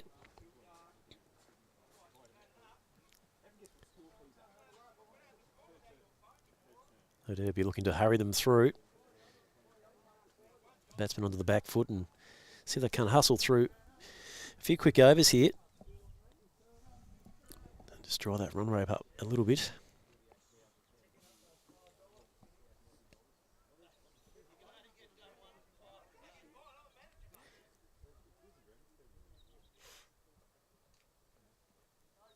Earlier in the day, Andrew Kratzmann was the star with the bat. As Waddingham drops it in short, it's blazed away. Out to the cover boundary for a single by Gab. Moves to 40. Kratzmann and Tim Haseman come together at the back end of the innings to really get things moving for the Australians. Got them up around that 220 mark, which certainly didn't look likely after the first 15-20 overs.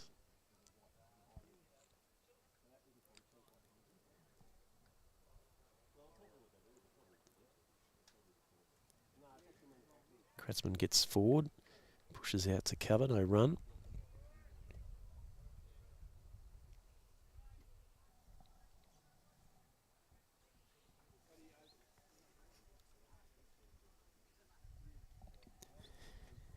Very useful in the field too, Simon Waddingham. Needed to be caught upon in the later stages of this innings, but he's doing a decent job here just to hold that run rate back a little. Currently sitting at 5.76 per over.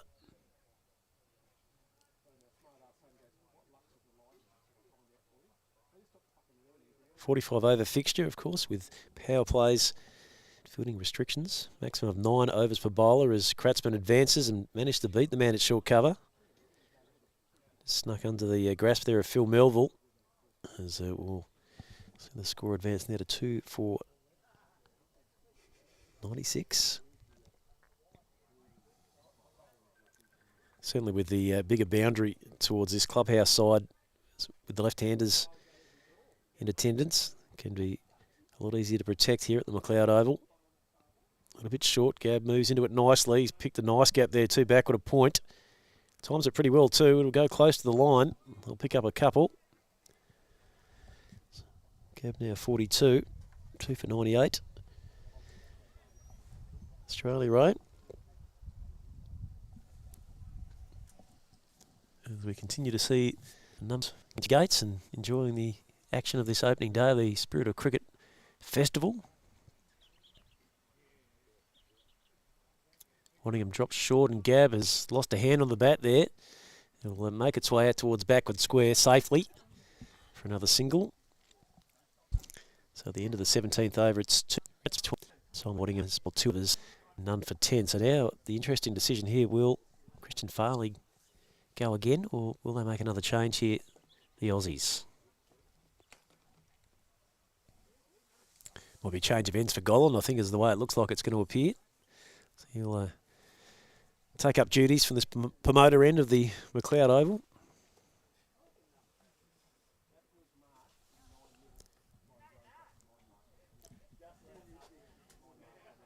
As we can see, Tony Clark once again, skipper, just directing the troops, protecting the key parts of the boundary. No doubt Gab will be looking to go to leg on that swimming pool side. Bit of a shorter boundary there for him.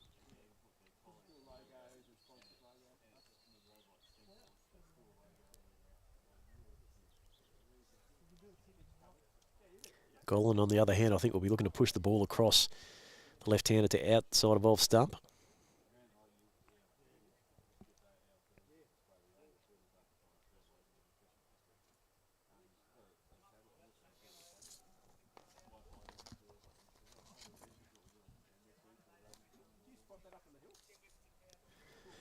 So it's still moves being made here by Australia, just trying to get everything set the way they want. It is an interesting juncture in the game, isn't it? A wicket here can really change the focus of the game. Otherwise, Australia are going about it pretty confidently, you'd have to say.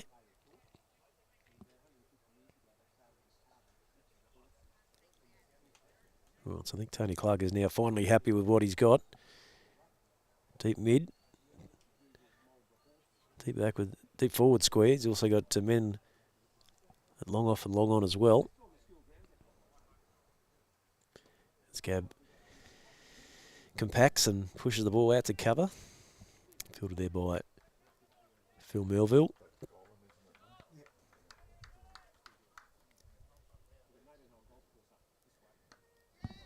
Gab has timed that one nicely there through point. Dawes chases after it. They'll get back for 2. Considered 3, I think, initially, and I'll just take the double. That will bring up the 100 for Australia A. They are 2 for 101 in the 18th over. Gab is 45. Kratzman is 21.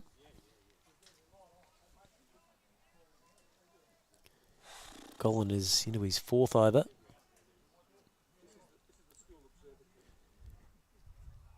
Gab is still retreating in defence and pushing it back to Melville.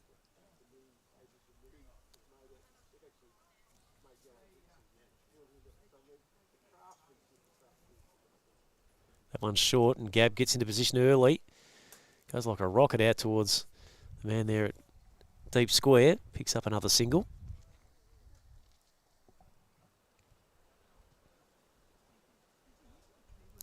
This, of course, just the start of bonanza of cricket here locally in Mildura, southwest New South Wales.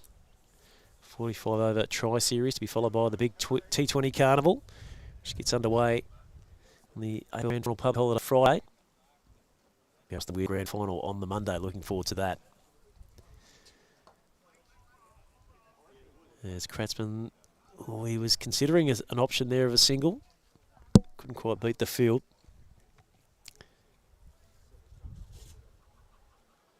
Once again, some good work from Phil Melville, who got across in support there of his teammate Tony Clark. Kratzman this time goes into that point area, pick up another single. So it's 2 for 103 off 18. We're 20 as we continue our live coverage here of the Global Spirit of Cricket Tournament. It's the Tri-Series, game number 1 here at McLeod Oval, Wentworth. Australia versus Australia A. Anthony Telf has rejoined me in the broadcast position. You had a nice vantage point from behind the bowler's arm, Telf. Yes, I went over there to have a look at the NV Play camera setup, which is really quite an amazing. It's nearly like R2D2. Is that right? Yeah. One for all the Star Wars fans watching in this afternoon. Yeah, I'm excited about the quality, because people have been saying that the quality of the vision is really good. Oh, a shout there for a run out at the non-strikers then. It was some pretty decent work there from the Australian boys, but in the end... I think that was Phil Melville, was it? Yeah, he's been busy in the last 5 minutes or so, but they end up getting a single from the overthrow. Mm. So it'll get Richard Gabb back on strike, who's rapidly closing on a half century here. I was sitting down on the boundary and the Aussie boys are up and about and they realise the importance of the next 3 or 4 overs and trying to break this partnership. They've been very methodical with their field places and placements and changes, haven't they? They're taking plenty of time over it. Yeah, yeah. I've heard Trigg with a lot to say out on the boundary, trying to rev them up. Yeah, wicket here would make a big impact, wouldn't it? Yeah. The New Zealanders are over on the boundary watching intently too. Playing a miss there from Gabb. I may have given away a few trade secrets to the Kiwi, so I apologise for that for all our Australians listening in. Just a little bit of spin and heads up on the game that's transpired so far. I think Pierre was quite happy to take that advice on board. Look, they can all watch it back on SOC TV Global later tonight if they want to. As Gabb once again pushed down the ground, he'll pick up a single to long off, beg your pardon.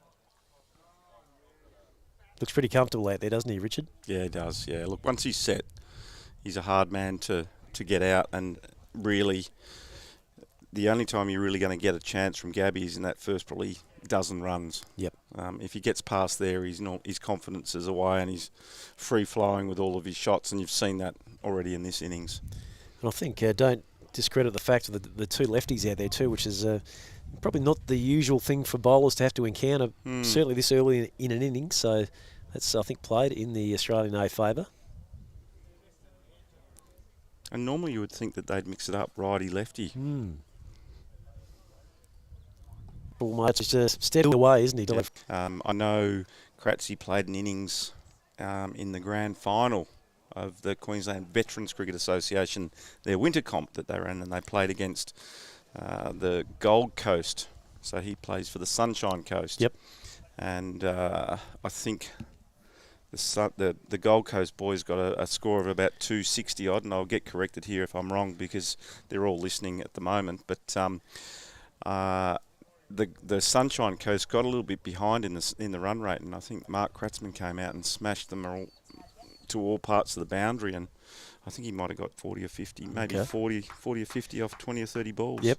Nice so he can turn it on if he needs to, but at the moment he's just doing a job there with Gabb and obviously getting him on strike, so doing the team thing, which is what Mark about. 2 for 106 in the 20th Australia range, chasing target of 224. I went on YouTube before to how many it's up over the 100 mark, which is pretty exciting. Very much so.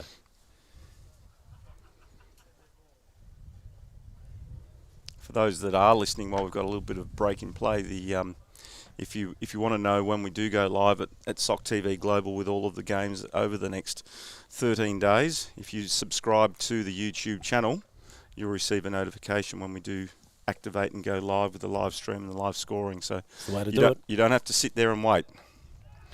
Big shout for LBW there. Down leg, I think. Heading down. The keeper certainly was going that direction. Yeah, and a quality keeper at that. He's just dropped his baggy green on the ground. He'll need to go back and pick it up. He's not quite aware of that fact. No. Being pointed out to now by his brother. You dropped your baggy green. Johnny on the spot to deal with that dilemma. So Golan again. Just really, the switch of ends, I think, has really favoured him. He's just dropped into a really good zone, hasn't he? What's his figures? Currently operating for nearly 5 overs, none for 16. Okay. It's good going. Yeah. Father time. It's what he does. You'll hate me saying that, but... It's a bit quicker through the air, that one. I know his boys will be watching now. Back in WA. They love watching Dad represent Australia. So a big shout out to the Golden boys back in WA and everyone else in WA that are following Golly closely here. Again, a bit of extra pace on there from Steve. And that is the end of the 106. Gabb is 48, Kratzman is 23. What are the Sand Gropers working with? 2 hours behind us at the moment? I always get confused with the daylight saving. It's 2 hours, yeah. 2 or 3. I could Google it if you like. Never let the truth get in the way of a good story, Telf. No. I've heard that many times over the years. And, really looking forward to seeing all the guys head over this way as we ramp up for the T20 tournament. The Sandgropers T20 France, probably the most aggressive and professional unit seen. They've bought and other merchandise, and it's all branded the Sandgroper brand. And this is going guys that are coming from Queensland and Victoria. Yeah. They've really taken on what it's all about. Gab gets back for And 3, which will bring up his 50, I reckon. He was 48 going in. Just wait for the update to come up here on the scorecard, but I reckon Richard Gabb has raised a half century, and he really has set the platform and the tone here for Australia A to, I won't say upset the Aussie boys, but they're certainly well positioned, aren't they? Oh, they are, and he's leading from the front as skipper as well. I think that was a no ball as well, that delivery, so I'm pretty sure that's his 50. I heard some of the boys over here clapping, but haven't had the update on the scorecard just yet. Maybe we check with Bish. How many's Gabby? We're adding it up now. There you go. Kratzman goes long. There's a fielder It's out there plugged. in Leith Doors. It will pitch out in the deep, but they will get back for a second. There's a nice option there from Tony Clark. Has the cut-off for the throw coming in. Gabby's 48. Might have jumped the gun there, Telf. I thought he must have been 45 with that throw. Ah, there you go. Got a bit excited, so apologies.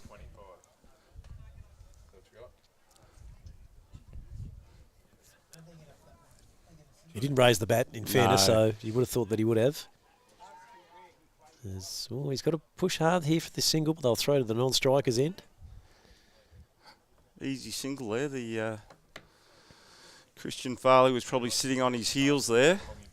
Well, they've still got a fair ring field in play, but they are that little bit deeper, aren't they? So a little knock and down on the ground, it's Tap and an run. easy one. Yep. Like, if they give you the go-ahead now, it'll be after that. So I'll send you a price.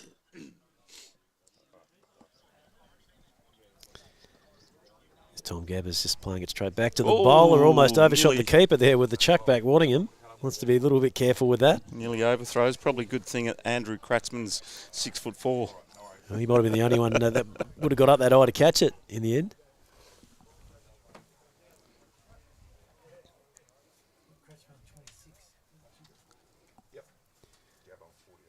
Ooh, and just past the outside edge as Gab was trying to run that one down to the vacant third man boundary. I wonder if that was a chance, the way that Waddington had his hands on his head. Bit of Probably the catch. for the end of the day. So once again, it's Simon Waddington. A couple of moments ago, Kratzman is 26. It's a pretty decent partnership coming together from these two.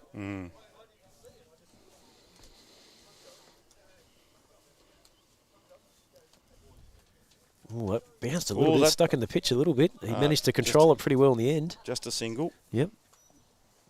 Takes him to 49.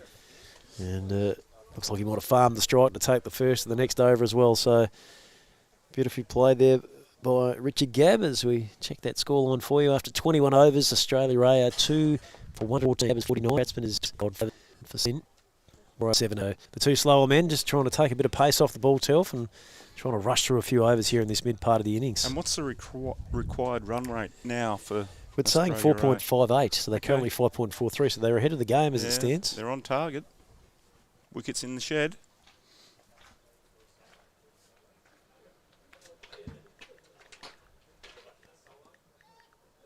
And that this time will be a 50 for Richard Gabb as he That's just his 50. pushes it into the gap on the offside. Well batted to Richard Gabb. That's 50 for him, boys. 50 for Gabby. Raises his bat to his teammates on the sideline. Super impressive start to his campaign, Telf. Oh, yeah. Yes. Did go to South Africa for the World Cup, so we know he's a class cricketer. Yep. And a great batsman, as we've witnessed here today, but also a very, very handy gloveman as well. And he was, I'm going to say, one of the two keepers. Ooh, that's taken. Big appeal from Kratzman, the keeper, but not much happening there. nothing though. from Mark Dorman at the other end. No. And the batsman's Standing his ground as you would. maybe he was just excited that he caught the ball past his brother, or Yeah, maybe. Again, that little short tuck around the corner is good for one.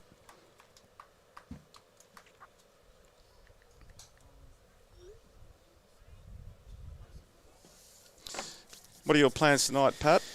Well, I'll probably have a lie down, I reckon. I start to feel a little fatigued as the afternoon rolls on. It was a pretty early start today too, but It was. yeah, I'll go home and recharge the batteries. And then we'll do it all again tomorrow. Be back in the same. Oh, there's trouble here as he pushes it back to the bowler. The keeper quickly gets it down, and I reckon he's run himself out, Richard. He has. It's a disappointing end to what's been a really good great, innings. Great work from Steve Golan. Very agile, wasn't he? He got to that ball in a flash. Yeah, one-handed pickup, return back to the keeper. Didn't panic either. He just got it back in a pretty calming manner to the keeper. He didn't have to move. Could have replaced and had it himself. But as you said before, did the team thing, the result they were looking for, and the key wicket of Richard Gabb. Looks like local Jed Mensforth is now going to make his way out to the crease. But look, let's reflect on his knock. Real good on, didn't he, right from the outset? Yep. Big maximums to that swimming pool side of the ground. Set a great platform for the Aussie A boys. Yep. In the chase of the 220-odd. Yeah, great intent, and scoring it better than a run of ball has really got them into a pretty decent position in this game. So Jed Mensforth, of course, back locally in the Southern Asia Cricket Association, coaching the Nursery Ridge Cricket Club, who move into town from Redcliffe. So he'll be excited about that prospect, no doubt. Yes, and he'll probably slot into their second 11 team, I would think. Building a bit of a posse of experienced campaigners. Brad Perdue will captain that side, who's out here today, and Darren Jumbo James also signed up by the Ridge. So he's come back from Adelaide. Yep. So they'll have some real experience to draw upon, won't they? Mm. And I think I'm not sure if Melville Lyons will be back.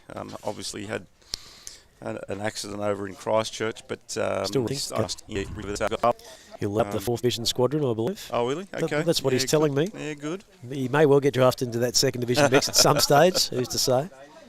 I think he was telling me in the car on the way down today that they have a bye round 1 in the 4th, and then they have the trip to Tempe.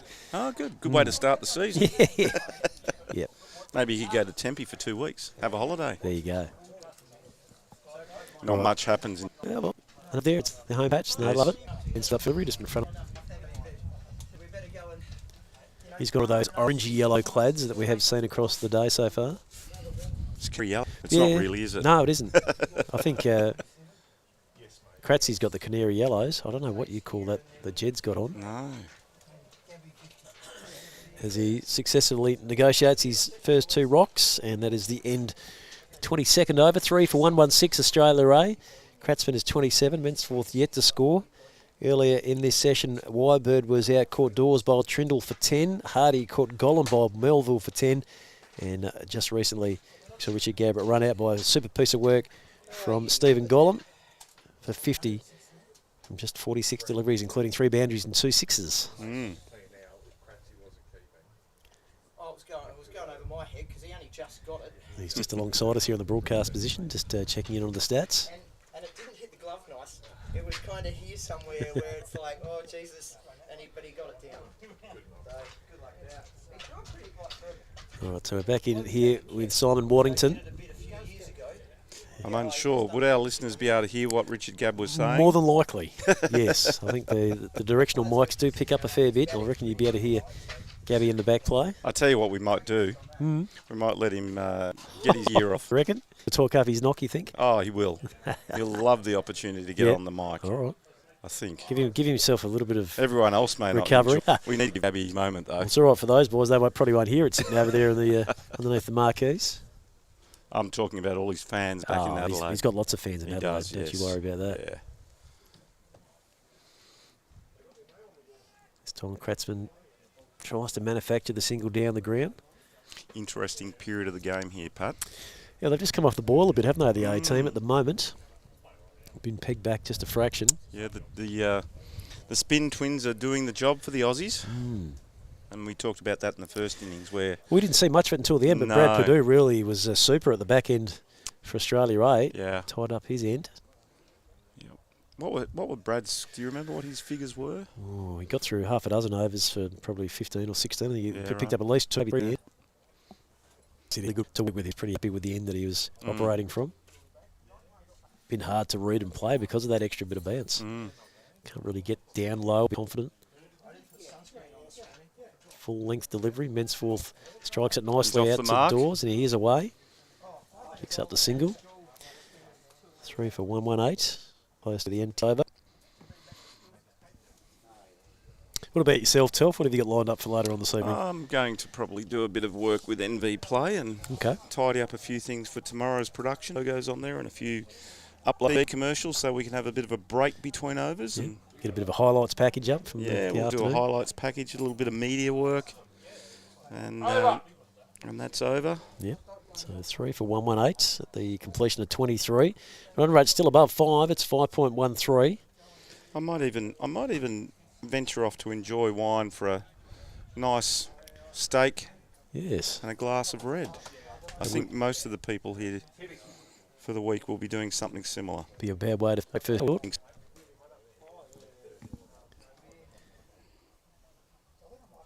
Once we come back here for Stephen Golan, who which has been an outstanding fit.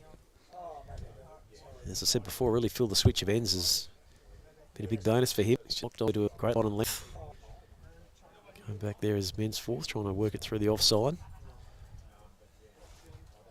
Keble doing it nicely there. He's bounced back after the bit of a cramp strain earlier in the day, Telf. Yes, I chatted with him when he came off the ground just to make sure that he was okay. And he looked grey and didn't look well at all. And, look, he's okay now, I think. I think he did say he didn't have enough water. Right. And these Queenslanders are a bit soft. Oh, here we go. Don't go down I'm that going path there again. I'm waiting for my phone to go ding, ding, ding, ding, ding, ding, ding. But, you know, the what are we, the tropical northwest? Tropical northwest, yeah. The weather's obviously tested our Queenslanders out. But look, clear of that, I think. His men's fourth leans into it's action. It's going to pitch in the grass, though. And pull up short. Won't quite get there. Probably about 5-10 metres short of the boundary line there at backward square. Just the 2 for men's fourth. So he moves to 3. Kratzman is 28. 3 for 120 in the 24th over. But I think he's okay now. So that's good. They've got some hydrolyte into him and the water. And we feel like he got some love and attention from his darling wife, Michelle, who's down here. He might roll to play with the ball a bit later on in this innings too, potentially. Yeah, I think they might save him. Quicker ball by golly outside off stump. Let go through by Jed.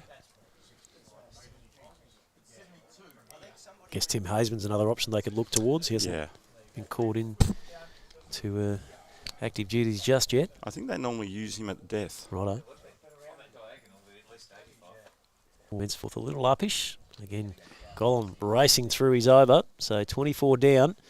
And it's 3 for 120 Australia A.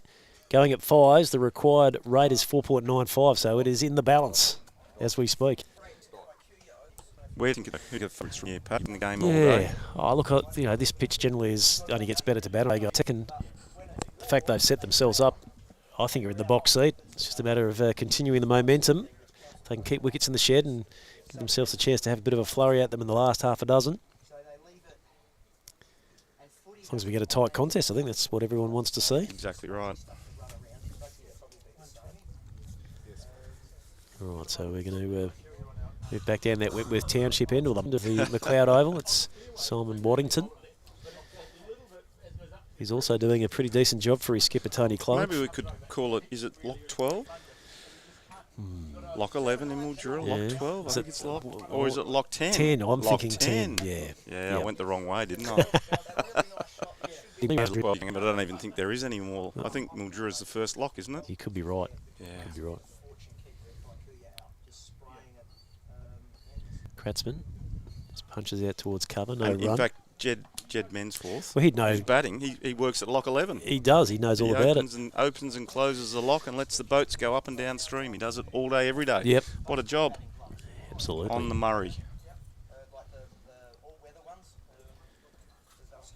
Just held it back a little there, Warrington, but they will pick up a single. Kratzman ticks another one over.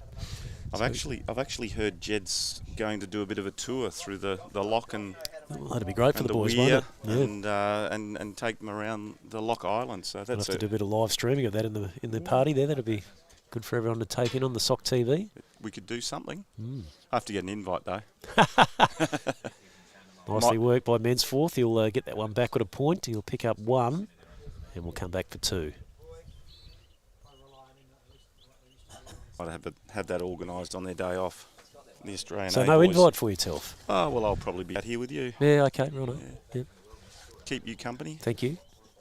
One building, 29. Mensforth has got going here from Waddington.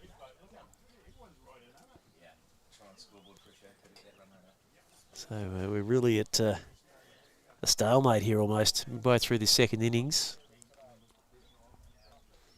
Good partnership could take the game away from the Aussies, or a wicket or two could make all the difference for them. Mensforth leans back, can't beat the field. Nicely cut off there by Farley. Into the over, 25 gone. 3 for 1, 2, 3. When will we be scheduled our next drink break? 30 over, Mark? That be right? Yeah, 30 overs. Okay. Not far away. No. Any more comments coming through on the text line there, Telf? There's a few South Australians watching Gabby and obviously disappointed, but happy. Brenton Hillman says, yes, we can hear him when he was just over his stats.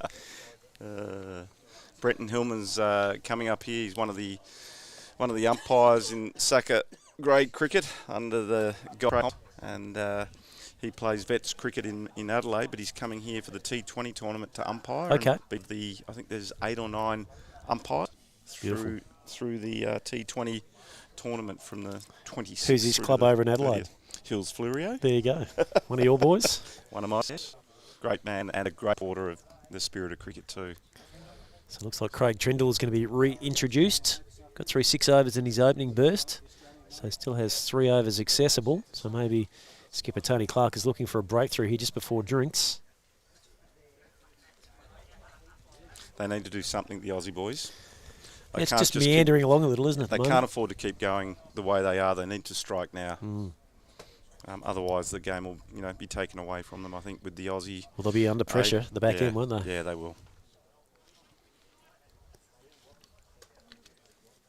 I think you'll see Mark Kratzman now take control of the innings and start to pick it up. I think as what we saw in the opening half a dozen overs, Telf, that extra bit of pace. I think the batsman really enjoyed that, using the speed off the blade. Let's have a look at the length that Trigg bowls. Yep. To Kratzy. They play at the same club. Knows his game pretty well, I'm sure. Well, I don't think you'll see too many short balls. Right. So I think they'll be foolish. I think they'll be fuller. And outside off stump. Yeah, I think that they'll take try that leg side game away. Yes. And as we say, he drops one in short and he pays the price. Goes away for 4. Trigg, you'd think you'd know, wouldn't you? What a great shot, though, hey? Isn't he onto it early? Got into position really well, didn't he? And as we've said all day, this true bounce of the McLeod oval surface gives you confidence. You can get back there and get yourself set. And it's not going to roll along the ground and hit you in the shins. It's going to come up at a good height where you can get across. So Kratzman now out to 33. 3 for 127 in the 26th over. Still just got the run rate slightly ahead of what's required at this time. That one's a fuller length and goes through to the keeper.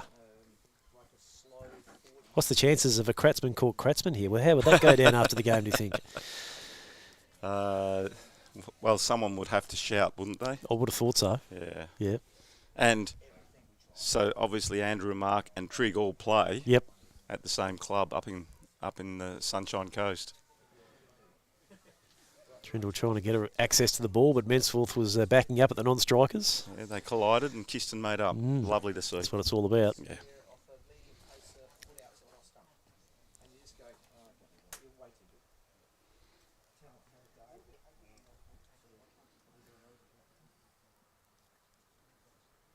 On the fuller length outside off stump. He's got the radar going now.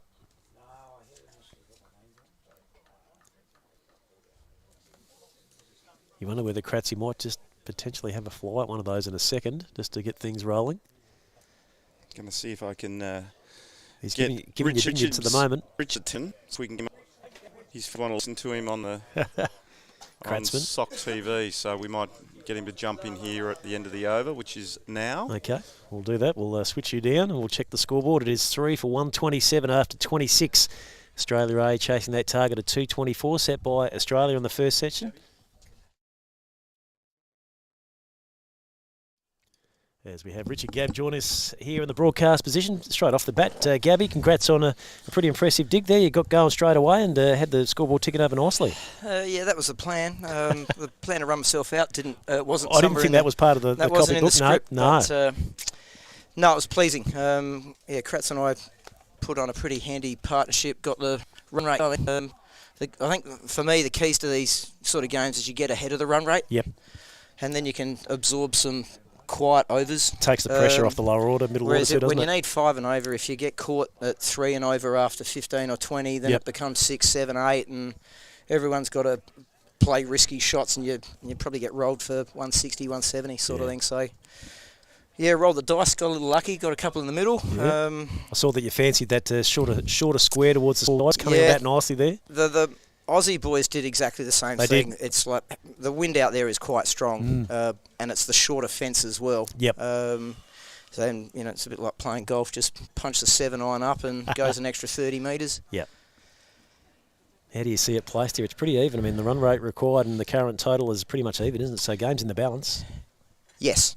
And this will, if these boys can, probably get another 30 or 40. What are we on now? 127 for 3. 127, yeah. If they could take it to 160, then we got, 60-odd to come home.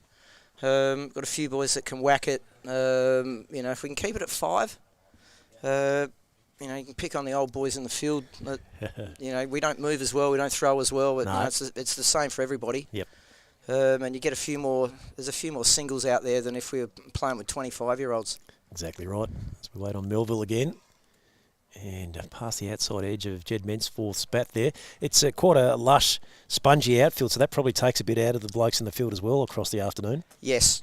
Yeah, well, and it's you want to play on fast, smaller fields, I think. Yep. The bowlers probably don't think that so much. But we don't, I don't think we need, it doesn't matter what the standard of 50s is, you don't want people running 25 threes in a day of cricket. And we've seen a few of those today, haven't we? We have. Because the fielder has to run and chase it and then throw, and the batters have to run even more. And I don't think people want to watch. I don't disagree. So nice work from Mensforth as he turns one round the corner. So he's advanced to 6. Kratzman is 33. No doubt Mark's the key here, isn't he, to hold the glue in the middle order? Yep. No, he's a great bloke, ripping talent. And he's got gears, so he made 100 and something against us in the Nationals last year, and it was a beautiful innings where he, sort of ground out the first 40, probably 40 off 70 balls. Yep. And the next 80 came off 50 balls. Yeah, we saw Andrew do a similar thing earlier, didn't we? He was measured and steady early, but then he got going. Yep. Well, Andrew, in the same game, whacked 90 off 50 balls, and the two of them just tore the game apart. Yeah. Ville comes in to Kratzman, who just pushes out towards backward point. Tell us a bit about your journey, big fella, because I'm an Adelaide boy originally as well and played a bit of grade cricket at Salisbury as it was back in the day in Northern Districts, and got a few connections. I know a lot of the boys have played through the system in Adelaide. Oh, nice. I think of the guys like Darren Martin and Kieran O'Connell and Sauce Callies and those sort of guys, Scotty Donaldson. So it's great to see that they're getting another crack, and obviously younger age didn't get the chance to play or represent their state or country, but now they come back at 50s. And I won't say the world's their oyster, but they're getting chances up. Yeah, if you can keep yourself fit and healthy, that's the key, isn't it? A lot of people fall away. I'll stick my hand up there. And a lot of the top end guys, like if they're playing Shield cricket, their bodies are pretty cooked because they train. It's a big effort, isn't it? They trained heaps, played so much more, and you can only bowl so many overs in your life. Exactly right. I started at Glenelg as a junior and played there for a while, and then didn't have much opportunity and went to Woodville to keep. Ended up not keeping and opening the batting. Okay. Which sort of started my bat towards the top of the list a bit more. Yep. So Dave, Beno, Benny, Robbie Christensen. Of course, Robbie. Yep. But still the funniest bloke I've ever. He'll tell jokes in his coffin, I reckon. He's a ripper. It was a golden era for district cricket back in those days. So good. That was sort of like mid-80s.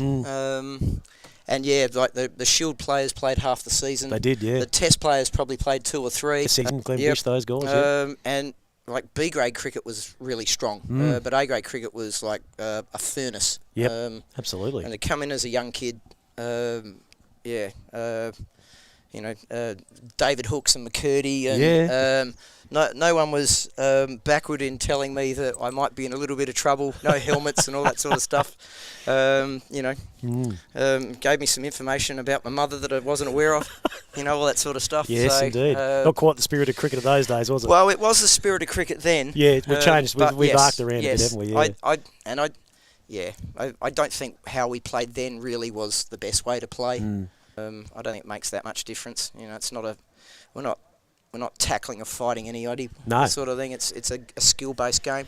Exactly right. 3 for 128, Australia in this 28th over. And my time of being at the Berries when we had Glenn Bish and Sounder and Ash Bish and Robbie Zaddo was having a run through there. Fang had just finished up, so it was daunting for a young bloke because it was so hard to crack. And you'd have those opportunities when the boys would leave and you push up the grades when they come back. You just had to deal with that. That's how it was. Oh, that team was amazing, wasn't it? They could play. They'd just bowl and go, whatever you make. We'll make more. Yeah. I love it. Yeah, great mindset. You made 330. That's probably not enough. There were some good times back then. Yes. Wayne Bradbrook, obviously the mastermind behind that successfully, no doubt. He's one of the hardest blokes I've ever seen. Got crunched in the head on a wet deck, no helmet, just stood there and then hooked the next ball for 6 with blood dripping down his face. He used to run us pretty hard on the training track. I remember as a young bloke, I batted last. I used to do this run of 5Ks around town, and I had to. There was no time to de-kit, so I had to go and do the run in my pads and everything. So I was totally cooked by the end of that. Did he do the run with you? Oh, absolutely not. Yeah, no, that's what I was going to think. Yep. He had forearms like legs. He was a shame, wasn't he? Yes. Yeah. Funny you say that. My 2 young blokes are off there to play representative soccer over the weekend. So they're heading down. I can't be there because I'm part of the coverage, but they're going down. Yeah, so that should be good fun. Yeah, no, soccer up there's pretty good. So I drove back for cricket for 3 years. That's a big commitment, on the weekend. Made getting home to Whyalla at midnight after playing a one-day game. Somewhere. It's a big day, isn't it? A bit hard, and the second the bell rang on Friday, it's like the car was started and drove back to Adelaide. Yeah. So I stuck that out for 3 years, but then driving back when it rained, when drive out to Salisbury and look at a wet pitch and then drive home, sort of like that got a bit old. So. Yeah, I would have thought so. Played a bit of cricket, got into baseball up there. Okay. Baseball was really good. Yep. Cricket was okay. And then came back and bought a house down south, so I went to Southern Districts with a great mate of mine, Phil Jeffries, had gone there. Harvey Jolly was... he was coaching through... Great Australian, isn't he? Really? Just good bloke. Really good cricketer, really great person, but he just knew the game. Out. Wonderful captain. So that was a bit of fun. And so where are you now on the Adelaide turf these days? At Ranella. Okay. So I retired at 30 because I had 3 young kids. And so cricket becomes a bit of a challenge. I bet. And retired. My great mate John Hopkins, a real talent district cricket. He'd been playing at Southern and could have been anything in the state system, but his body, his back sort of broke on the volume that you got to bowl at that level. So he was going back to Ranella, and he sort of went, hey mate, it's Saturday cricket, it's 1 till 6, you can train once a week. And it's like, that sounds pretty appealing. I might be able to swing that. So I went there thinking it'd be, might be a season or 2 sort of thing. We were playing hard wicket then. It's like, something's better than no cricket. But 27 years later, I'm still there. We've moved to Adelaide turf. Been there. It's an amazing story, isn't it? 17 seasons or something now. Wow. And still in the ones? Yeah, at the moment. So sort of keeping opening maybe. Got some nice ins this year. Shaminder, Southpath Kellam, and Gahan have come over from Port Districts. All played A1. Era, played a bunch of internationals for Sri Lanka back in the day. Yeah, so quality players. Still bowling wheels. Still moves great at 38. Wow. So hopefully he'll move into the 40 system. The SA stuff in a year or 2. Pick him up at the bottom end and let him come through the 50s. He'll be properly scary. I would have thought so, So yeah, pumped about our club season because we've sort of been making up the numbers in A2 a little bit. Okay. Whereas it's probably been the best influx of players 7 years I've been there. Yeah, really exciting times ahead. Yes. Yeah. So Quick check of the scoreboard as we'll continue on with Richard Gabb. We've detracted away from the contest a little bit here, but enjoying the banter nonetheless. 3 for 128 after 29 overs. You can see there Phil Melville's got through 6 overs, 1 made and 1 for 23. Kratzman is 33 and Mensforth is 6. So they're still on track with that run rate around about the mark. just of interest, how many overs have the spinners got? Up to 7 for Golan and 3 for... So they've made a bit... When morning good to probably a little soft. So this morning, I think the seamers would have make the ball jump a little bit more. Stuck with them until drinks. So the Sunday, and it's probably flattened out a little bit and out. Yep. But spinners now are sort of it's coming into their time a little bit more. Yep. So there's still a bit of bounce. We've seen a few balls kick up. I know one of Brad Purdue's almost exploded off a good length towards the end of the innings as well. So. It's not a perfect wicket, but it's pretty good. Edge is just going to fall short there of Craig Trindle. Just forced Mensforth back, and he just tried to turn it to leg and got a bit of a leading edge. Bit of a bullet there, John. It's 3 for 128. I think it's tomorrow's game's here, isn't it? Yeah, we've got New Zealand and Australia. I think it should be a ripper of a pitch. Yeah. Because they'll use the same one, I'd imagine. Yep. Ground will probably run that a bit quicker as well, a bit more sun on the grass. No. You don't think? Still be really slow. Yeah. There's an appeal for leg before there is turned down by the umpire. No, notoriously, I was saying to a few of the other guys before I was having a chat to Simon Milton, I said the New South Wales Shire grounds seem to get a lot more water and hence they are a lot more thicker and thatchier. So Goal's a similar situation across the bridge. Oh, but of course we're, different council. Probably. So in Mildura they tend to cut them around the water much. Yep. You'll probably find a bit better value for your money when you get to Mildura Senior College, that's for sure. As Mensforth fumbles one around the leg side, picks up a single.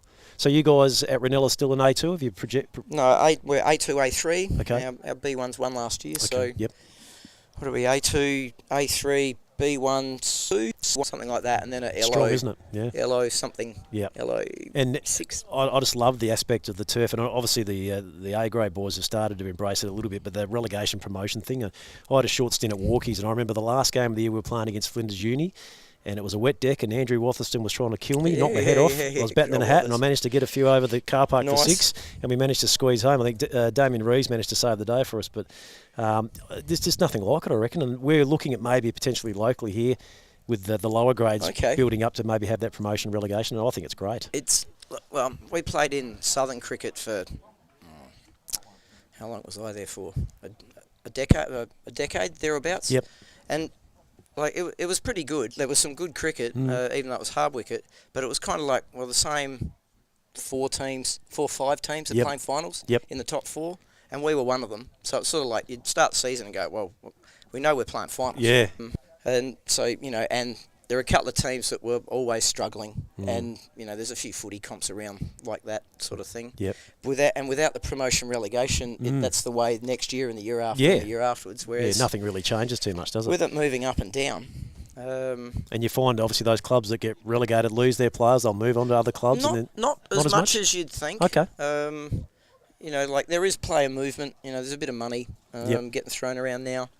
In Adelaide, especially Adelaide turf cricket. So, there is some player movement with that, but it's not, people aren't just shopping themselves around generally. And most people are pretty loyal. If your team goes down to A from A1 to A2, most of the boys are going to sit there and try and push back up, and they might even look to recruit a little harder to strengthen the list. Yep.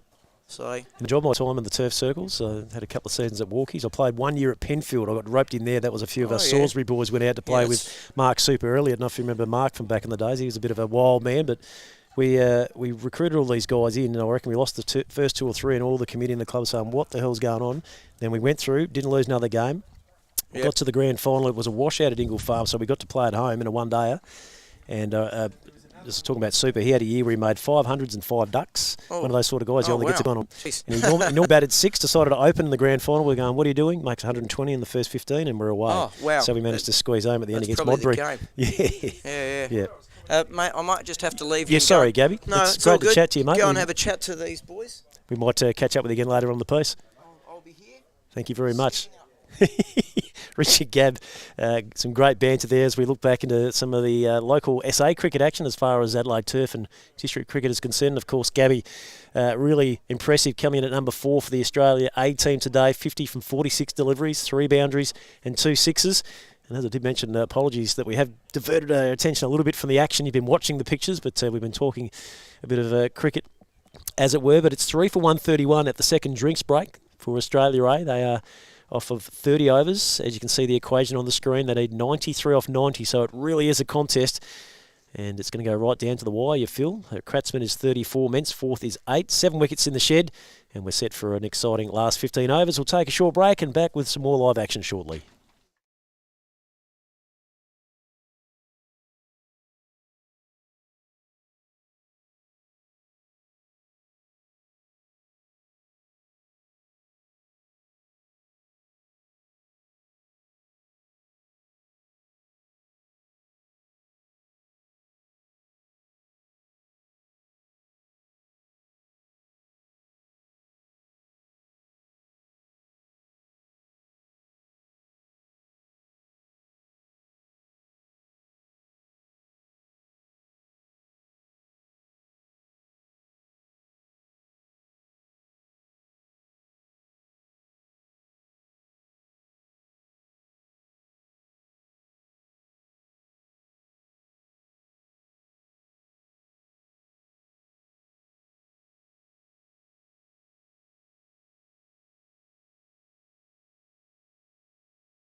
All right, so we're back to live action here at the McLeod Oval in Wentworth. First game of our Tri-Series tournament as part of the Global Spirit of Cricket Carnival. For the warm Festivale it is, yeah. As, it's been a long day, Telf. I'm holding firm here as we sit in with Phil Melville. And it's pushed back by Mensforth, who's slowly but surely building. 8 from 29 deliveries. He's an aggressive straight maker, but hasn't quite got off the chain just yet.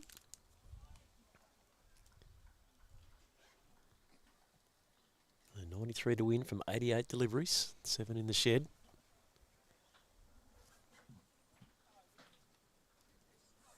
This time Mensforth is leaning back, punching it through the cover region. Picked up there by Golan, just the single.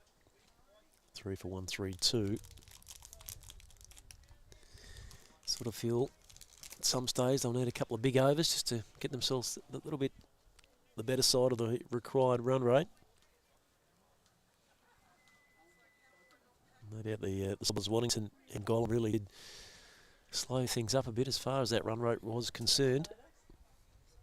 Melville also has been very good, 6.3 overs, 1 made and 1 for 24. Slight adjustment to the field as they'll move the man into short extra cover. Kratzmann advances. Best he was pushed back to Dollar.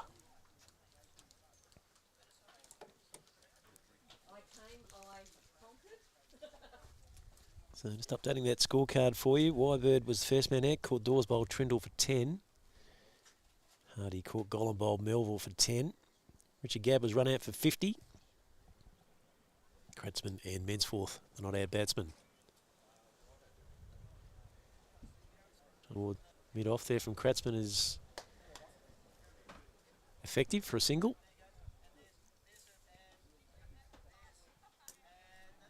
So we close in on our top temp today, around 27 degrees.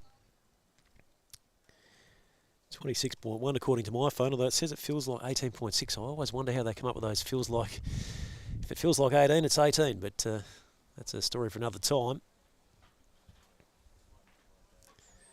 And an edge, I reckon, there from Mensforth as he leant back trying to put that one through the gully region. He's feathered one through to the keeper, Andrew Kratzmann, and he'll have to depart. So that's the perfect start for Australia as they take that wicket. And the score now at 5-1. Mensforth out, Kratzmann bowled Melville. As Anthony Telfer jumps back in with me once again, and that's the perfect start for Australia after the drinks break, Telf. I think they regrouped, didn't they, and came out with a definite plan, and Kratzy took a catch. We made it look pretty easy, didn't he? I think he's a shoe-in for the Australia keeping job, isn't he? There you go. You heard it first. Might be a little bit of conjecture about that, but no. all in fun. I think he'd prefer to stand at second slip. Yeah, I think you're right. I think you're right. Yeah. Anyway, what did Jed end up with? Jed finished with 9 from his 31 deliveries. Yeah, Didn't right. quite get cracking, did he? No. He'd be disappointed with that, I'm sure, but his first opportunity to represent Australia, so congratulations to him. And we move to, is that Milts out there? Simon Milton. Oh, he talks the talk. Let's see how Milts goes.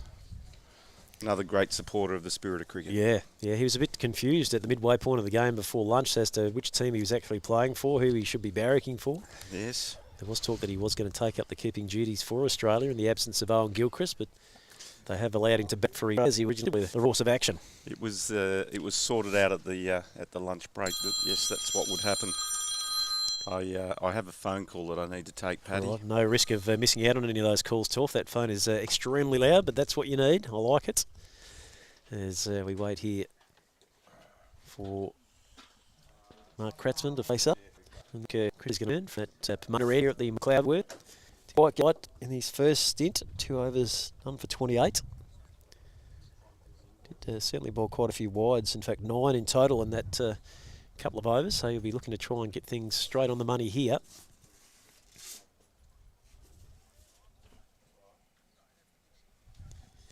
Just going to loosen up, bowl a few down to Craig Trindle, who we had a quick chat to during the drinks break.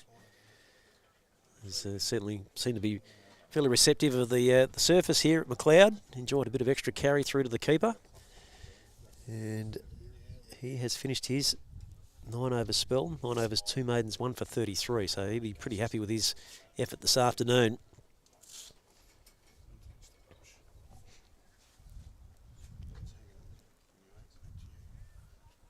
Tucked up there, and that Might have almost been a bit of flesh. Might have missed the thigh pad there of Mark Kratzmann as he just hint of a grimace there after the fact. Top ball though, becoming more and more important as the afternoon rolls on. 91 to win from 83. 6 wickets in hand. Still feel that Australia A are in the box seat. They need to get a good partnership going here. Short, and Kratzmann swings it around with one hand. Looks like he's made a reasonable connection to that as it's going to go down towards the fine leg boundary. So keep a close eye on the umpire. It's just going to pull up short, but they will get back for 3.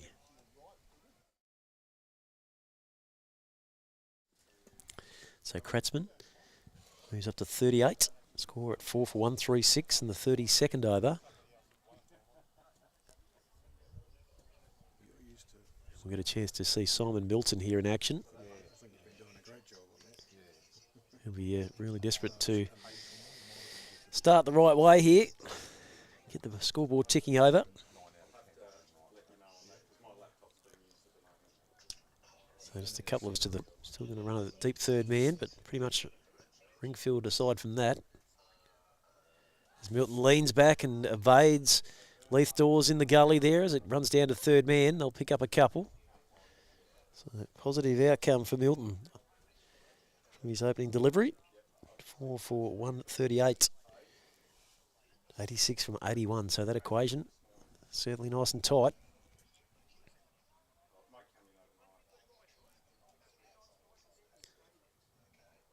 Still just the... So we wait once again. Christian Farley. Short of a length. Milton steps back, and I've seen that a bit today with the extra bounce. A lot of the players have just not quite been able to squeeze the gap there behind point.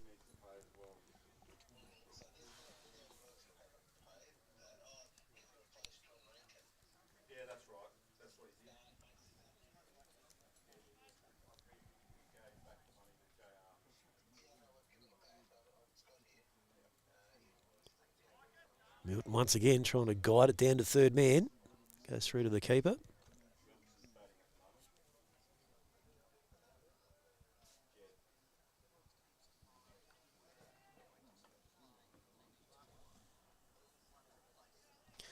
Just ticked over 4 o'clock local time here in Wentworth, southwest New South Wales.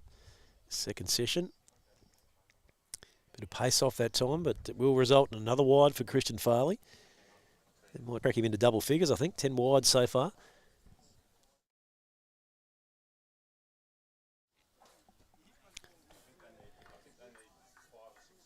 So 4 for 139 as we get towards the back end of this, the 32nd. Of course, playing a 45 over format here in this Tri-Series tournament. Oh, a leg edge.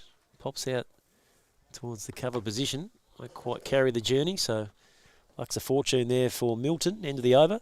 4 for 139 after 32.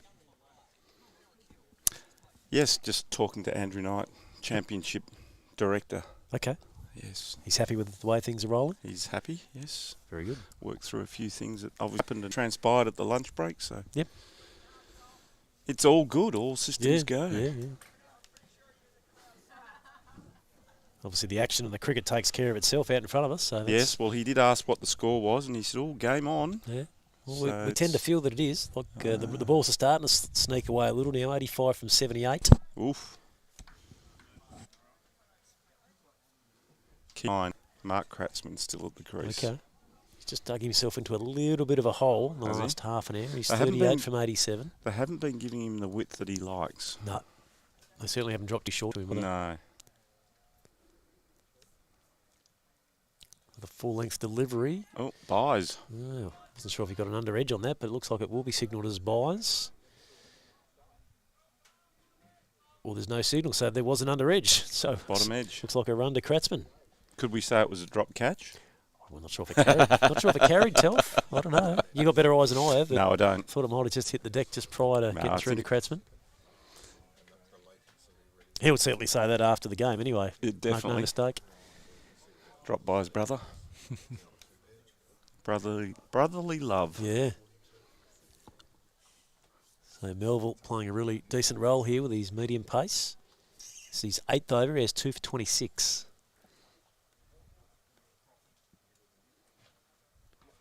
Full of length, pushing Milton back. And he I'll get a score there to mid-wicket. Decided to go with the long sleeves, Simon. Not sure if that's more of a sun protection thing. I don't think it's necessarily that fresh out there. Although, as I said, Toph, I just checked the weather a moment ago. Said that it was 26, but feels like 18. So I'm not quite sure how they calculate that feels like number. If it feels like 18, then surely it's 18. 18. I don't know. It feels hotter than 18. Playing a miss from Milton, as again the length was good from Melville. With three of the credit for. Yes. Mel's played a lot of Premier cricket in New South Wales and Sydney.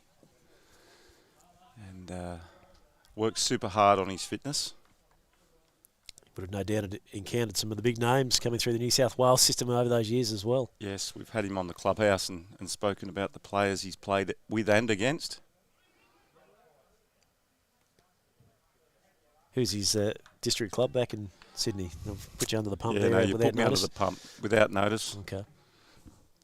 It'll come to you later on. Probably not. All right, so 4 for 140, 33rd over. Kratzman 39, Milton 2. I'm sure some of our listeners will let us know and tell us who he played. You'd think so, wouldn't you? Yeah. Or a quick Google probably could be the other option. Milton taken on the pad. He'll get a quick single, a leg by. Take our score out to 4 for 141.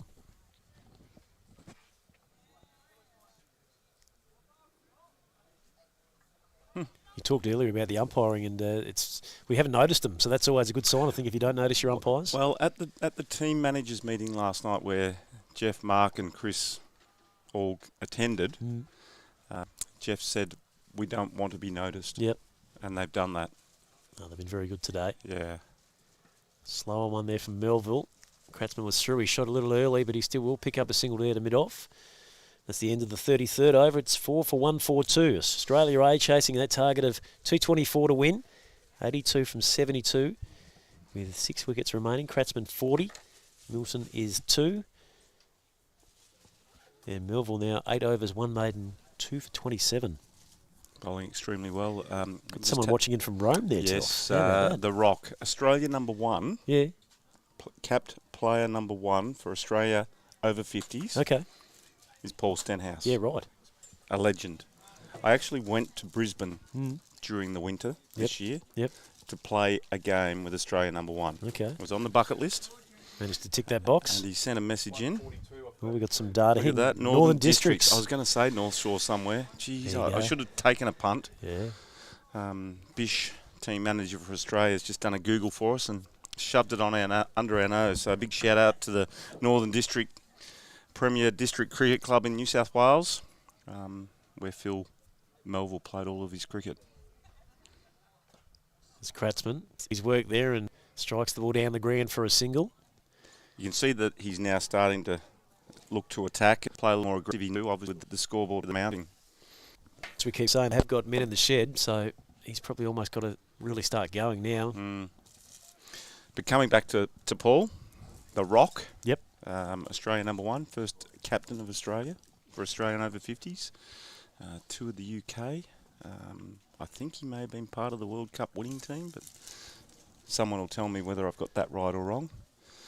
But yeah, legend of a guy, very popular, both Australia international and obviously on the Queensland scene. But he's over there in Rome at the moment, watching and. Quick single here as the direct hit might have been in a bit of jeopardy there. Good effort from Trindle. He picked it up from ground level, but good hustle there from Milton. Sees him through safely. Yes, he's over there with his wife having a fantastic holiday. And he's been keeping me up to date with all things in Rome on a daily basis for the last few days. What's the weather like over? End of their. Well, they're probably going into autumn, aren't they? Yeah, so it's probably quite pleasant. Probably, I don't know, 15 to 20 degrees maybe. Sounds pretty good, doesn't it? That's a stab in the dark, of course. But knowing Stenny, he'll tell me that I got it wrong.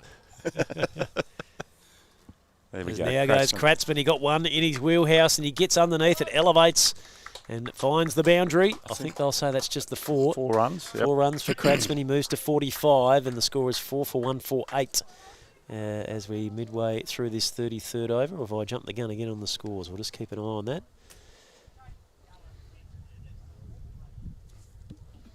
There we go. Kratzmann 45. 4 for 148. So it's 76 from 69. So they're still just hovering above the ball's remaining count.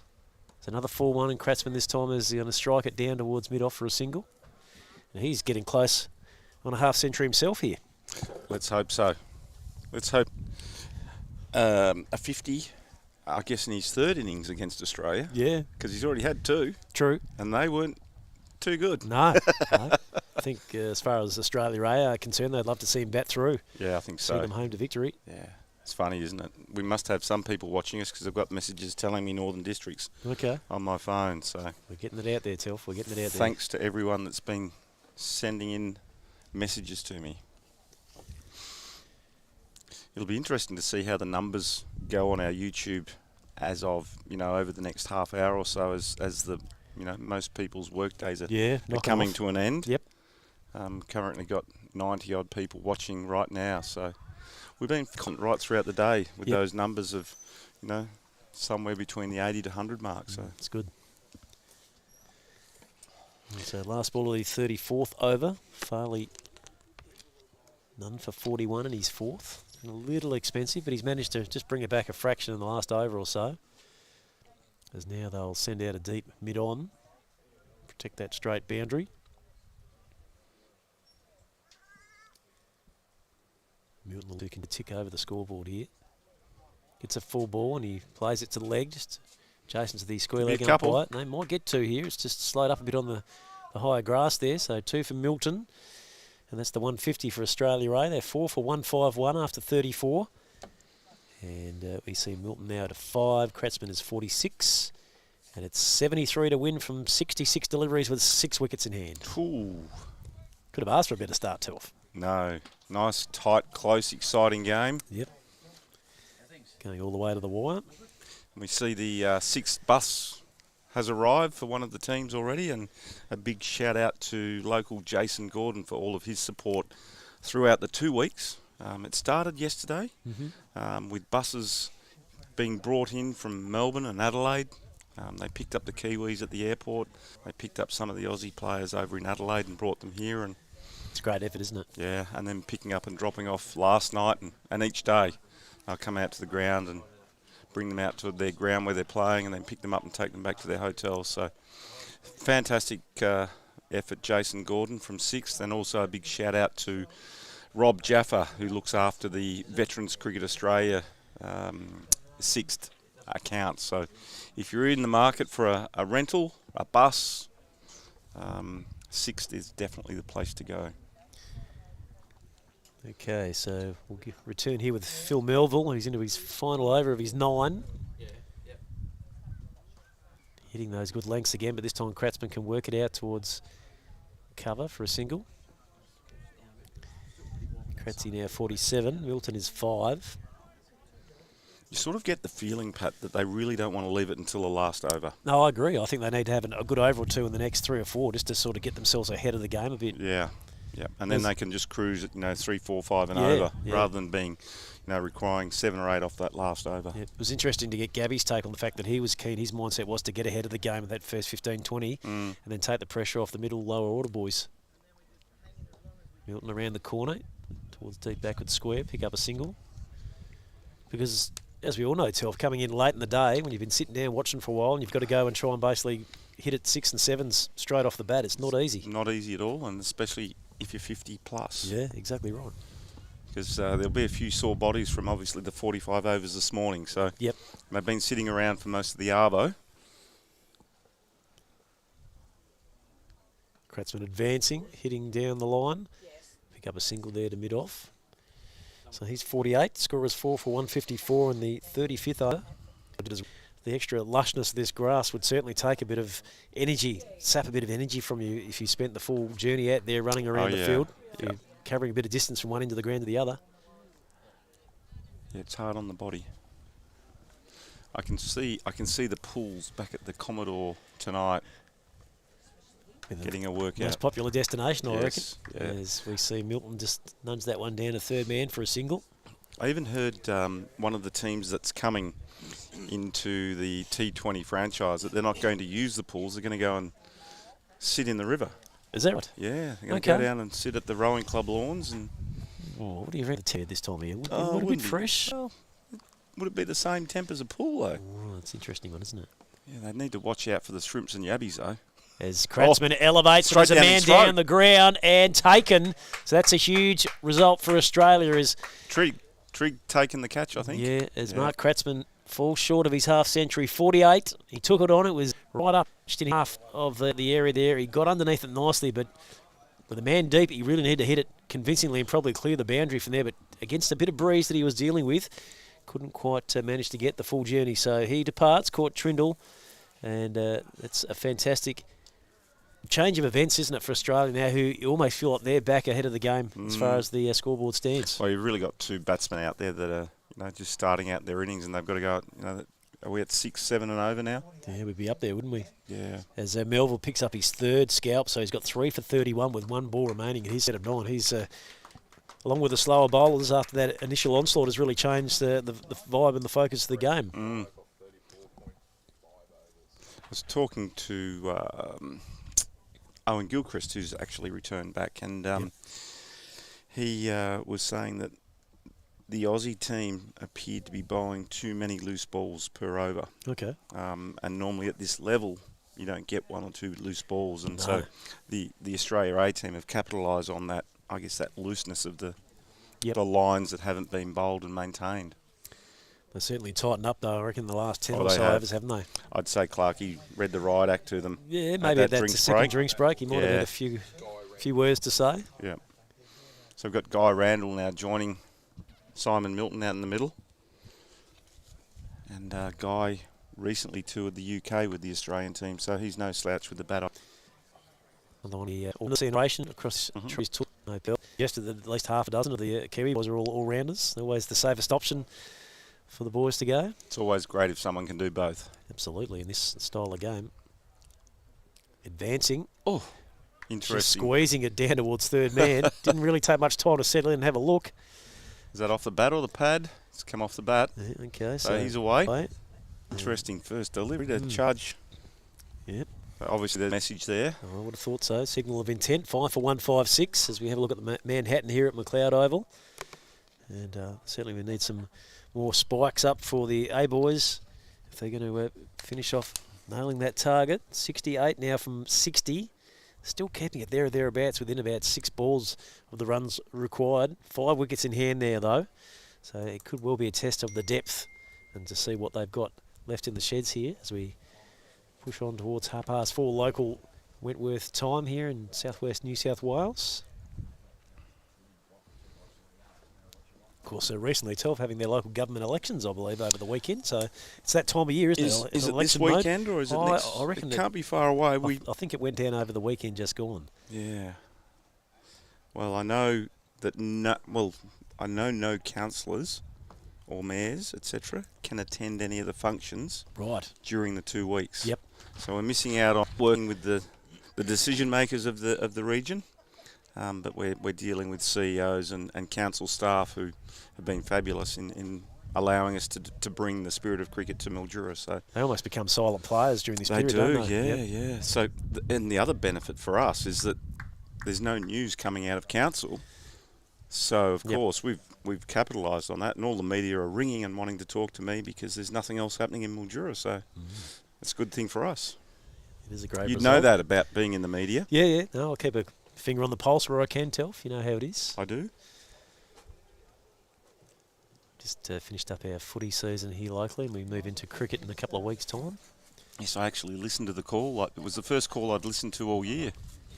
Uppishly played by Milton, but it will go down to third man. They'll think of a second, but just a single. So it's 5 for 158. Do I remember that your radio team that you're a part of were nominated for an award? Yes, that sort of snuck under the radar a little bit, but yeah, Yeah. I think we made the final 5 for the best sports coverage for commercial radio, or the CBAA, Community Broadcasting Australia. In Australia? Yeah, so that's a nice fill in the cap. Wonderful. Yeah. And has the winner been announced? I believe there's a big shindig up on the Gold Coast, middle of August. I can We'll find see out. Hot FM going up there for that. We You might have to Maybe. make the journey up there and have a look. Yeah, but no, it's a great result for the boys. I mean, It they put is. in such. It's all volunteer based. They put in all their Yeah. time and efforts, and I think just out there and have a bit of fun on a Saturday. That's what it's all about. Yep. A great team that you put together. Yeah, I mean, based off obviously the basis that Bill Saw, the great Yeah. Bill Saw, laid down for us over many, many years, and I was able to come in and join that party, and then Mitch Rodders come along after me, and we follow on to others as well. Johnny Hollywood's been a mainstay as the shot is going to be pouched there at point. As Guy Randall departs. Yeah, he certainly had plenty of time when he hit to the crease. I think that was Macy who took the cap. Yeah. He moved pretty well to get to that position. It was certainly coming off at a reasonable clip off the bat, but late wickets here are starting to just hold the momentum a bit for Australia. Definitely are. And looks like we've got Mark Little coming out. Normally bats in the top 4 for Tasmania. Is he more an accumulator than a go-getter? Or? Look, he can give the ball a decent whack. There's no doubt about that. But he now lives up in, I think he's living in Townsville. Okay. But he represents Tassie at the Nationals. So another guy who toured with our Spirit of Cricket team over to New Zealand and had a great week. Bowled and took a lot of wickets and accumulated some runs and had a great time in that tour. So we wish him all the best today. Yeah, aggressive bat, scores runs under pressure, says the bio. So probably don't get much more pressure than this, do you? 64 from 56 with 4 wickets in hand. Building. Let's see what he's got for us here as he takes guard. And Farley just starting to turn the corner a little bit now. He's at 1 for 47, almost through his 5th over. I wonder what the Aussie A tail's like, Pat. I don't know. We know a little bit about Brad Purdue. We know he's not going to leave anything in the in the sink, is he? He'll go down swinging. That's his way. There's Is he? was disappointing. 6 for 161. Milton is 8, and he's probably the key here, isn't he? To get things rolling back here. The last few overs. I see Gerard Wyeth's padded up over there, so he must be next in. Right. I can't see. Lanigan obviously still to come too, you'd expect. Yeah.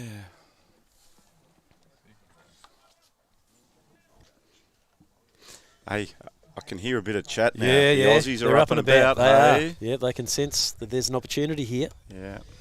As Melville's through, of course, his 9 overs, so he's going to take up the attack from that Wentworth or Murray River end. It might be Simon Waddington, who still does have 3 overs up his sleeve, so he might almost, Bowl from out. that end, get right through towards the end of the game here. Has Golly bowled out? He's got 2 to go, 7 Okay. overs, none for 20, so there's options there. I think veterans cricket, bowling spin at this time of the day, is with fresh batsmen is tough. I agree. I think the generation of over 50s prefer the ball coming on. So pace off at this time. Key, isn't it, really? Will make, and we saw what Brad did. Yep. Brad Purdue in the first innings. Pace off, tied up, and slowed down the Aussies. So it'll be interesting to see if they give Golly a go to finish out as well. Still got 9 overs to go, so they will need to find other options to get through those last couple of overs. Wondering whether Tim Hazeman will get a trundle at all, or whether they'll just stay with... Who else has got overs up their sleeve? Christian Trindle still has... Christian Farley still has 3 or 4 to go. Yep. Is Trigg bowled out? Yes, he has, Yeah, okay. There's a swing to leg there from Mark Little. They might even get 2 here, and they will. So Australia A moving out to 6 for 163 in this 37th over. 61 from 53, 4 wickets in hand.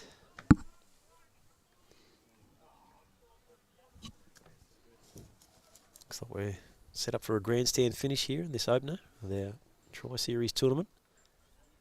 Part of the Global Spirit of Cricket Festivale, I'll get that right. Full pitch delivery. Met with interest there by Little as he takes it downtown, picks up the single. So a run of ball is going to get them pretty close to the mark here. As Anthony Telfer just takes a brief moment away from the box. Continue on here. So Milton now, just taking his guard there. He's looking at what's on offer in front of him. They will choose to attack that leg side boundary, which has been profit so far in this game this afternoon. That's very glad. One. And as we said, I feel like there'll be one decent over here, maybe a 10 or a 12 that just takes a bit of pressure off the A-boys. It does, and I think that's what Guy Randall was trying to achieve. We saw his intent when he came out to the crease. Milton takes it out towards deep mid-wicket, so he'll pick up another single. But unfortunately, that didn't come off, so... That's the problem, isn't it, when you just have the control of the timing going when you need to hit those big shots. Having someone settled and steady there like a Kratzman or a Gabb at this point in time would have been gold, but of course not to be.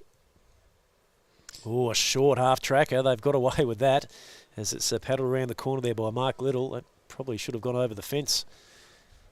But just the one run the result, so I think the Aussie boys have saved themselves there. I've just received a message from Anthony Barranca, okay, who was obviously the keeper at the Australian team, and he's told me that Gerard Wyeth can slap them. Well, if we will see him shortly, what he can deliver. Beautifully full pitch delivery there again from Waddington. He's really putting the screws on. He has. He's been fantastic. Got through 7 overs now, none for 27.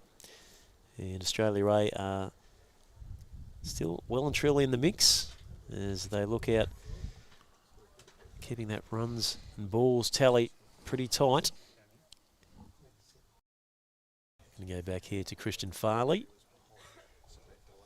He looks to try and keep the screws nice and tight here for the Aussies. 58 from 48, so the runs are starting to just drift away from the balls. And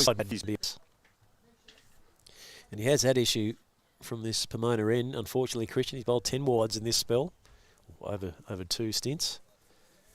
Just hasn't quite had the control that he's been happy to find out there. So we just see a quick adjustment in the field.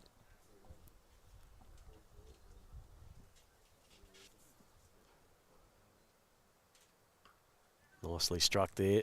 We'll go out towards the deep extra cover boundary.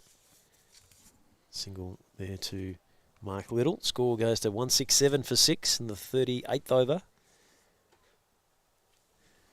Almost hear a pin drop, Telf. I think the tension's starting to build here as we get towards the end. Even the Aussies out on the field are a little bit quiet now, aren't they? But yeah, there's not many conversations going on around the ground at all. Everyone's intent and likewise. Quite hit it the way he would have liked. A little too hard. It's for 168, 38 overs.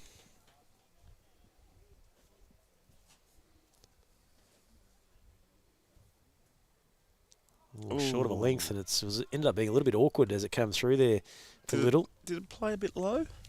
I don't think it quite got up as high as he got it pretty. It looked like he was in a good space there, but just stayed down a fraction. Stayed on him. See a deep mid-wicket being pushed out onto the boundary. Protecting the boundaries. Yep. They'll happily take singles. So we'll play on this track again tomorrow. We will, the yes. New Zealand and Australia game. Yes.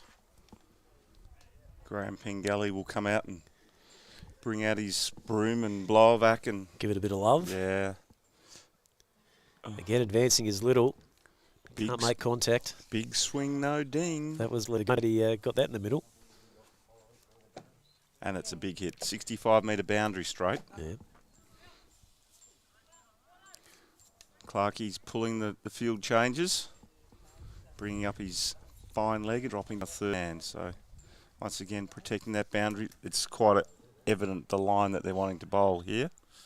Mark would set something really full. Yep. Angles in, so he flicks it to mid-wicket. Man is 3/4 out to the boundary line, so it'll pitch safely. He'll pick up a single. And that leaves us at 6 for 169 at the end of 38 overs. With Milton on 10 and Little on 6. And Waddington now 7 overs, no maiden, none for 27.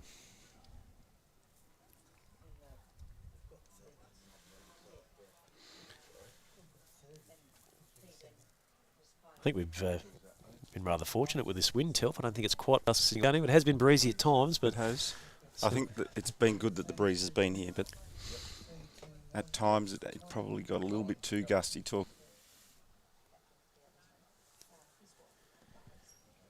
So Simon Waddington will continue. Is he penultimate over, is it? Yeah, he's got 2 more to go, including this one.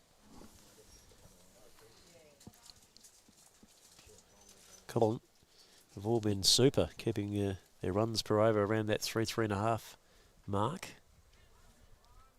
So again, it's down the ground for a single. They've been a bit dry on that front, haven't they, in the last half an hour or so? Ones aren't going to win it. Well, they've got to get one every ball if they are, Yeah. at a minimum, so that's putting you under a lot of...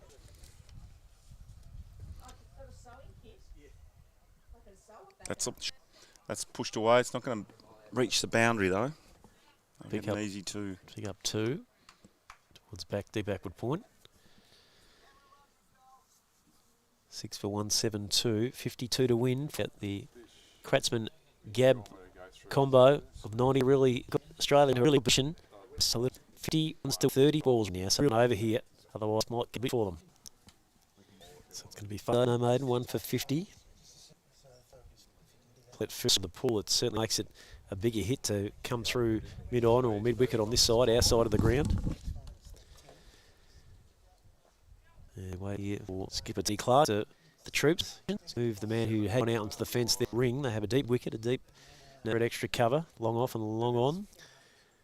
So here now. Outside bit went through. 6 for 170. What do you think?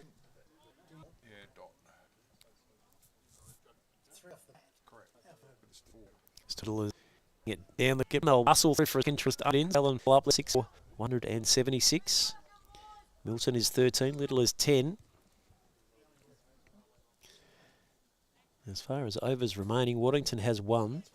2 remain for Stephen Gollan. So it's going to be interesting to see how skipper Clark will rotate the bowlers here to finish off with an even amount of 9 each for his 5 bowlers. 45 over fixture here as the ball being caught and bowled there. Brilliant bit of work from Christian Farley as I was just looking over at the scoreboard. And a bit of disappointment there for the Australian A boys as it was Mark Little who looked to try and go down the ground. And it was a pretty clever piece of work, Telf, there from Christian Farley. He's back nicely here. Yeah, listening to the commentary from out on the ground with the players, and they're sort of all in shock that he took a catch. So yeah. I'd like to see play. He timed it pretty well. Oh, he did. It was certainly a good snaffle, though. And now we will get a chance to have a look at Jared Wyeth and see what he can do here right at the death. He's going to need to get going quickly, no doubt about that. Yeah, he will, and we'll find out if Faz Baranka's on the money and obviously thinks that he can do the job. So it'll be exciting to see him get off to a flyer and obviously get this game really exciting for our viewers to watch. It's been a long day. And Australia A have been on top all the way up until probably the last 5 or 6 overs, I think, Pat. Yep. Yeah, I tend to agree. 48 now from 33, so it's blowing out. Becoming harder and harder, isn't it? Yeah. Full credit to the Aussies, though. They've just locked it down, haven't they, since that second drinks break at the 30 over mark. Got their bowling combinations absolutely perfect. And as we've seen in the back end of this game, boundaries have proven hard to come by. Yes, all day, really, haven't they?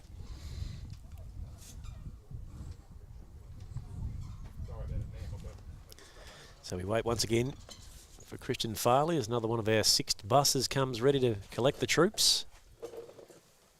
And again, wide ball outside the off stump. Wyeth certainly not holding back on his first delivery. Leaning back and trying to see what he could manufacture on that offside, which is reasonably well protected. There's a man at long off, there's a man at deep extra cover.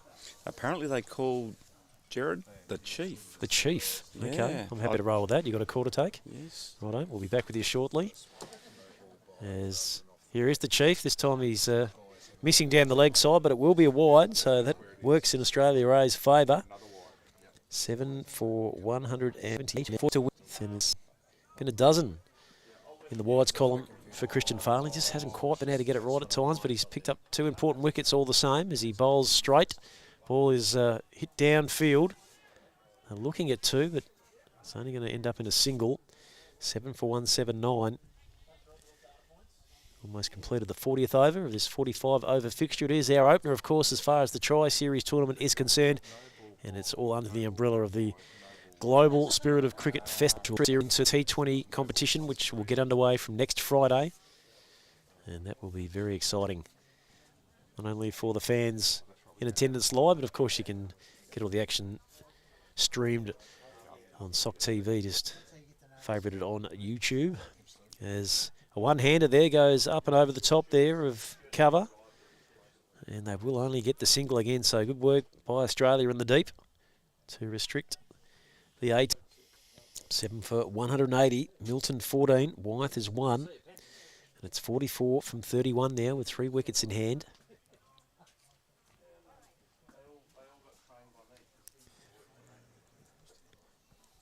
Desperately love a boundary here, the A team. Not sure where it's coming here at the moment, though. I reckon very well. That's going to angle down the leg side once again. And another wind. So probably going to end up bowling 11 overs in this game if he gets there his full 9, because he's committed 13 wides down the leg side and the offside. But he has got the 2 wickets, and he was able to regather himself after a bit of a dusty spell prior to that second drinks break. He's just trying to lumber and stretch to get himself back into game mode once again.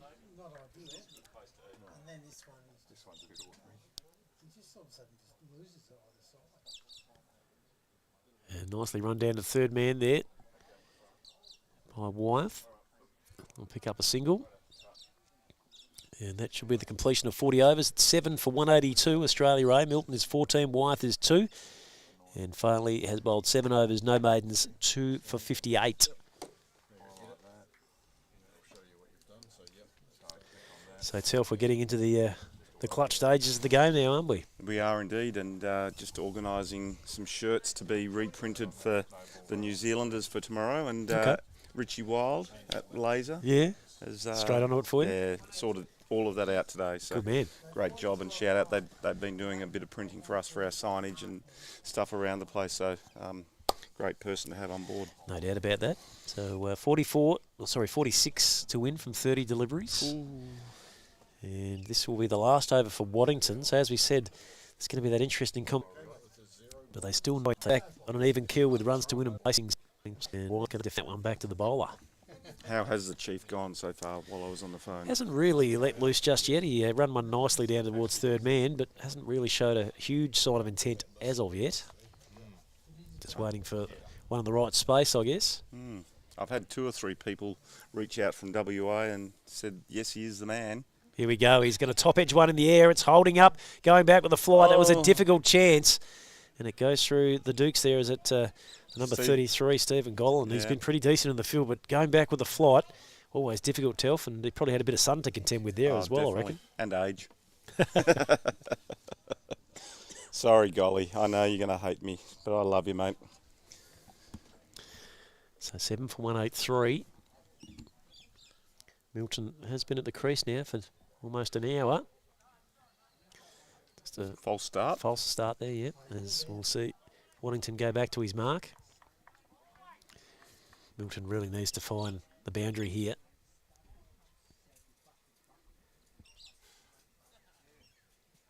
Approaches. And he no ball. Well, it might have been a wide in any case, but it is a no ball. The signal by the umpire. So is there going to be some late drama here? Can Australia A somehow manage to get on top of that equation? 41 to win, 28 remaining. 3 wickets in hand. It's a free hit. We've got a free hit. Well, we should have, I guess, as far as the rules go. The umpire signalled that. Hey? They didn't do that earlier. No. When he bowled the no ball. What's the go there? We'll have to check in with the umpires at the end of the day. In. Oh, gee, Milton gave it everything. Didn't let anything behind. Just could not get it on his stick. Didn't connect. No. It's not his game. No.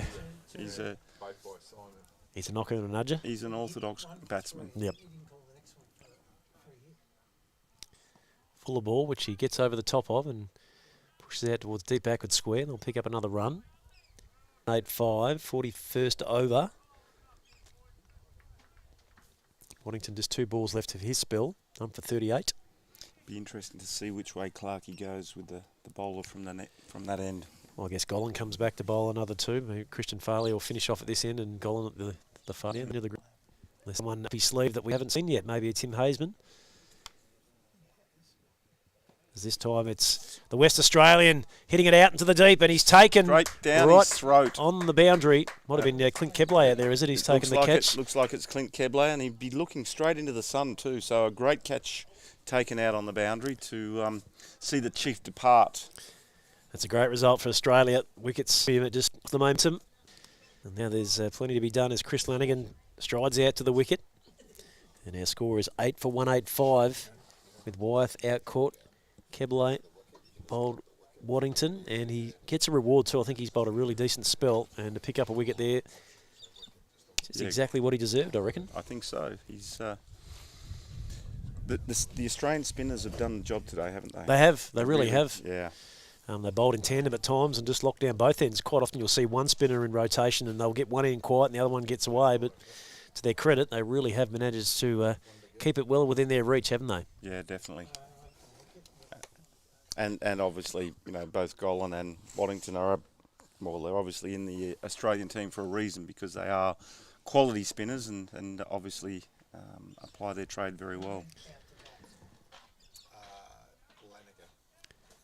Right, so just about ready to go again. We have Chris Lanigan out in the middle now.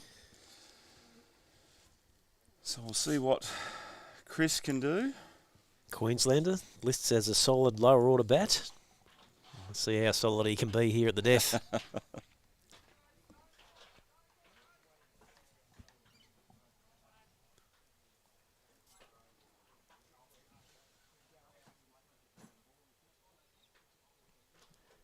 Leans back. Goes behind point, picks up a single. And that will be the turn.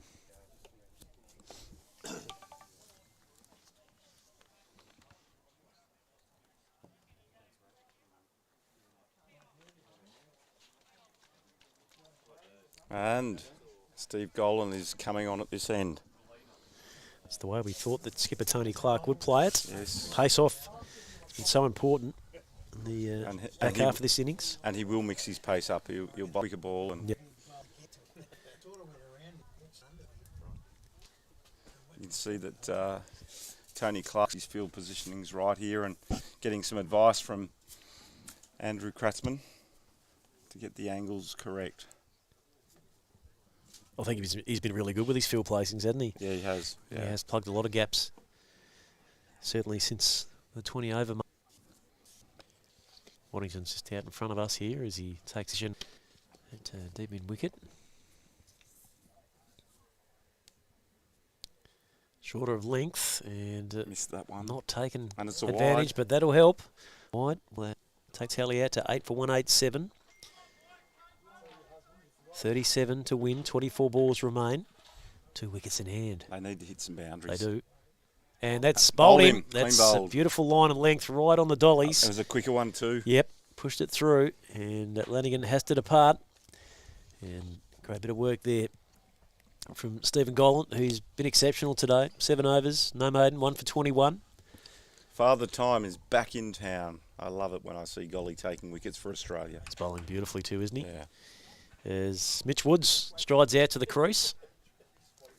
Again, another powerful lower order batsman, but he's got it all ahead of him here, having to go out to the crease and score it, a run of ball, and then some, I'd reckon. Yeah. The Aussie A team have really lost their way since losing, obviously, Gabb and Kratzman. Yeah, no doubt. And I think it's, on the flip side, the captaincy of Tony Clark has just really applied the brakes to, hasn't it? He's been very measured, very controlled in the way he's gone about it.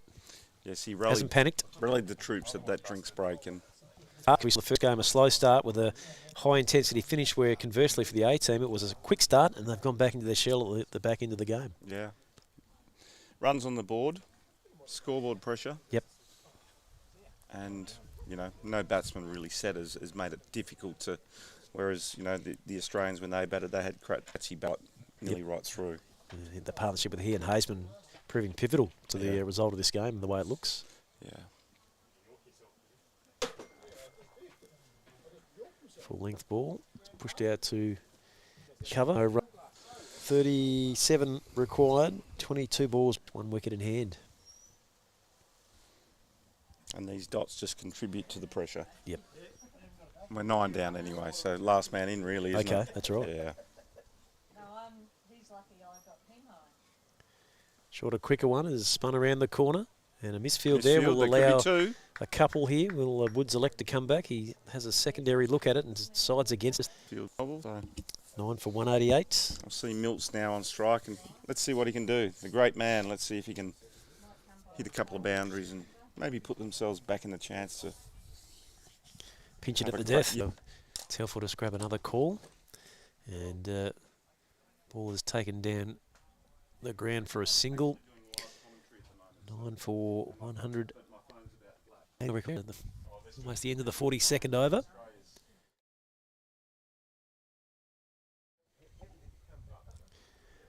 And nicely worked there by Mitch Woods, who just gets it down to third man. He'll pick up a couple here, I reckon, as it rolls down. It's certainly moved a bit more rapidly down that Wentworth or Murray River end of the ground. They'll actually get back for 3, so that's a pretty decent result for the A team. And they will advance their score at the end of 42 overs to 9 for 119. He's on 16 and on 4.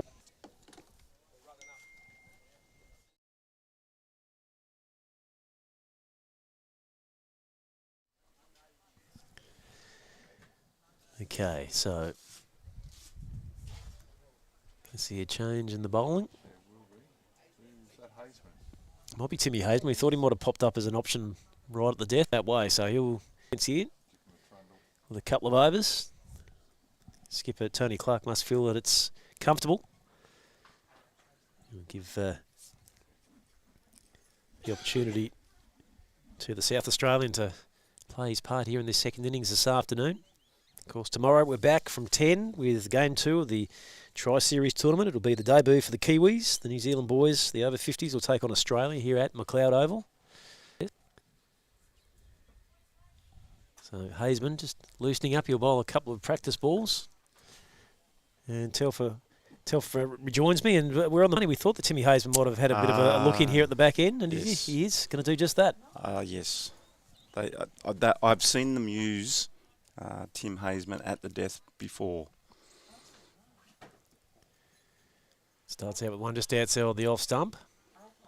And goes through to the keeper, so no run. A former Bradman medalist. He played for the Bays? I don't know who he played for. Someone will tell us. Yeah. Yep. But yeah, he's a former Bradman medalist. Okay. Quality cricketer in his day. Not that he isn't now. No. That one's a bit wide outside the off stump, though. So the umpire had no hesitation to stretch out his arms. 9 for 193, 31 to win from 17 deliveries.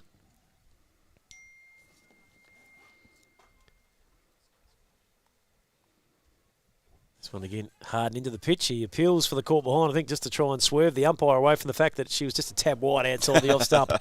He won't win that battle, so another extra to the scoreboard. 9 for 194, 30 from 17. Extras count is now up to 26 for Australia, including 20 wides and 2 no balls. Short and let back on it nicely. Woods makes reasonable contact, but they have got protection out there in the deep. Just one. Just the one as a result. For one.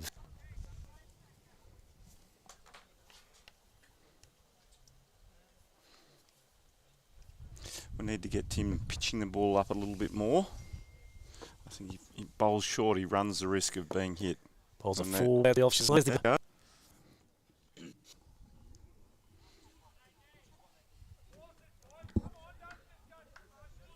Still plenty of voice out there from the Aussie boys. Yes. Going to finish off with his final wicket. And there's an appeal for got behind there. Don't think Milton. No. He's going to face up once again. I think Hazeman just desperate to get this final breakthrough.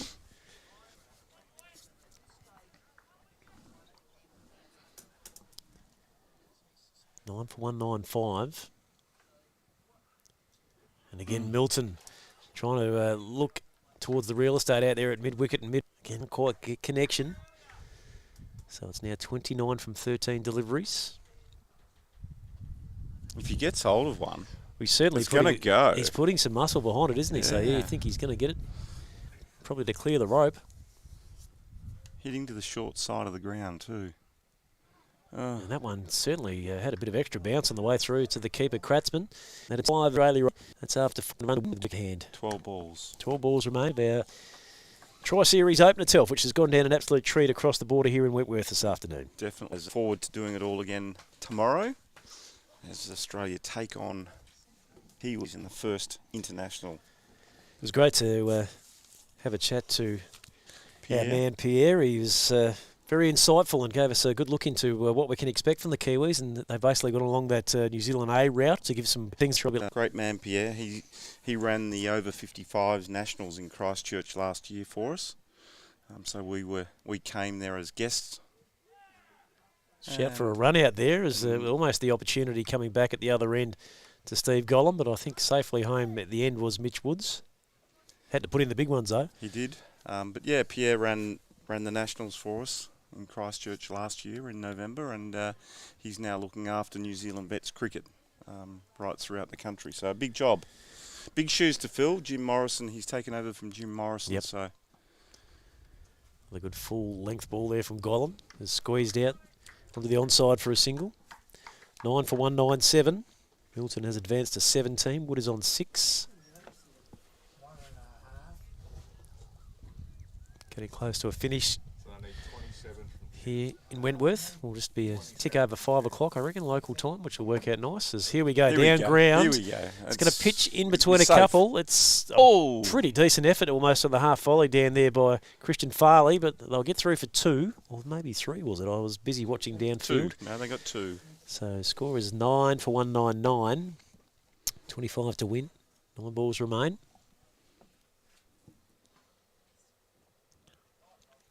Oh, hello. There's a connection. Hello. That is beautifully struck, and it will Plug just and bounce over 4 runs. 2 bounces and 4. So that's what they've been desperately seeking over the last half an hour. But finally they get a result. 9 for 203. Just to add a little bit of interest to the contest here. 21 to win. 8 balls remaining. Maybe Mitch Woods, the saviour here right at the end. That's all. Punch it out towards the offside. Pick up a single. 4 now. 1 ball remaining of this, the penultimate over. Swung away there by Milton. Just a single. They will just get the one here. I think Woods is keen on a second. They won't go for it though. Good throw in from the deep. So after 44, the score is 9 for 205. Milton is 18 not out, and Wood has moved along swiftly to 13 from his 10 pills. Yeah, and we talked about coming down to that last over and what would they be chasing? Well, we now know. Yep. What's the equation? 19 to win. 19. Yep. Whew. It's a big over, isn't it? It's a big over. But that shorter side, the ball in the right position. Tim Haseman has the tendency to bowl a short ball. Does he? Okay. Now, that potentially plays into the wheelhouse of Simon Milton. So let's have a look here. Full, and he just elects to guide it, not trying to run it down on the leg side with the pace of the ball. Interesting option. I think he's decided that is it Lanigan?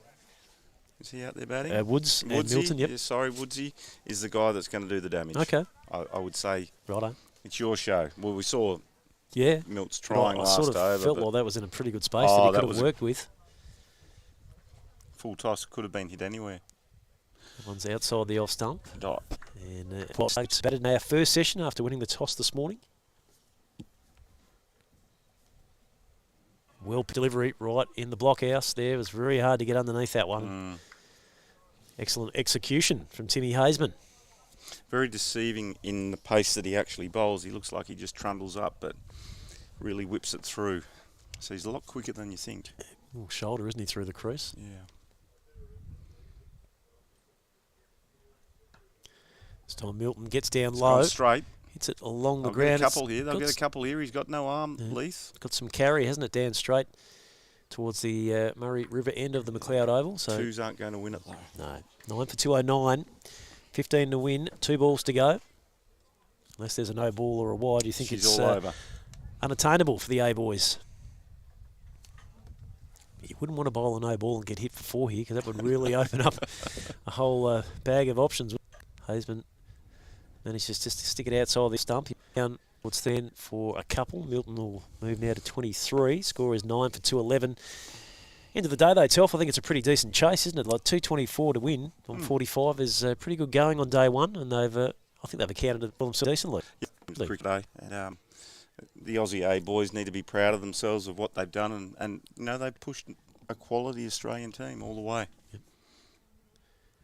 So the last ball of the game is an absolute jaffer from Timmy Hazeman, which will round us out at 9 for 211 off their 445 overs for Australia A. Just coming up shy of the mark there at the end. 13 runs required at the end, chasing that target of 224. Just quickly through the scorecard, of course, in this Australia A innings. Paul Weiberg was the first out, caught Dawes, bowled Trindle for 10. Hardy caught Gollan, bowled Melville for 10. Then Kratzman caught Trindle, bowled Melville 48. Gabb was run out for 53, right at the peak of his powers. Mensforth caught Andrew Kratzman, bowled Melville for 9. Milton remained 23 not out. Randell finished on 4. Little with 10. He was caught and bowled by Farley. Wyeth caught Keble, bowled Waddington for 3. Lanigan was the last man dismissed. Bowled Gollan for 1 with Wood. Nice little cameo at the end, Till, finishing on 14 not out. Yes, maybe batted too low. Well, they might be able to think about that going forward over the next couple of days. They might be able to stick him up the order, and he might be able to have even greater impact. Oh, look, at the end of the day, these players from Australia A to see where the big boys play and where they're at. It's an opportunity for Australian selectors, and there's 2 here today who've witnessed a great, and obviously some players that they make now look and consider. But it is a long week, isn't it? It is, yep, absolutely. And we've seen obviously a couple of injuries which have impacted the result as well.